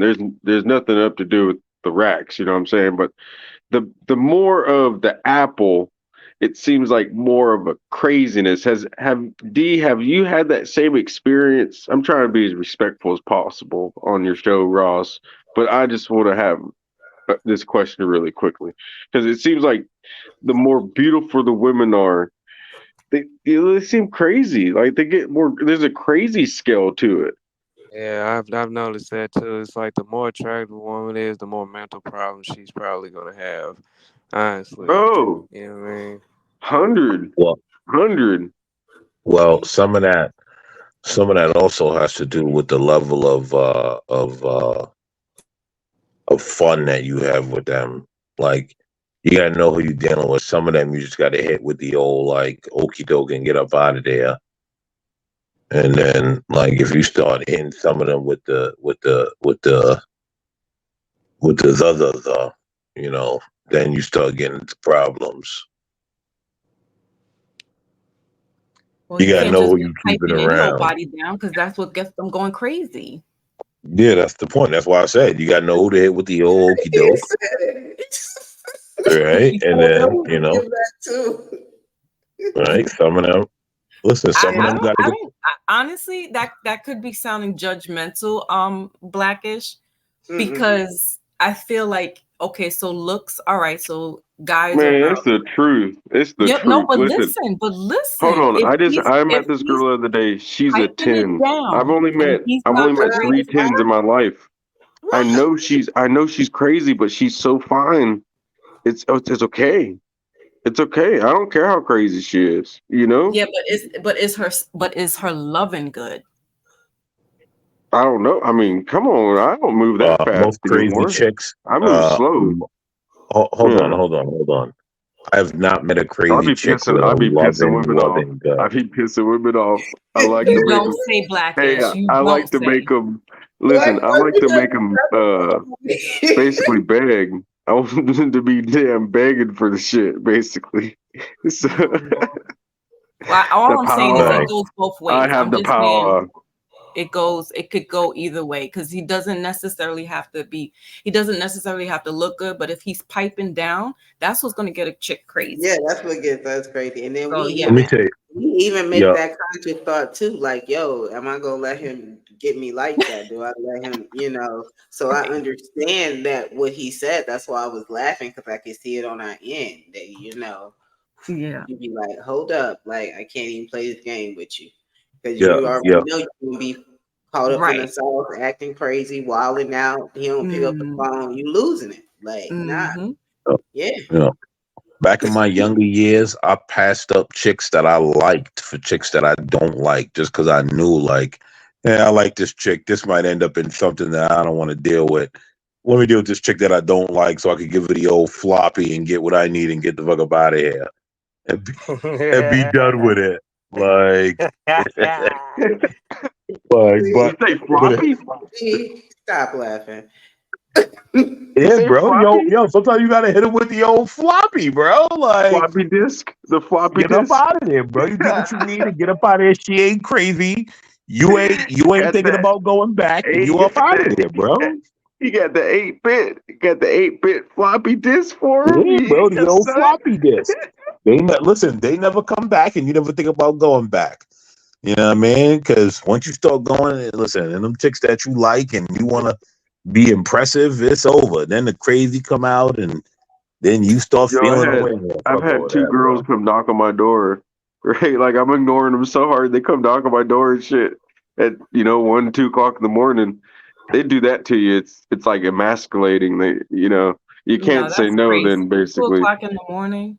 Hell yeah, man! They already know. And it's oh man, Black Thoughts. You already know, bro. But I think they're already crazy.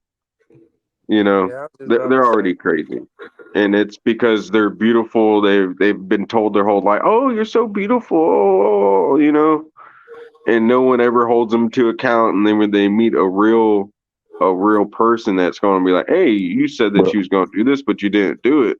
Let me tell you something. You know when you've gotten the crazy out of them, because it'll be like a certain point, and they'll just look at you. And you'll just be like, "Oh shit, there it goes."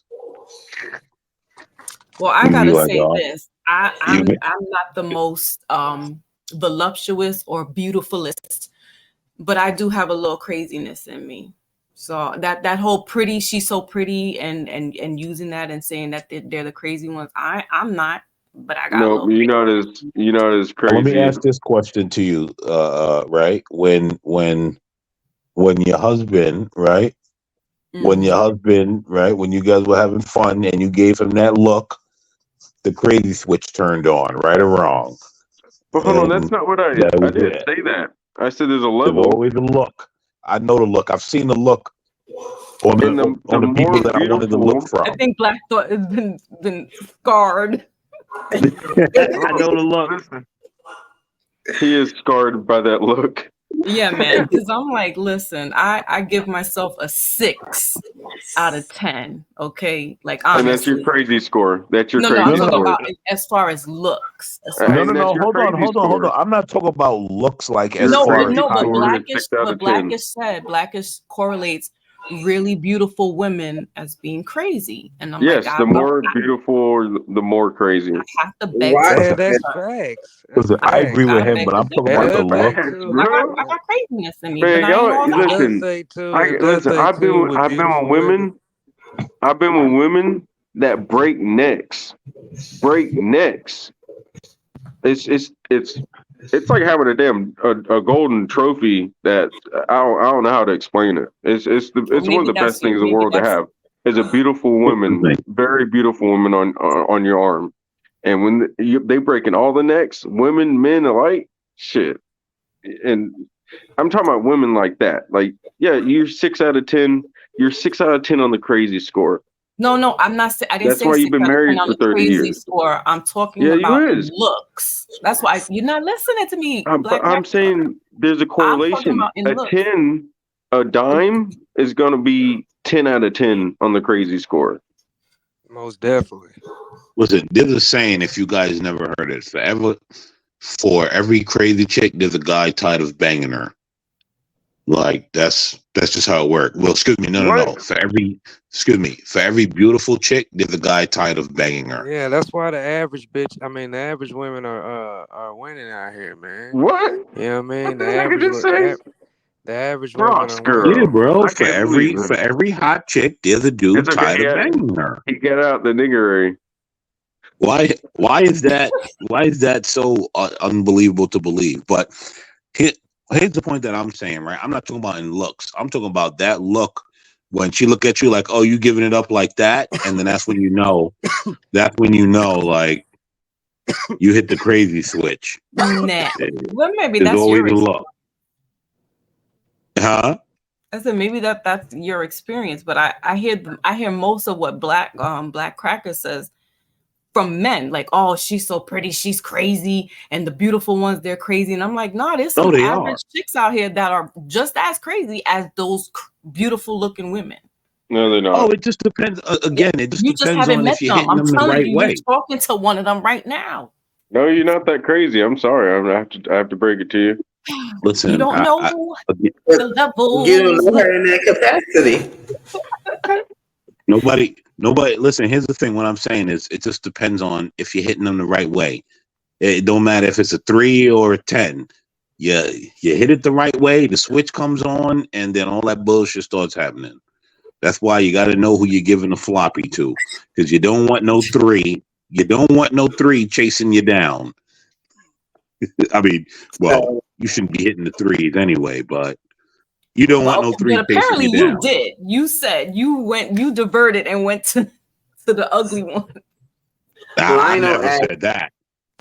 Lionel asked, where do I rank myself on the crazy scale? So I'm not proud of it. We already know what you did, Raz. Whereas we already know what you did. We don't need to go through it again. But I would rate myself probably no, you're 9, 10. 9.5, maybe. You're 10. You have the dimples. You got the dimples. You got the dimples. Don't fake it. And I'm not. See, they're already stereotyping you, beauty queen. Because she's a beauty queen, she's got to be a 10 on the crazy scale. No. Raz girl really is crazy. She said. I already knew Raz girl was crazy. We'll just say that there's some mental defificiencies going on. No, she's just crazy. No, Raz is crazy. They've heard. They've heard the story. I allegedly. I know, I have too, and I take that, and I don't take that lightly. Blue Jays like a 3. Crazy come in different forms. It's not all one form. Yeah, very different forms. Yeah, like I'm like in the argument type thing. My boo thing says that I don't stop talking and I just keep going and going. I could be antagonized. It's just some things that you don't really, like you see about yourself at times. I'm the kind of person like. I ain't never been. You take that comment down. If I'm fighting somebody and they hit me, I'm the person who go and I fall. I'm gonna get right back up and go again. If I fall again, I'm gonna get right back up and go again. If I fall again, that kind of like I'm just like that. Granted, that hasn't happened to me, but that kind of crazy for me. Damn, you like that. If I could paint a picture for you guys, yeah. I'm just answering Lionel's questions. I don't. So a fight with you is a fight to the death. Roz. Blink twice. Blink twice, Roz. Blink twice. You can have your own. I didn't mean to eat the ice cream. You know what I'm saying? You ain't got to kill me over it. Oh, if you ever ate Roz's leftovers, man, you might as well move out the house. For real. Nigga better nigga, you better not even move, nigga. You better just move yourself. Yeah, no, but there are levels, like Black said, there are levels to the extreme. And I think that some women, like Blackish said, that they weren't told. They've always been praised, but they never got corrected and put in their place. And so these women are delusional out here and just thinking, and that's what makes them borderline crazy, because they're delusional.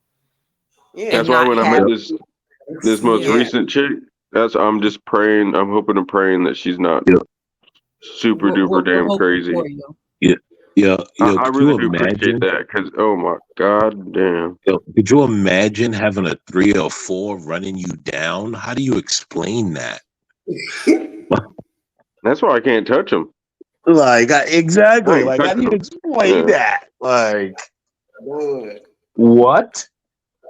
So someone said in the chat that people always say that it's beauty over anything, but it looks like beauty over personality, but it looks like it's personality over beauty, because you don't want to deal with the craziness of a woman. And I didn't really think that was they're all crazy. Yeah, because we have hormones. That's what makes us go a little off the Richter sometimes, especially when it's our compassion from women in regards to that. 100%. Listen, women, some women might not admit this, but they need at least twice a day. That's the pill that keeps the the vitamin D. Away. Yeah, they need the vitamin D twice a day, and that's a minimum. And if she's a nympho, maybe just this is what it is. You keep them calm. I don't know. That's not a nympho. Twice a day, like that's not a nympho. Twice a day, every day. I mean, it might not be every day, but like twice a day is not a nympho. Like 3 weeks on, 1 week off. Every day. No, 3 weeks on, 1 week off.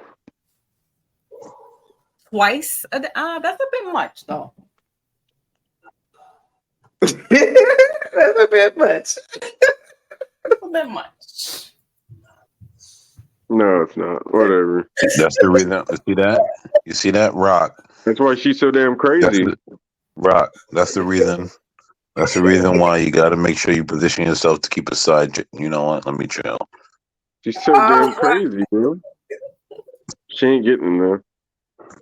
My mic. Why do you gotta have a side? Why don't you just jack? Oh no.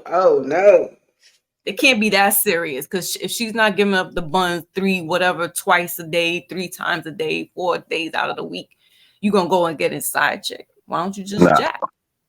Let me tell you something. If you're doing what you're supposed to do in your house, and a woman ain't suffering, she's okay with you having a side chick. As long as it ain't causing no problems to her life, and there's no side chick out there running around going crazy, she's okay with you having a side chick. Hell no! Don't make me have to go fill my glass back up, Black Thought, because no. Listen, I don't know why y'all fronting. All y'all fronting, every last one of you. Man, nigga already read the niggerary. I'm gonna keep it real all with that, you. then you just go ahead on with the side chick. I'm gonna keep it. No, that's not how it works. I'm gonna keep it all the way real though. Check this. You see, why that's have not more headaches? Why? Hold on. The side chick is never supposed to be a headache. Yeah. Right? And apparently you haven't had one. Apparently you haven't had one or two. Look. If you got money, hold on, Foxy. Listen.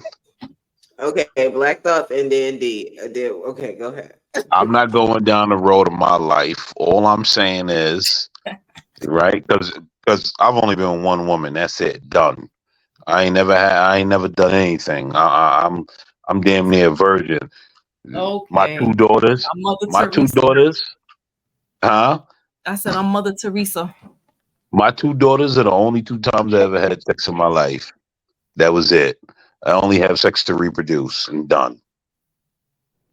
So, listen, most chicks are okay with a side chick, as long as she ain't missing nothing and nothing's missing in her life, and she get to prance around and do, and ain't no other chicks and ain't nobody talking and whispering and all of that, everybody's good to go.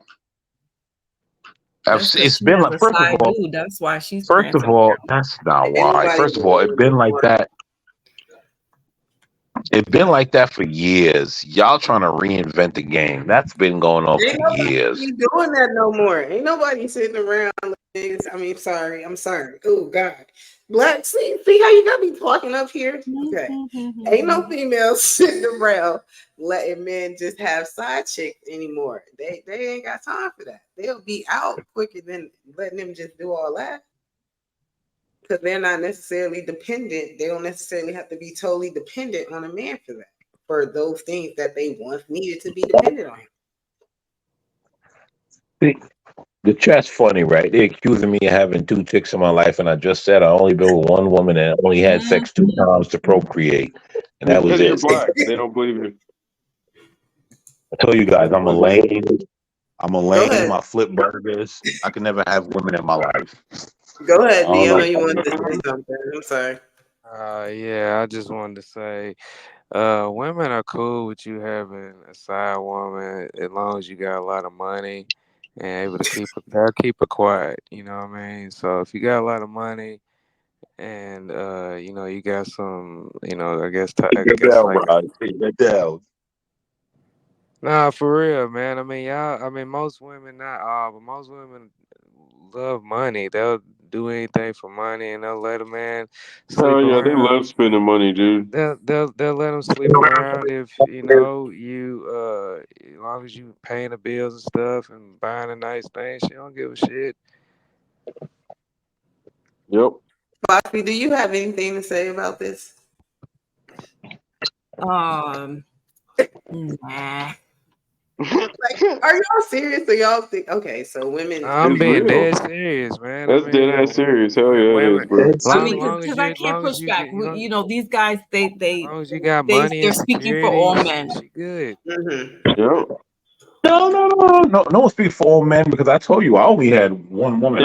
If men had 70% of the wealth or more or whatever, and 70% of the jobs, and if we had a majority, yeah, we would be in a lot better position than we is right now, and society would be also. I guarantee you that.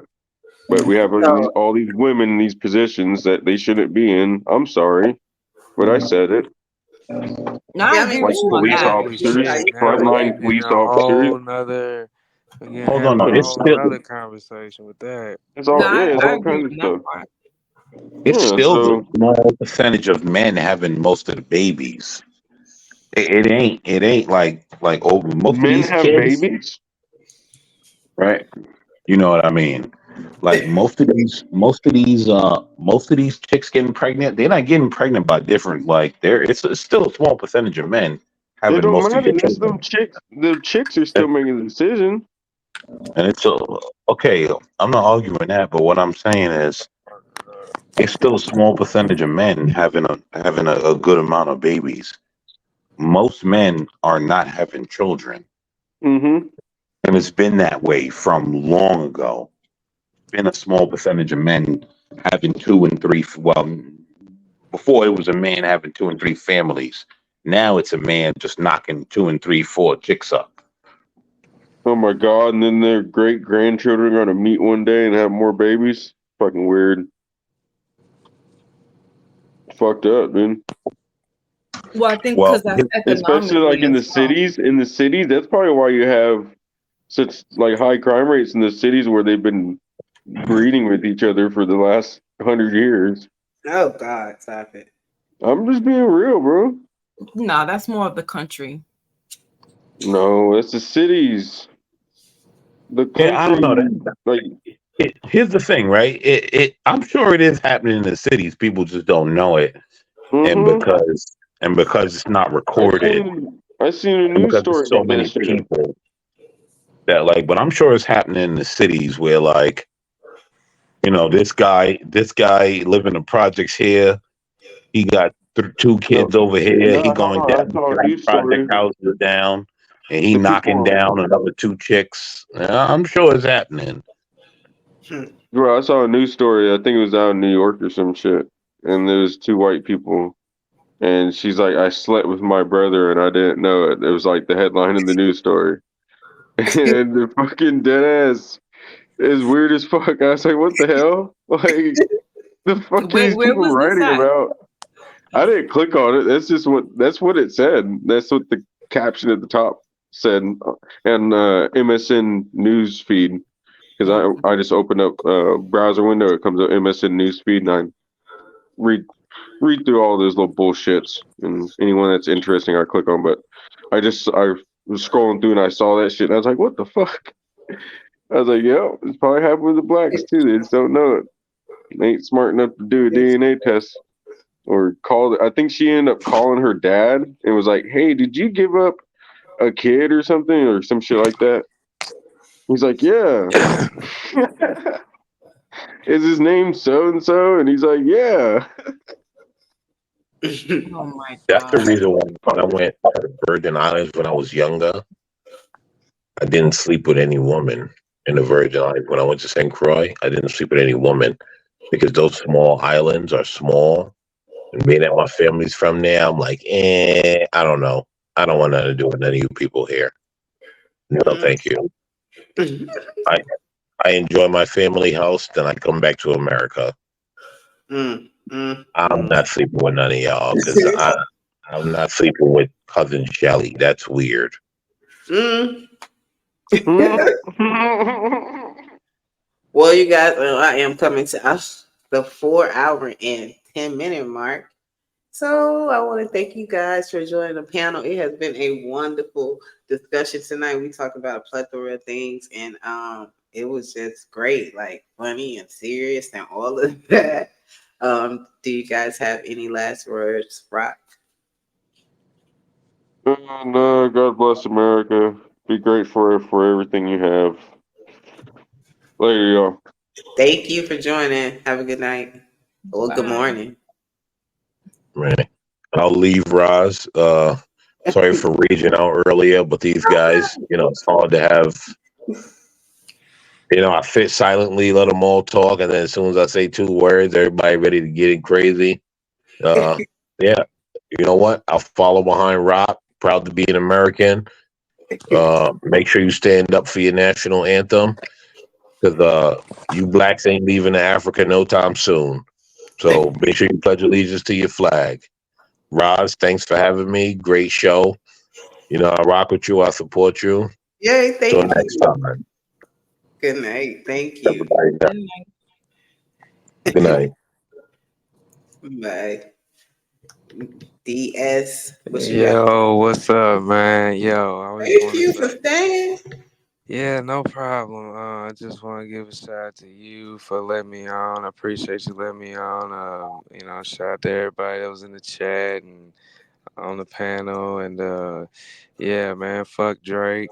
I want to say that too. We ain't bumping none of that shit from 2024 to now. I mean, till ever, nigga. Like, I don't know. I'm high. I don't know. But look, I want to appreciate you for letting me on, and hopefully you'll have another show next week.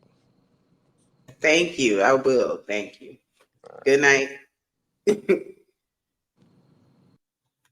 Bye, D. Thank you, Foxy. It's been a wonderful, wonderful show tonight. It has, and I thank you for having me up here. And for everybody that's leaving the chat, don't forget to hit the like button, hit the notification bell if you haven't already. And with that, I thank you, my beauty queen. I hope you had a blessed birthday and hope that your year is even better than the last. And just, I love you dearly. That's all. I love you too, Foxy. Thank you. Have a good night. Right. Although it's the morning time, it's 4:00 where the we early at. morning. Yes. So I'm glad I brought it in with you tonight. Yeah. All righty. Good night. Bye. Bye. Well, you guys, I started a little late. Well, I don't know if I want to say I started a little late because I'm kind of, I was late. What is it to be late is to be on time? No, to what is it, you guys? To be on time is to be early, and no, to be early is to be on time, and to be on time is to be late. And I was late, so I was that. Blue just says, Rocco, keep 911 on speed dial in case she's tracking you. Oh, I guess they're talking about some stuff going public with that ish. Wow. Lionel Suggs, Roz, what is something you're proud of accomplishing this week? Can be anything and why. Well, Lionel, it's been a long week, a week that was full of a lot of things that have me anxious. One of them is going to making some changes at my job where it is more so for more growth and opportunities. But and I know that it's a good chance to be able to get given that opportunity to go over there. So I'm grateful for that, to be chosen or something in that way. But I'm kind of conflicted with my complacency with where I'm at now and my comfortability and the relationships that I've built with the population with whom I work for. But the accomplishment is going over to somewhere else to hopefully do those same things.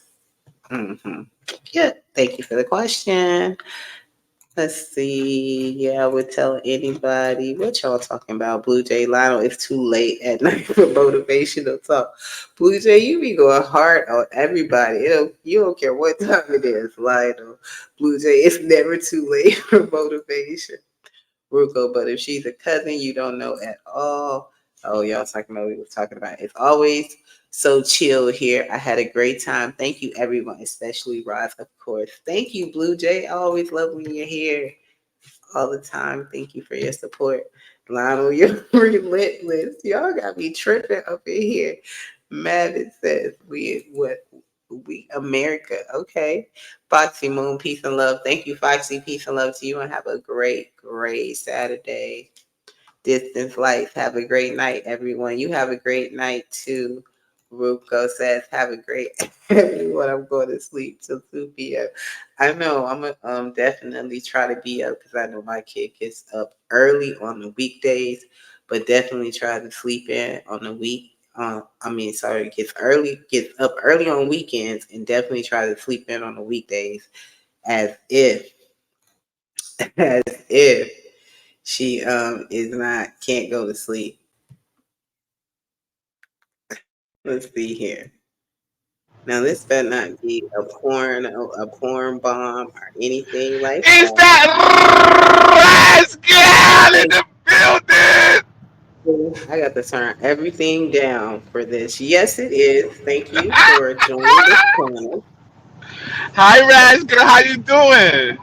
Hi, BDB. How are you? Thank you for joining the Reason with Roz. Happy belated birthday. Thank you. Happy belated birthday to you. Oh, man, you looking good. You looking nice, man. What you been working out? Well, I try. You see the shoulder, you see the collarbone and stuff. I sure do. Woo, and that jawbone. Let me see the jawbone, bro. Let me see that jawbone. 42 is trying to do me well, Oh, man, you look good for 42, man. How you been? I've been well. Thank you for joining. What's up with you? I can't call it. I just wanted to come on here briefly to let you know that I'm very proud of you. I like to see you doing your thing out here, entertaining your folks and your audience. And I just want you to know to keep up the great work. Thank you. I appreciate that. Everybody, this is Behind the Bar. He does have a channel as well where he brings a virtual bar to YouTube and he plays wonderful music. I believe, is it now Behind the Bar 3.0 now? It's the same 3.0, yes. Yep. Yeah, Behind the Bar. It's not even about me. I just came over here just to say hello to you. Yeah, but thank you. Yes, Thank you. I appreciate that. I am glad How's that. the family? How's the family doing? Family is good. Relocated to DC, having a great time. Get the heck out of here. Yeah. Wow. I'm thinking you're still out there in the Houston area. Wow. Yeah. Mm-hmm. Wow. Yep.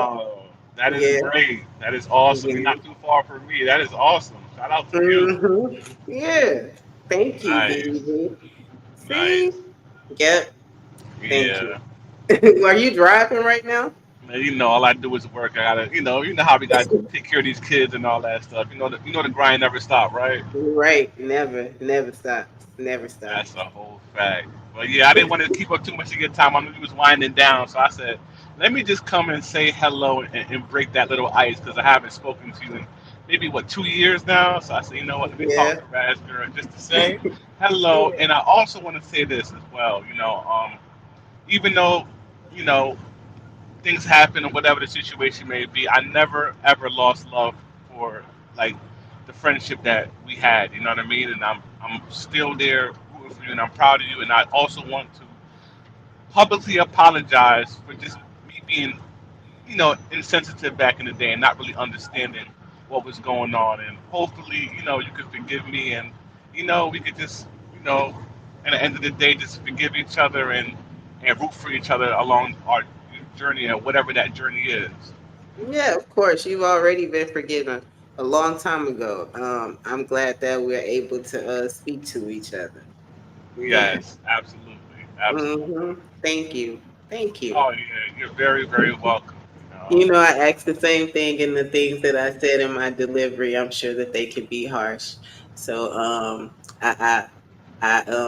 we had a have and had a wonderful friendship. So I never want to come like that at you ever personally on air. So my apologies to you as well.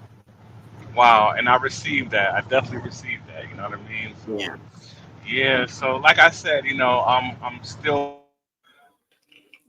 yeah, I'm still here. You know what I mean? I'm the same Jermaine, just a little bit more mature. Just a little bit more mature, but I still have work to do. As we all do. You know what I mean? So, I'm a work in progress, and and let's do it, man. Let's get it in. Yeah. Yeah. Thank you, BDB. Thank you. Absolutely, absolutely. Have And a I don't good want you night. to ever Drive feel. safely. Thank you. And I don't want you to ever feel uncomfortable. Like, if you ever felt the need to come by, my channel and say hello, just know that no disrespect will ever be tolerated. Just how I would know that you would protect me over here, I would protect you on my side, and it's no love lost. All right. Yeah, I got you. Thank you. I'll be in the bushes already.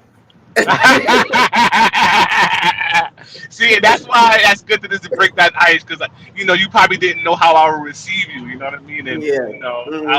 I would never go on there and tell you get up out of here, none of that type of stuff. 'Cause that's not even my character. You know that about me. You know what I mean? So Yeah, I I'm proud appreciate that Labudo is still holding you down and supporting you. And I love to see that. You know what I mean? And you that. know. And I watched your birthday show, and I saw the love and support you was getting. You know what I mean? But that was your day. That wasn't my day to come in and say, "Hey, how you doing, Raz girl?" You know what I'm saying? So I say, you Yeah. know what? I'll wait till after her birthday, and next time she's live, I'm going to stop by and just say hello. And it is what it is. Yeah, thank you. I appreciate that. You made my morning now. So thank you. Wow, I'm glad that I was able to do that, and you made my morning as well. I'm out here, as you know, trying to get to this little bag or whatever, and I was like, all right, let me just have her keep my company because sometimes it gets lonely. But I Yeah, tell you this though, I tell you this, one of my favorite episodes of all time, and I tell people this all the time, and this is no cap. My favorite episode was me, you, and Lottie Cabal when I did the hot chip challenge. Oh yeah. You were a phenomenal, phenomenal host, and I watch that even sometimes just sporadically, and I just watch that, and just the camaraderie, the chemistry that we had, and everything was just so beautiful. You know what I mean? Like it just brings back so many great memories, and I never forget on your birthday party how excited and happy you were, and like those were the days that like I truly, truly like cherish, and I just never forget. You know what I mean? And it is what it is, and maybe you never know. Maybe me and my wife and you and your significant other one day could probably meet up one day. Oh, you went out. That's what driving on the road does.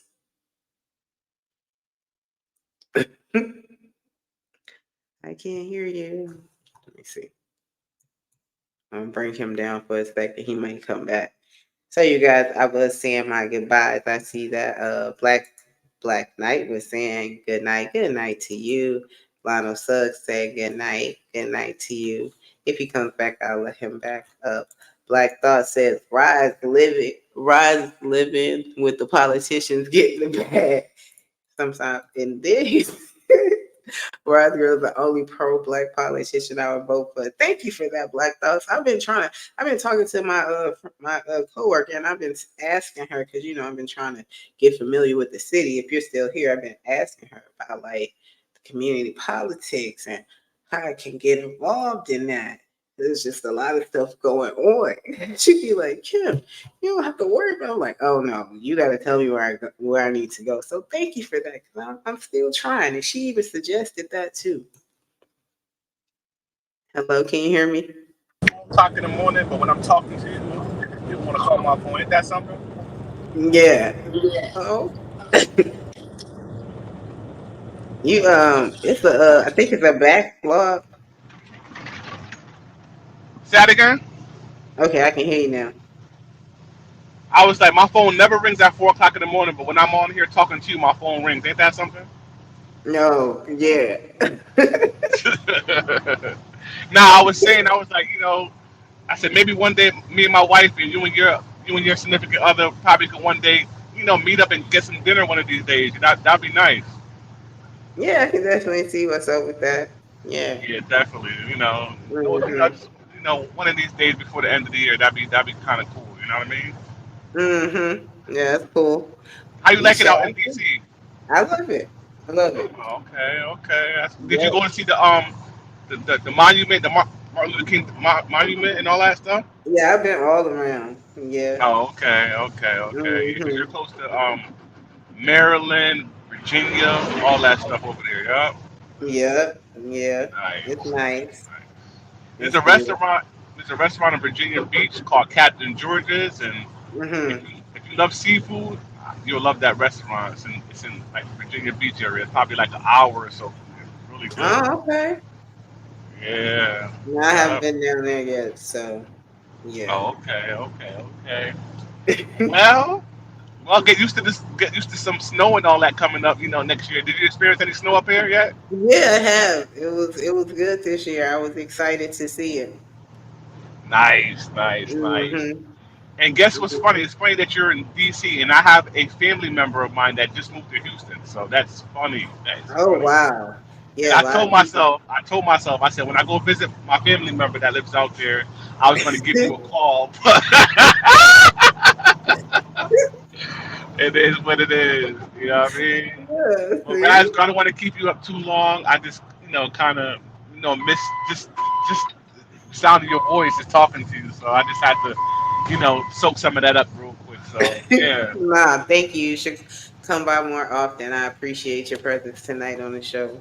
And vice versa. And get out them bushes, girl. You ain't gotta be all up like how you was all the time and all that. But just to say Oh hello. Like when Lord. you left me that comment on my show that I did when I was being interviewed, the Mhm. gentleman asked me. He said, "What happened to Raz, girl?" He was like, "That was your biggest supporter." I was like, "Oh, like it made me damn near want to cry." I didn't even know what to say. You know what I mean? But I said, I just, things happen. Sometimes, people just end Mhm. up having. At the end of the day, sometimes it just results to like a miscommunication and everything like that. But Mhm. I couldn't say nothing but positive things about you. Yeah.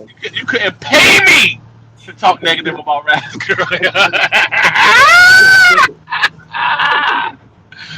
Yeah, Thank you. but you have a wonderful night, Raz Girl. Mhm. Shout out to you You and your too. audience. I like how you're growing a nice little organic audience over there. That is Yep. fabulous. You know what I mean? And until next time we speak, take care. Yeah, thank you. Have a safe night. Tell your All family I right, said hi. sure will. Thank you. Later. Wow, you guys. Yeah, so I cannot believe I am at the 4 hour and 30-minute mark. That's just outrageous. That's out of control. It's out of control. And I thought that I was gonna come on tomorrow. I thought I was gonna come on Saturday, but I have a boo thing and I don't want to neglect him and neglect my family. So I don't really know, you guys. I don't really know. But tonight was very, very, very good. It was wonderful, wonderful conversations. You guys were awesome. Black Thoughts, Blue Jay, Black Knight, thank you. Lionel, thank you. Distance Light, Mavitt, of course, Ruko. I also saw, did I say Black Knight? I think I said him. I also saw Mo Love in the chat tonight. Yeah, it was just a lot of people. Simon was here. Thank you, Simon, for your transparency tonight. Rock was here, of course. You know, Rock is always the fire on the panel. But thank you, Rock, for being so mal-mannered tonight. Foxy, of course. I love you, Foxy, always. ND, thank you. Thank you, thank you, thank you.